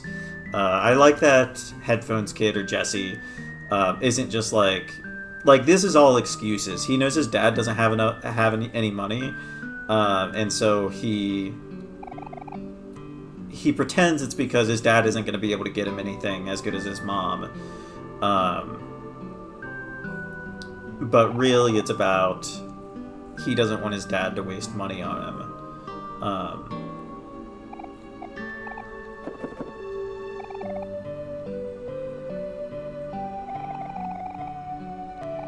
Yeah, and Kel just says it.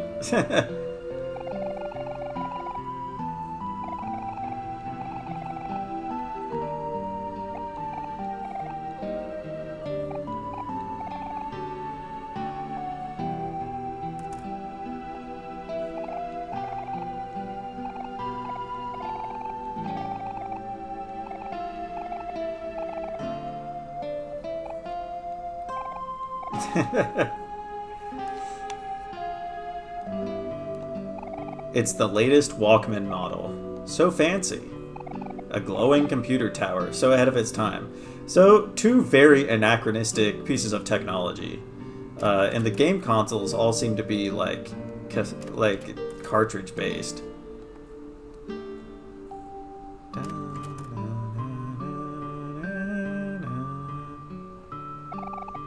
Also, Peep the Cake, it's a strawberry one.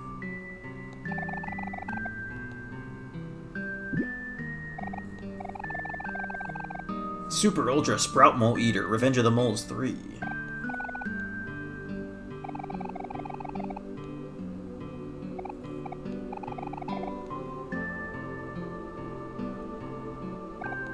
Game console?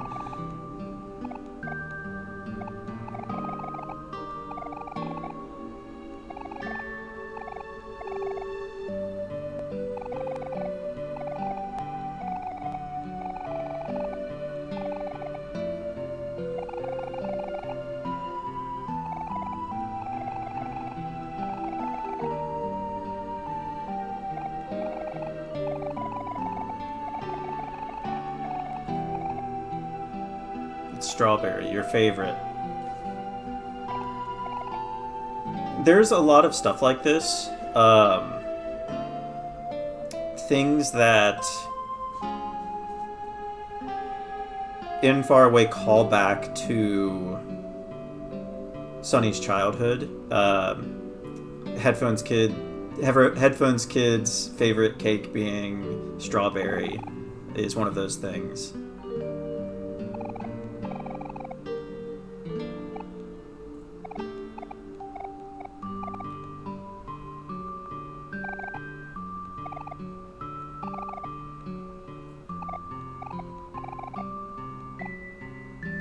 As a story, this is a very touching moment. Imagine this in real life, though. There's just these three teenagers just like watching this happen.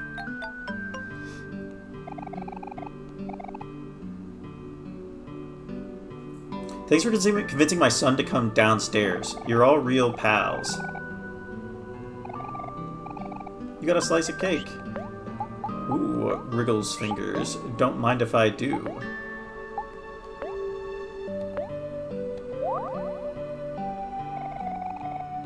Oh, I forgot that Sonny like describes foods that you eat.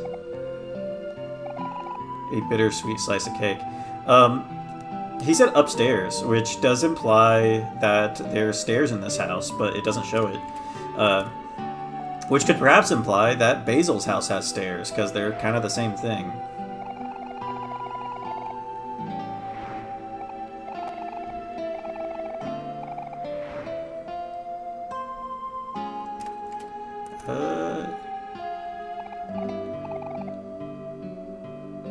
Does Angel come back here after the fight? Yes, he does.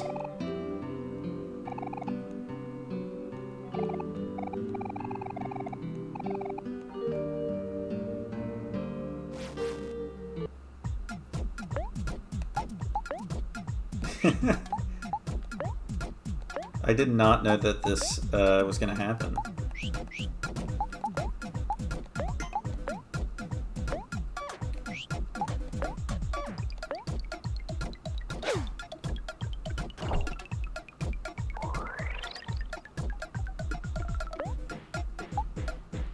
I like how... Oh, I forgot that, like, these...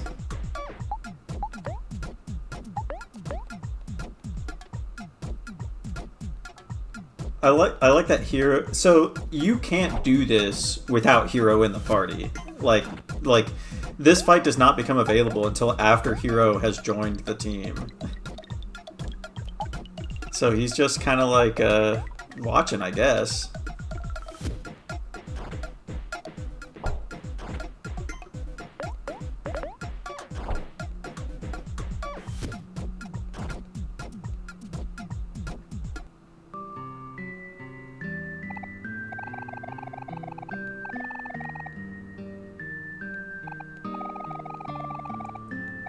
I think that interaction could have used some more dialogue.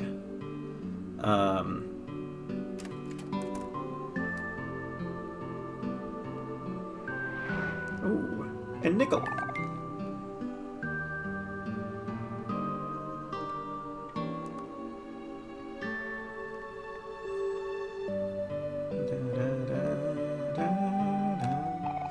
Life's been kind of stressful lately.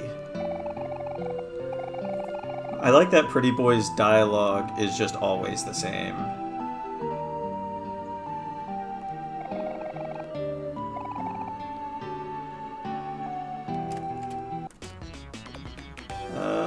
What am I looking for right now? There he is. Followed us to Other Mart, did ya?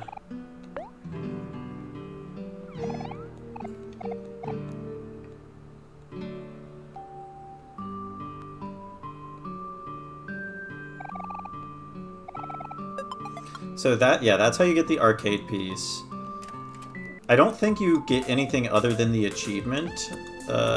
Ooh.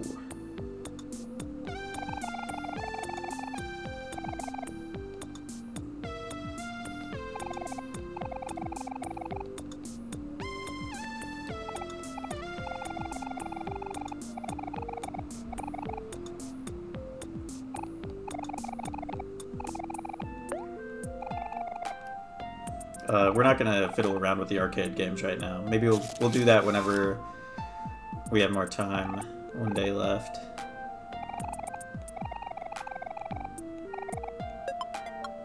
Delightfully devilish, Seymour.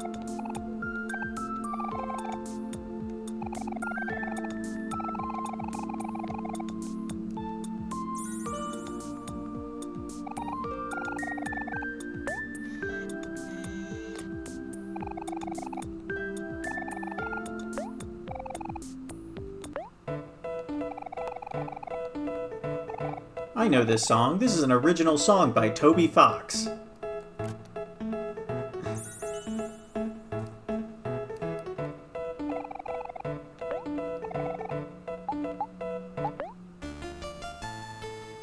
Ah, yes.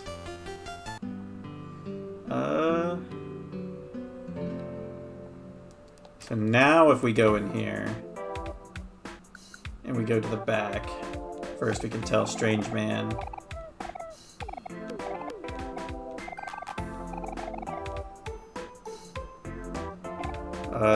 This is the recycle path, I'm pretty sure.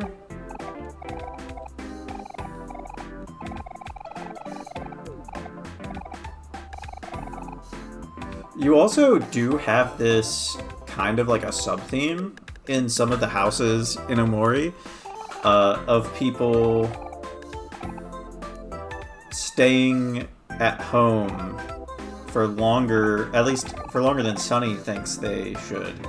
Like you have Charlie's older brother, you have the recycle path who's called a man but still lives with his mom.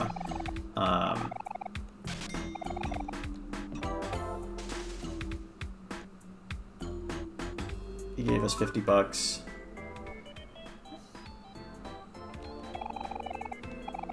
Sometimes I come here to look at the flowers.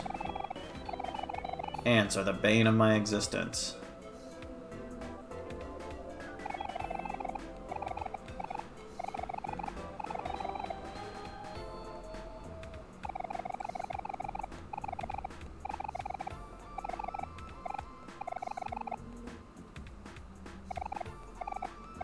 See, I think this is kind of a problem I have with this section of the game, is these are things that can't happen without Hiro being in the party. And yet Hiro has no dialogue. I mean, I get that he's not the one who,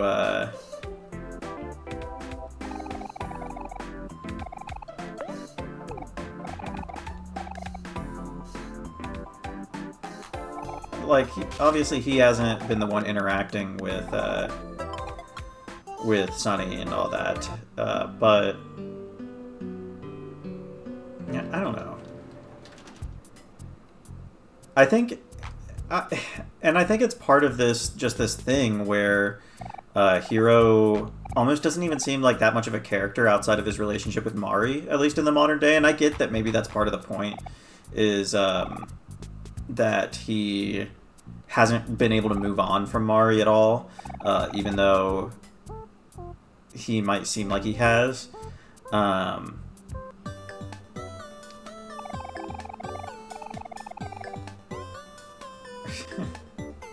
didn't know if there was like a quest related to him or not. If you had to like help him find something. I've never cooked for a whole party before. Better quality or something with more quantity? I love throwing parties, but my new apartment is a studio, and so I can't have too many like actual parties. Also, I'm getting pretty old. I'm not that old. Don't call me old.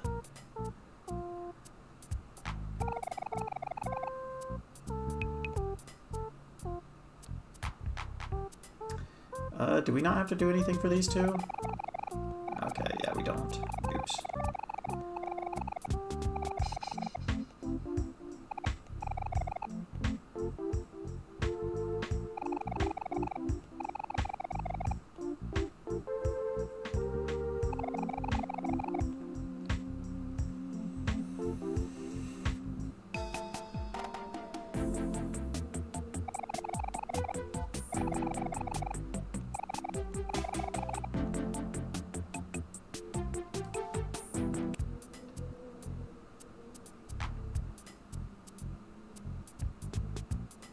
I do like that there was some, at least some care put into like characters being off, like doing stuff on their own. You don't get anything from throwing coins in the fountain, right? I feel like you don't. And then yet, Pretty Boy's dialogue is literally the same every single time. I think we can go back to the hideout now. Yeah.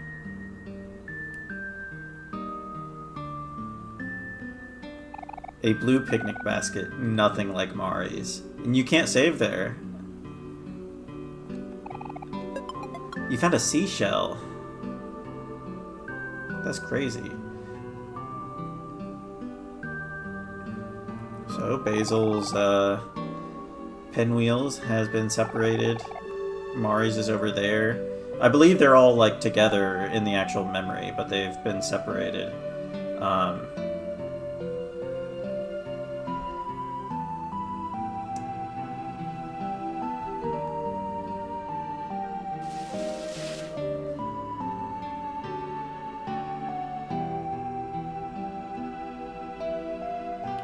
We'll leave that there.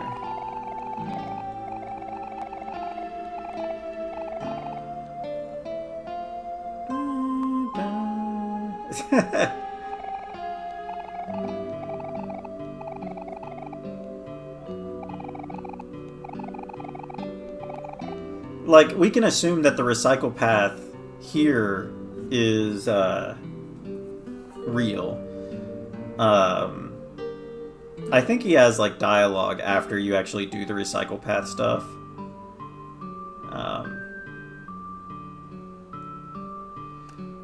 Let's just walk in everybody's houses real quick. No response.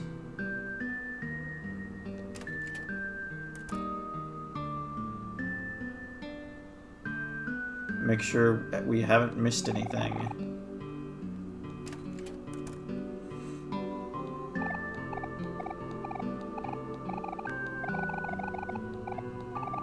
No, I don't really have beef with any of you. Me and Kim just always do the same stuff together.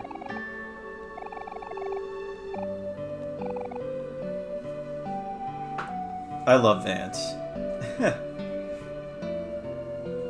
Bro has been pepper sprayed and he's just chill. Aubrey, why won't you tell me what's wrong? It's just you two. It's not these two. Nobody, like, I almost want to say that I think it's completely possible that in this original version of the fight with a different scene, like, maybe Hero wasn't even involved. Like, maybe Sunny was supposed to save Basil, get him out of the lake, and then you would meet Hero at the and then you would just meet Hiro at the house. And then they were probably like, oh, but what if Sunny thinks Mari saves him, and then he opens his eyes and it's Hiro, and you get this scene with Hiro. That's almost what it feels like. Like, Sunny was originally supposed to save Basil himself, and they changed it. Or the entire lake's... Well, no, because the dialogue.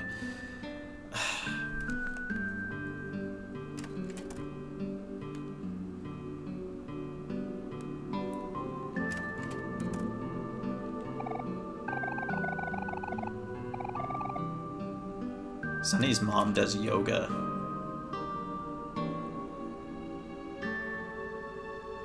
Do you think Sunny does yoga? Probably not. Sunny's lazy.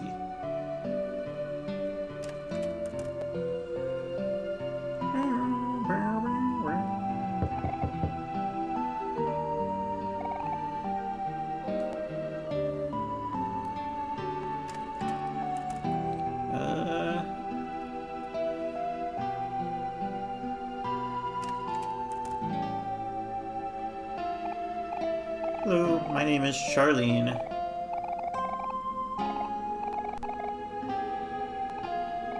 So this is the first scene where Kel actually says this is Hiro, which means this could potentially also be a late edition.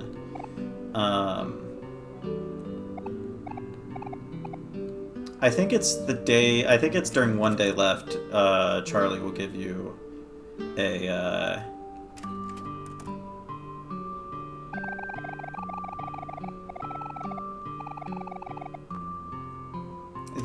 a new flower pen, which, or maybe she just gives you like a daisy. I don't know. I'll have to see. We'll have to see.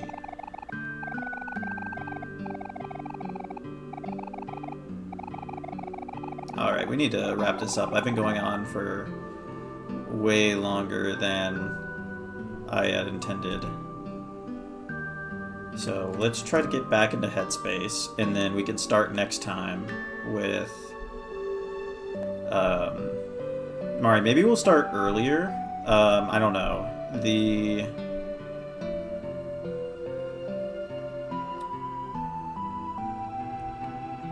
I have a new work schedule, and I don't work Fridays anymore, so I could probably start earlier on Friday, and that way we could try to just grind out Headspace.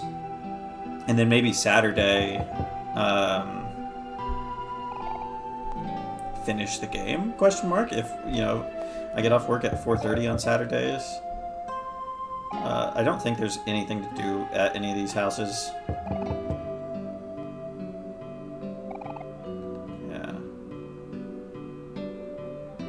Is there anything going on in the church? I don't think it'll let us go into the cemetery anymore with Hiro. Yeah.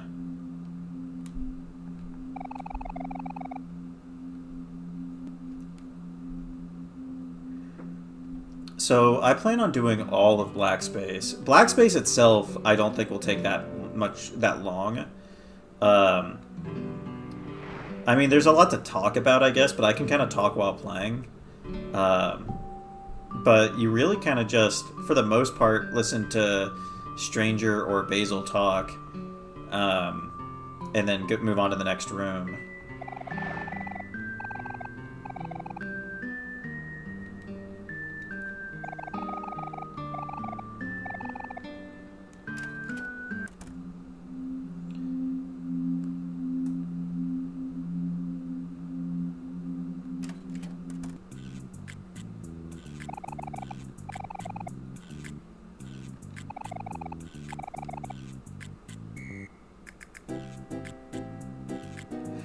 Oh yeah, I don't know about that. Especially if we're planning on doing the OMORI route, or at least partially. It's just like, oh,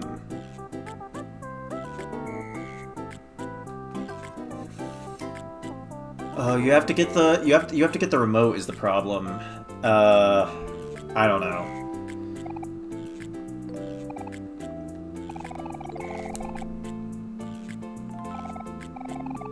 Seems we have gone missing. We couldn't have gotten too far. Did not find anything of interest.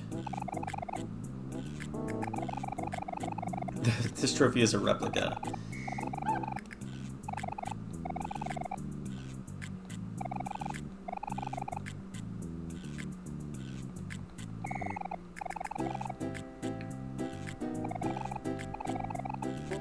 I like that they put those like up in their room as if the Maverick would go in there. Also, I love that the Maverick has different wigs. Maybe something I think it'd be funny in Sinesque if we had him wearing one of the other wigs.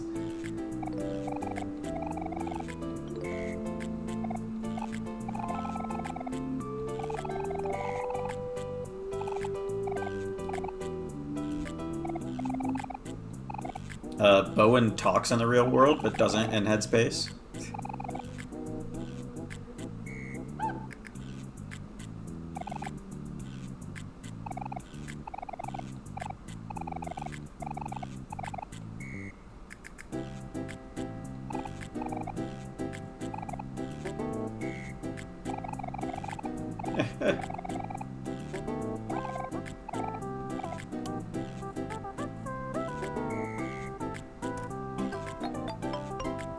Awesome.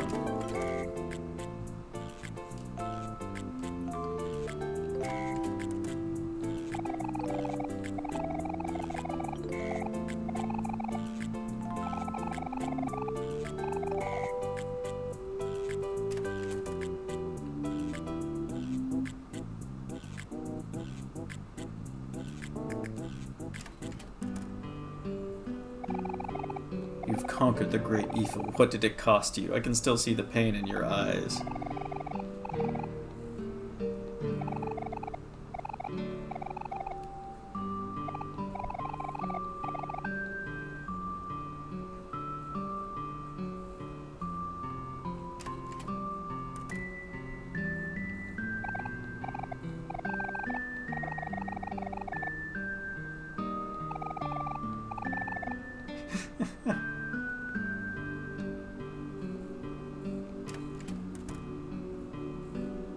I love that everybody just lets Sunny walk. Like, you,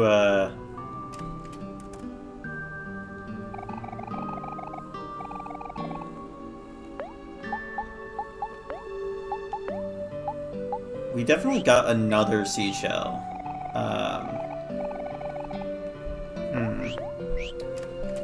Interesting. I'll have to... I forget if there's anything... if that's relevant.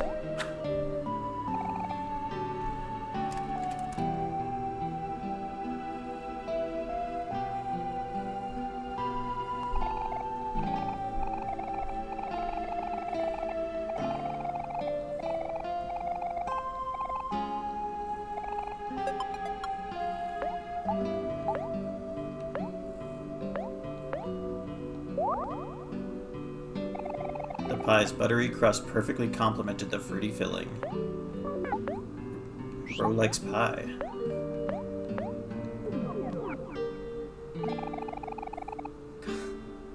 Created a questionable flavor.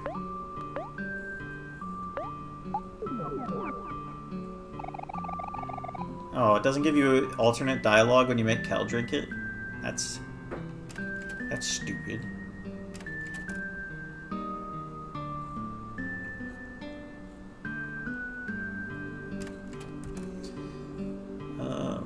I think we've basically... yeah, all we really have left is we're gonna walk in here, we're gonna do this cutscene, we're gonna eat dinner, and then we have to run to fix it, and yeah. Where have you two been? It's so late, I've been worried sick. Sorry, Mom, we got held up, but the good news is we found Basil and he's safe. Spent all week preparing the chicken roast for tonight's dinner. And it's gotten cold. Oh, Mom, please don't cry.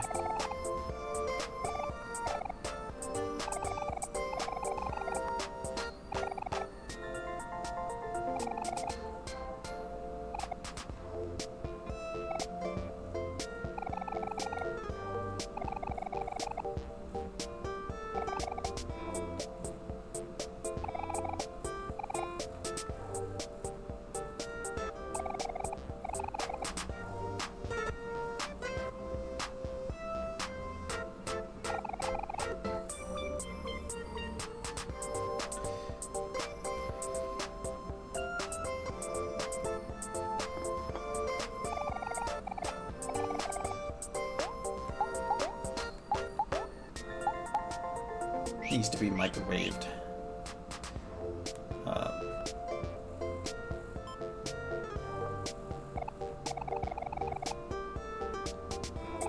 It's so good to see you again, Sonny. It really has been way too long.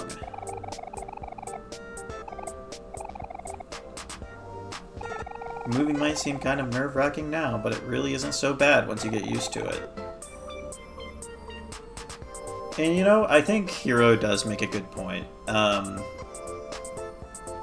Obviously, when I was growing up, whenever a friend moved, it was like, you know, I would get really sad about it. But the older you get, the less that actually impedes relationships. Of course, you know, the technology now versus when I was a kid is so much different, but I say that as if I'm 50, but they just have smartphones now, and they didn't have those when I was a kid. I had a Nokia. They have Discord and Twitch. But, you know, everybody moves, you know, generally, once you're, you know, out of college, you're probably moving, like, every other year, just to find, like, places with good rent. Unless you're, like, yeah.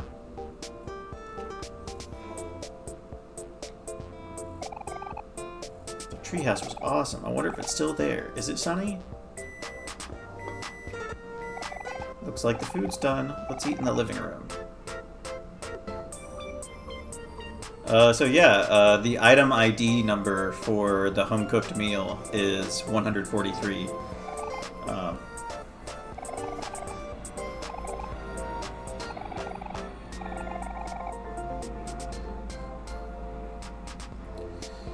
This is interesting. This is the first time you get to look through the album without there actually being any new photos.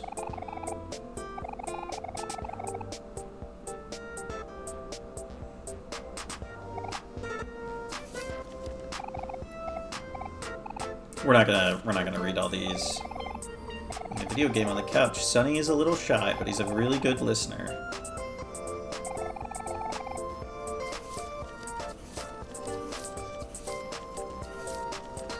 Legendary sunflower picture.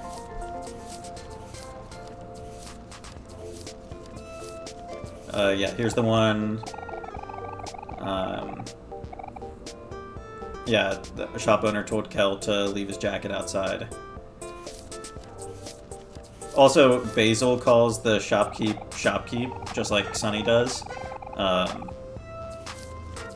Which is kind of funny.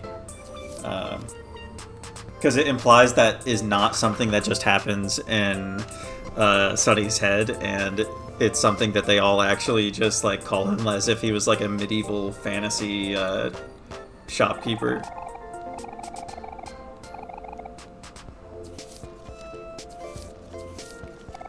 We buried Sonny in the sand.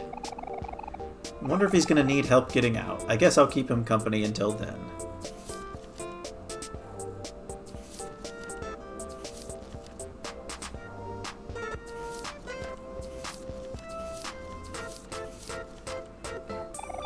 Goodbye, summer. Until next year.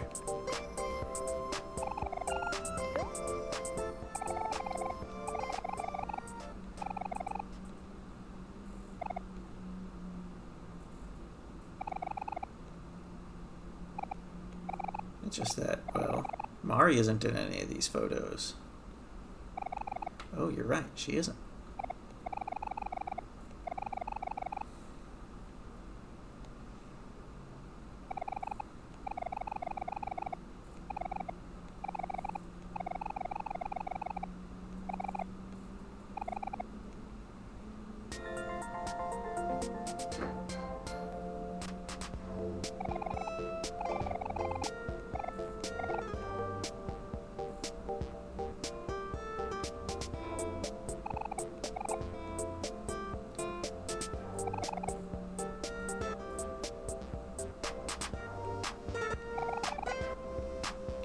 How old is...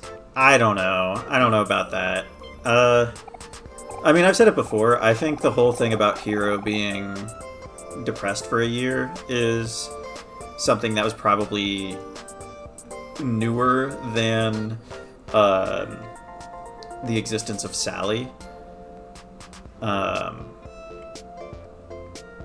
old is... Do they ever say how old she is? Because I feel like she's around, like, 2, like, at most.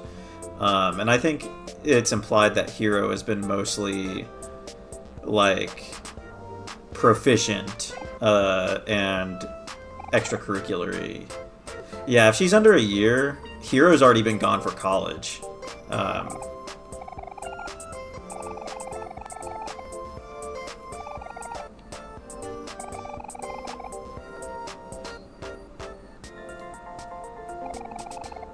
It is interesting, though. I can't imagine my parents having a kid after I left for college. Like, they very much seemed like they were done with that part of their life when I left.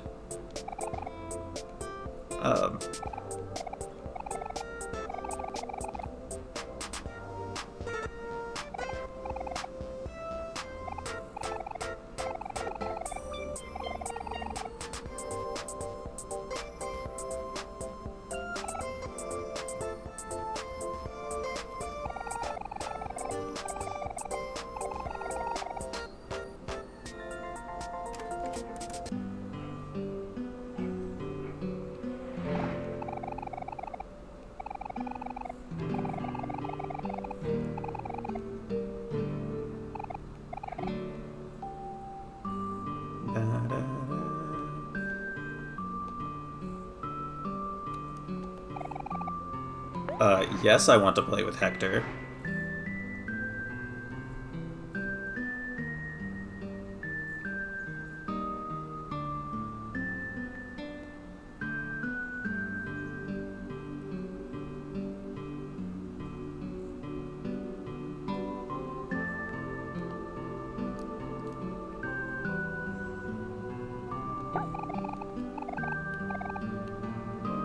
Absolutely, he's a good boy.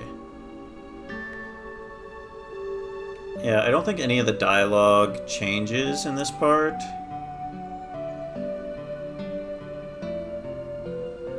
Though that Hector hangout has me second guessing it.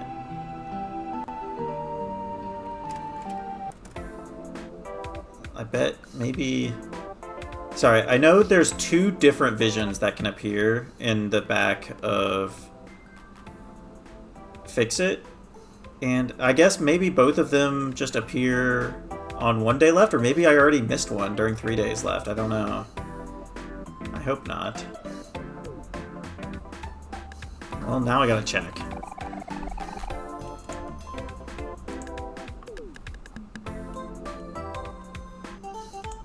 Luckily, I know exactly where this stuff is.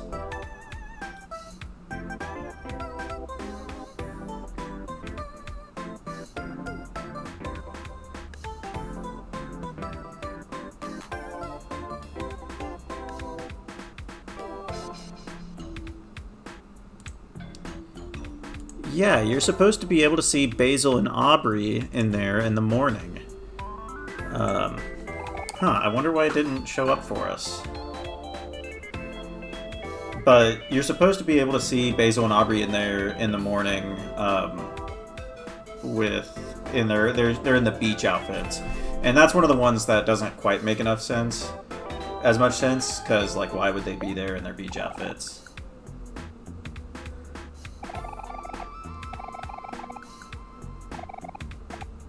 Wow. Yeah, I don't know. Maybe there's like a weird glitch.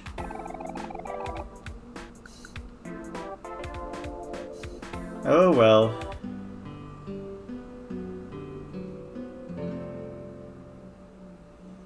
But yeah, that one was one of them that I was always like thinking about, like, oh, what could it mean? Why would Aubrey and Basil and Sunny, because he would have had to remember that they were there, why would they be there? I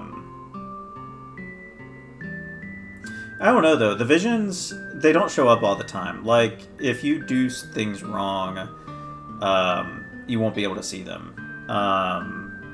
Like I said, the recyclist one...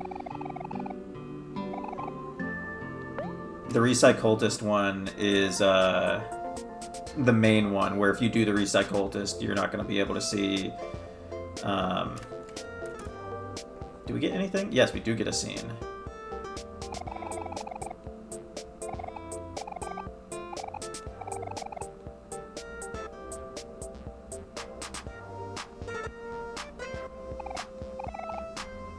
I think we'll let Kel be taller this time. Yeah, it's so empty.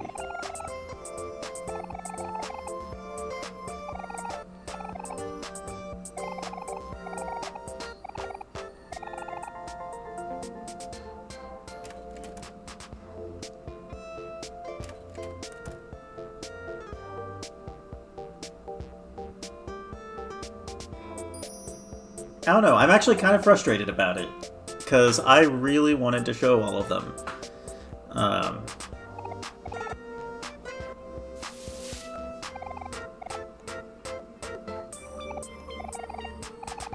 Just like your old man.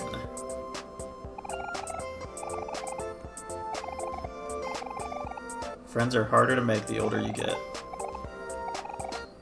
I will say, some of my best friends are honestly from college. I do have some high school friends that I keep in touch with, play Magic with sometimes, but the people who I'm interacting with on a daily basis are mostly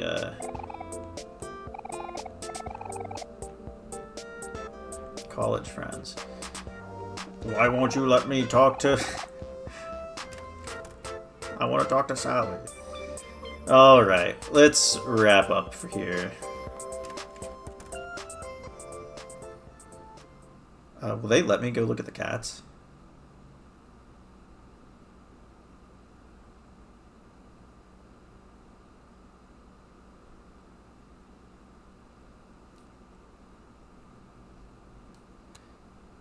I mean, you had your eyes out too, right? Like, it's not just that I just missed it. Well, they don't disappear until you interact with them, and I didn't interact with it. Maybe the wiki's wrong. Maybe they do both appear during one day left, or maybe... I don't think I went back there... Maybe I didn't go back there during 3 days left? I don't know. There's a video that I watched ages ago. Can I still give this guy money? No.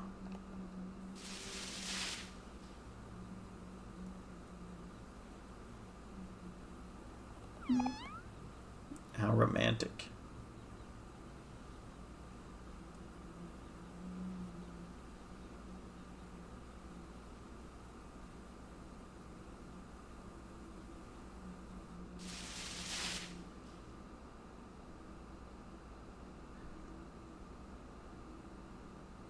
The dialogue here. If you stand at the dock. I probably did, because there was a time where I was trying to understand all of this.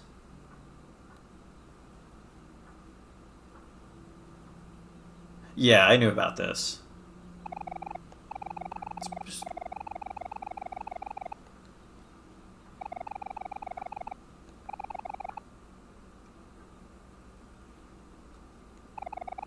Sometimes it feels like some of it is still there.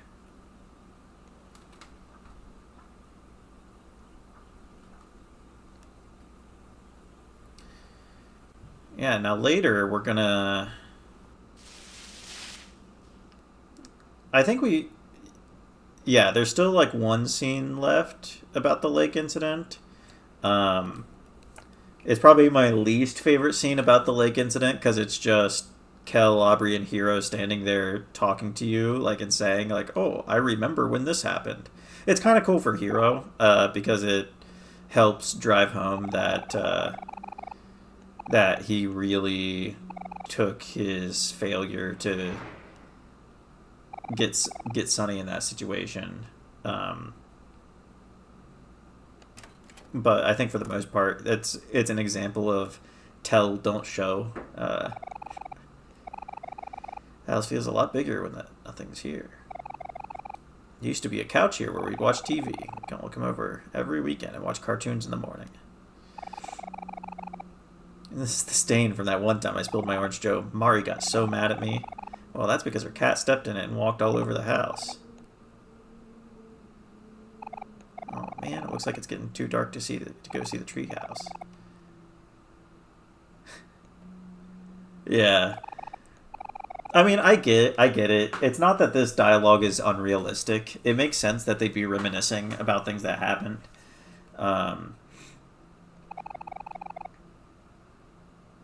And, of course, you know, this specific scene is important because, well, depending on your point of view, like, in my perspective, the memory wanted you to think that the person that was mad at Kel was Hiro, but it was actually Sunny. Or Mari. I'm tired, sorry. Oh, man. I'm gonna be... Oh, man. I let this stream go... I probably shouldn't have done Far Away tonight. I let the stream go on way longer than intended, and I don't have very insightful things to say about this stuff. Sorry, I think the Faraway plot kind of falls apart a little bit. Or it doesn't fall apart, I should say. It's just rushed. It doesn't have enough time to marinate, and I think while the 3 days left is very impactful in the opening, the longer the plot goes, the more honestly, the more it feels like Sunny shouldn't be moving, and that it's almost like he's running away more. I mean, I get that he's not, but... And the whole point is that he needs to do all this before he leaves. But, like... I feel like that's why they put in the implications that the city isn't very far away. Sorry, this is me, like, kind of railing on a pretty crucial core concept of the game, that Sunny's moving in 3 days. It's just... while I think it's good for the start of the game, I think it's, like, the conclusion of the game.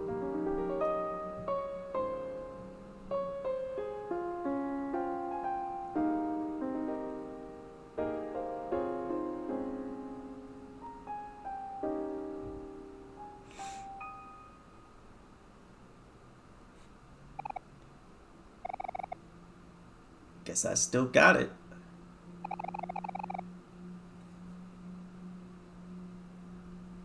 Yeah, it's like 3 days isn't a whole lot of time. And also, I don't think Sunny moving is actually a good conclusion for the arc that is set up in this game. Um, I go back and forth on that all the time. Like, I think the fact that Sunny's moving is important to the game, but at the same time, with the whole thing about taking responsibility and the whole reconnecting with friends, it almost feels weird that Sunny moves, and that's kind of why I think there's the implications that Sunny will still be visiting, because people from the city go to hobbies, and the person in the park goes there on our lunch break, which we'll see that tomorrow. Well, not tomorrow, but whenever we get to 1 day left. But I think the stuff with Aubrey especially just is not given enough time to marinate at all.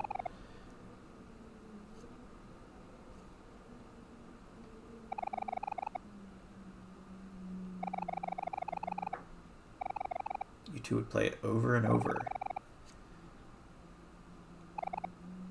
What was it again? Yeah, that's the thing. That's what I'm saying, is, like, I think it is super good for the beginning of the game and for, like, this core concept of why he does that. Like, it's as an inciting incident, it's really good.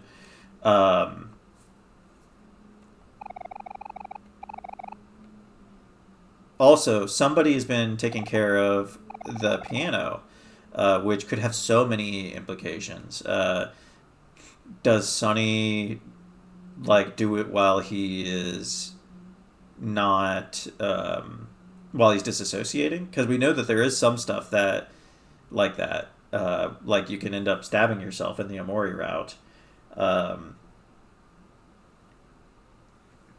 And the, is it Ghost Mari? Is it Spirit Mari? Is it Sunny's mom? I think that's an interesting question. The piano is called OMORI.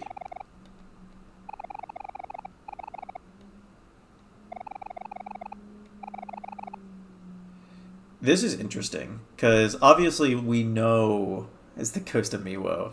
We know that Hero can play piano because we kind of see you can kind of see it in Headspace, but like Kel also seems to have done music at some point, which is interesting because that probably would have been before the photo album, since the photo album doesn't really talk about it. I have to get up early for my morning jog. I used I used to remember you hated sleeping alone.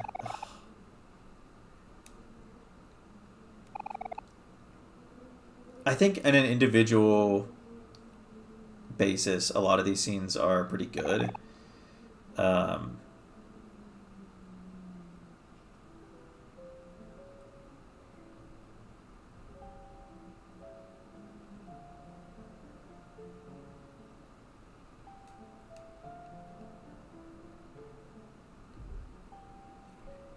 I can?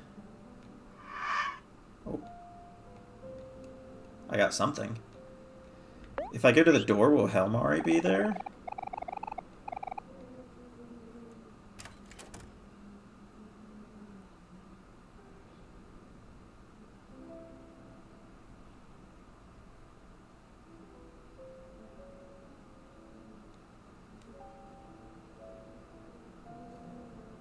Oh. Maybe if I... Nope. That's fine. I didn't... I wasn't exactly looking forward to seeing Helmari anyway. We built a bed fort. Hope you don't mind. This was all Kel's idea. I had nothing to do with it.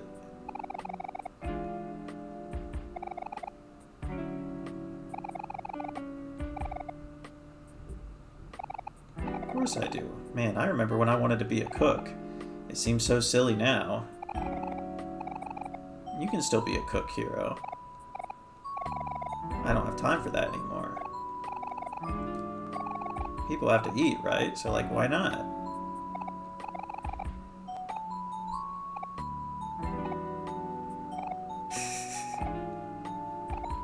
Kel immediately falls asleep.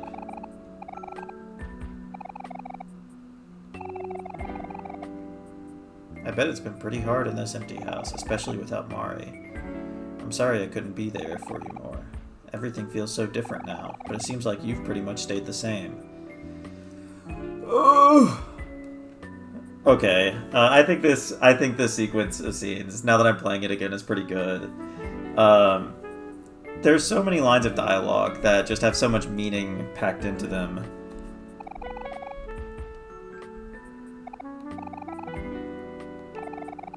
I just wish Aubrey and Basil could be here too.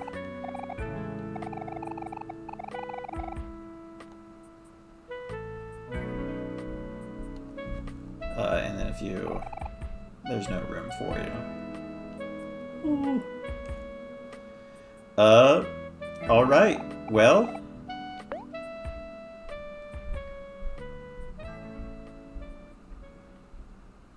I want to thank everybody for watching tonight. Everybody who's still here.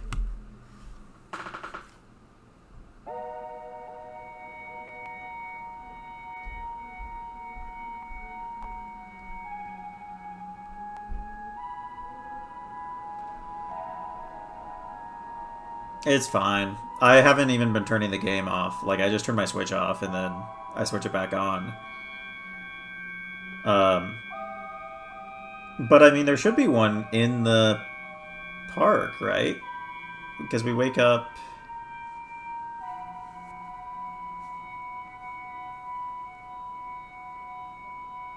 No, you can still get into the... You can still get into the park because you play hide and seek by yourself.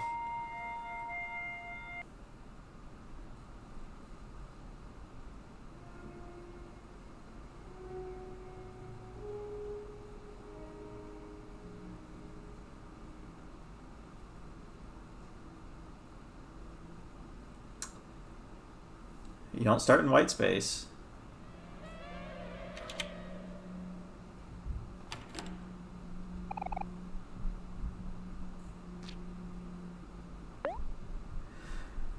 All right.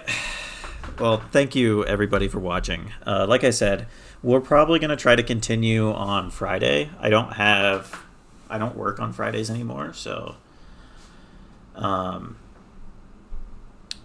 I don't know. I mean, maybe we'll try and finish Last Resort, and then we can do Humphrey, and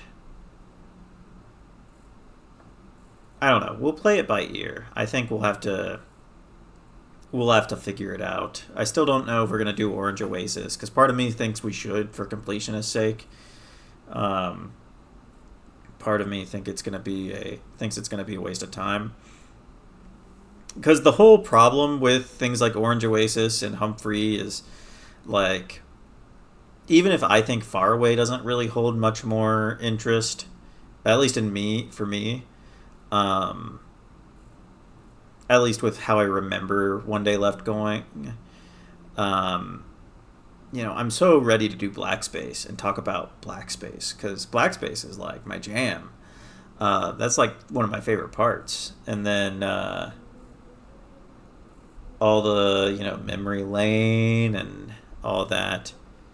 We'll figure it out. We're probably going to play it by ear. We'll probably start at some point Friday and then just keep going. Don't let me stream this late on Friday because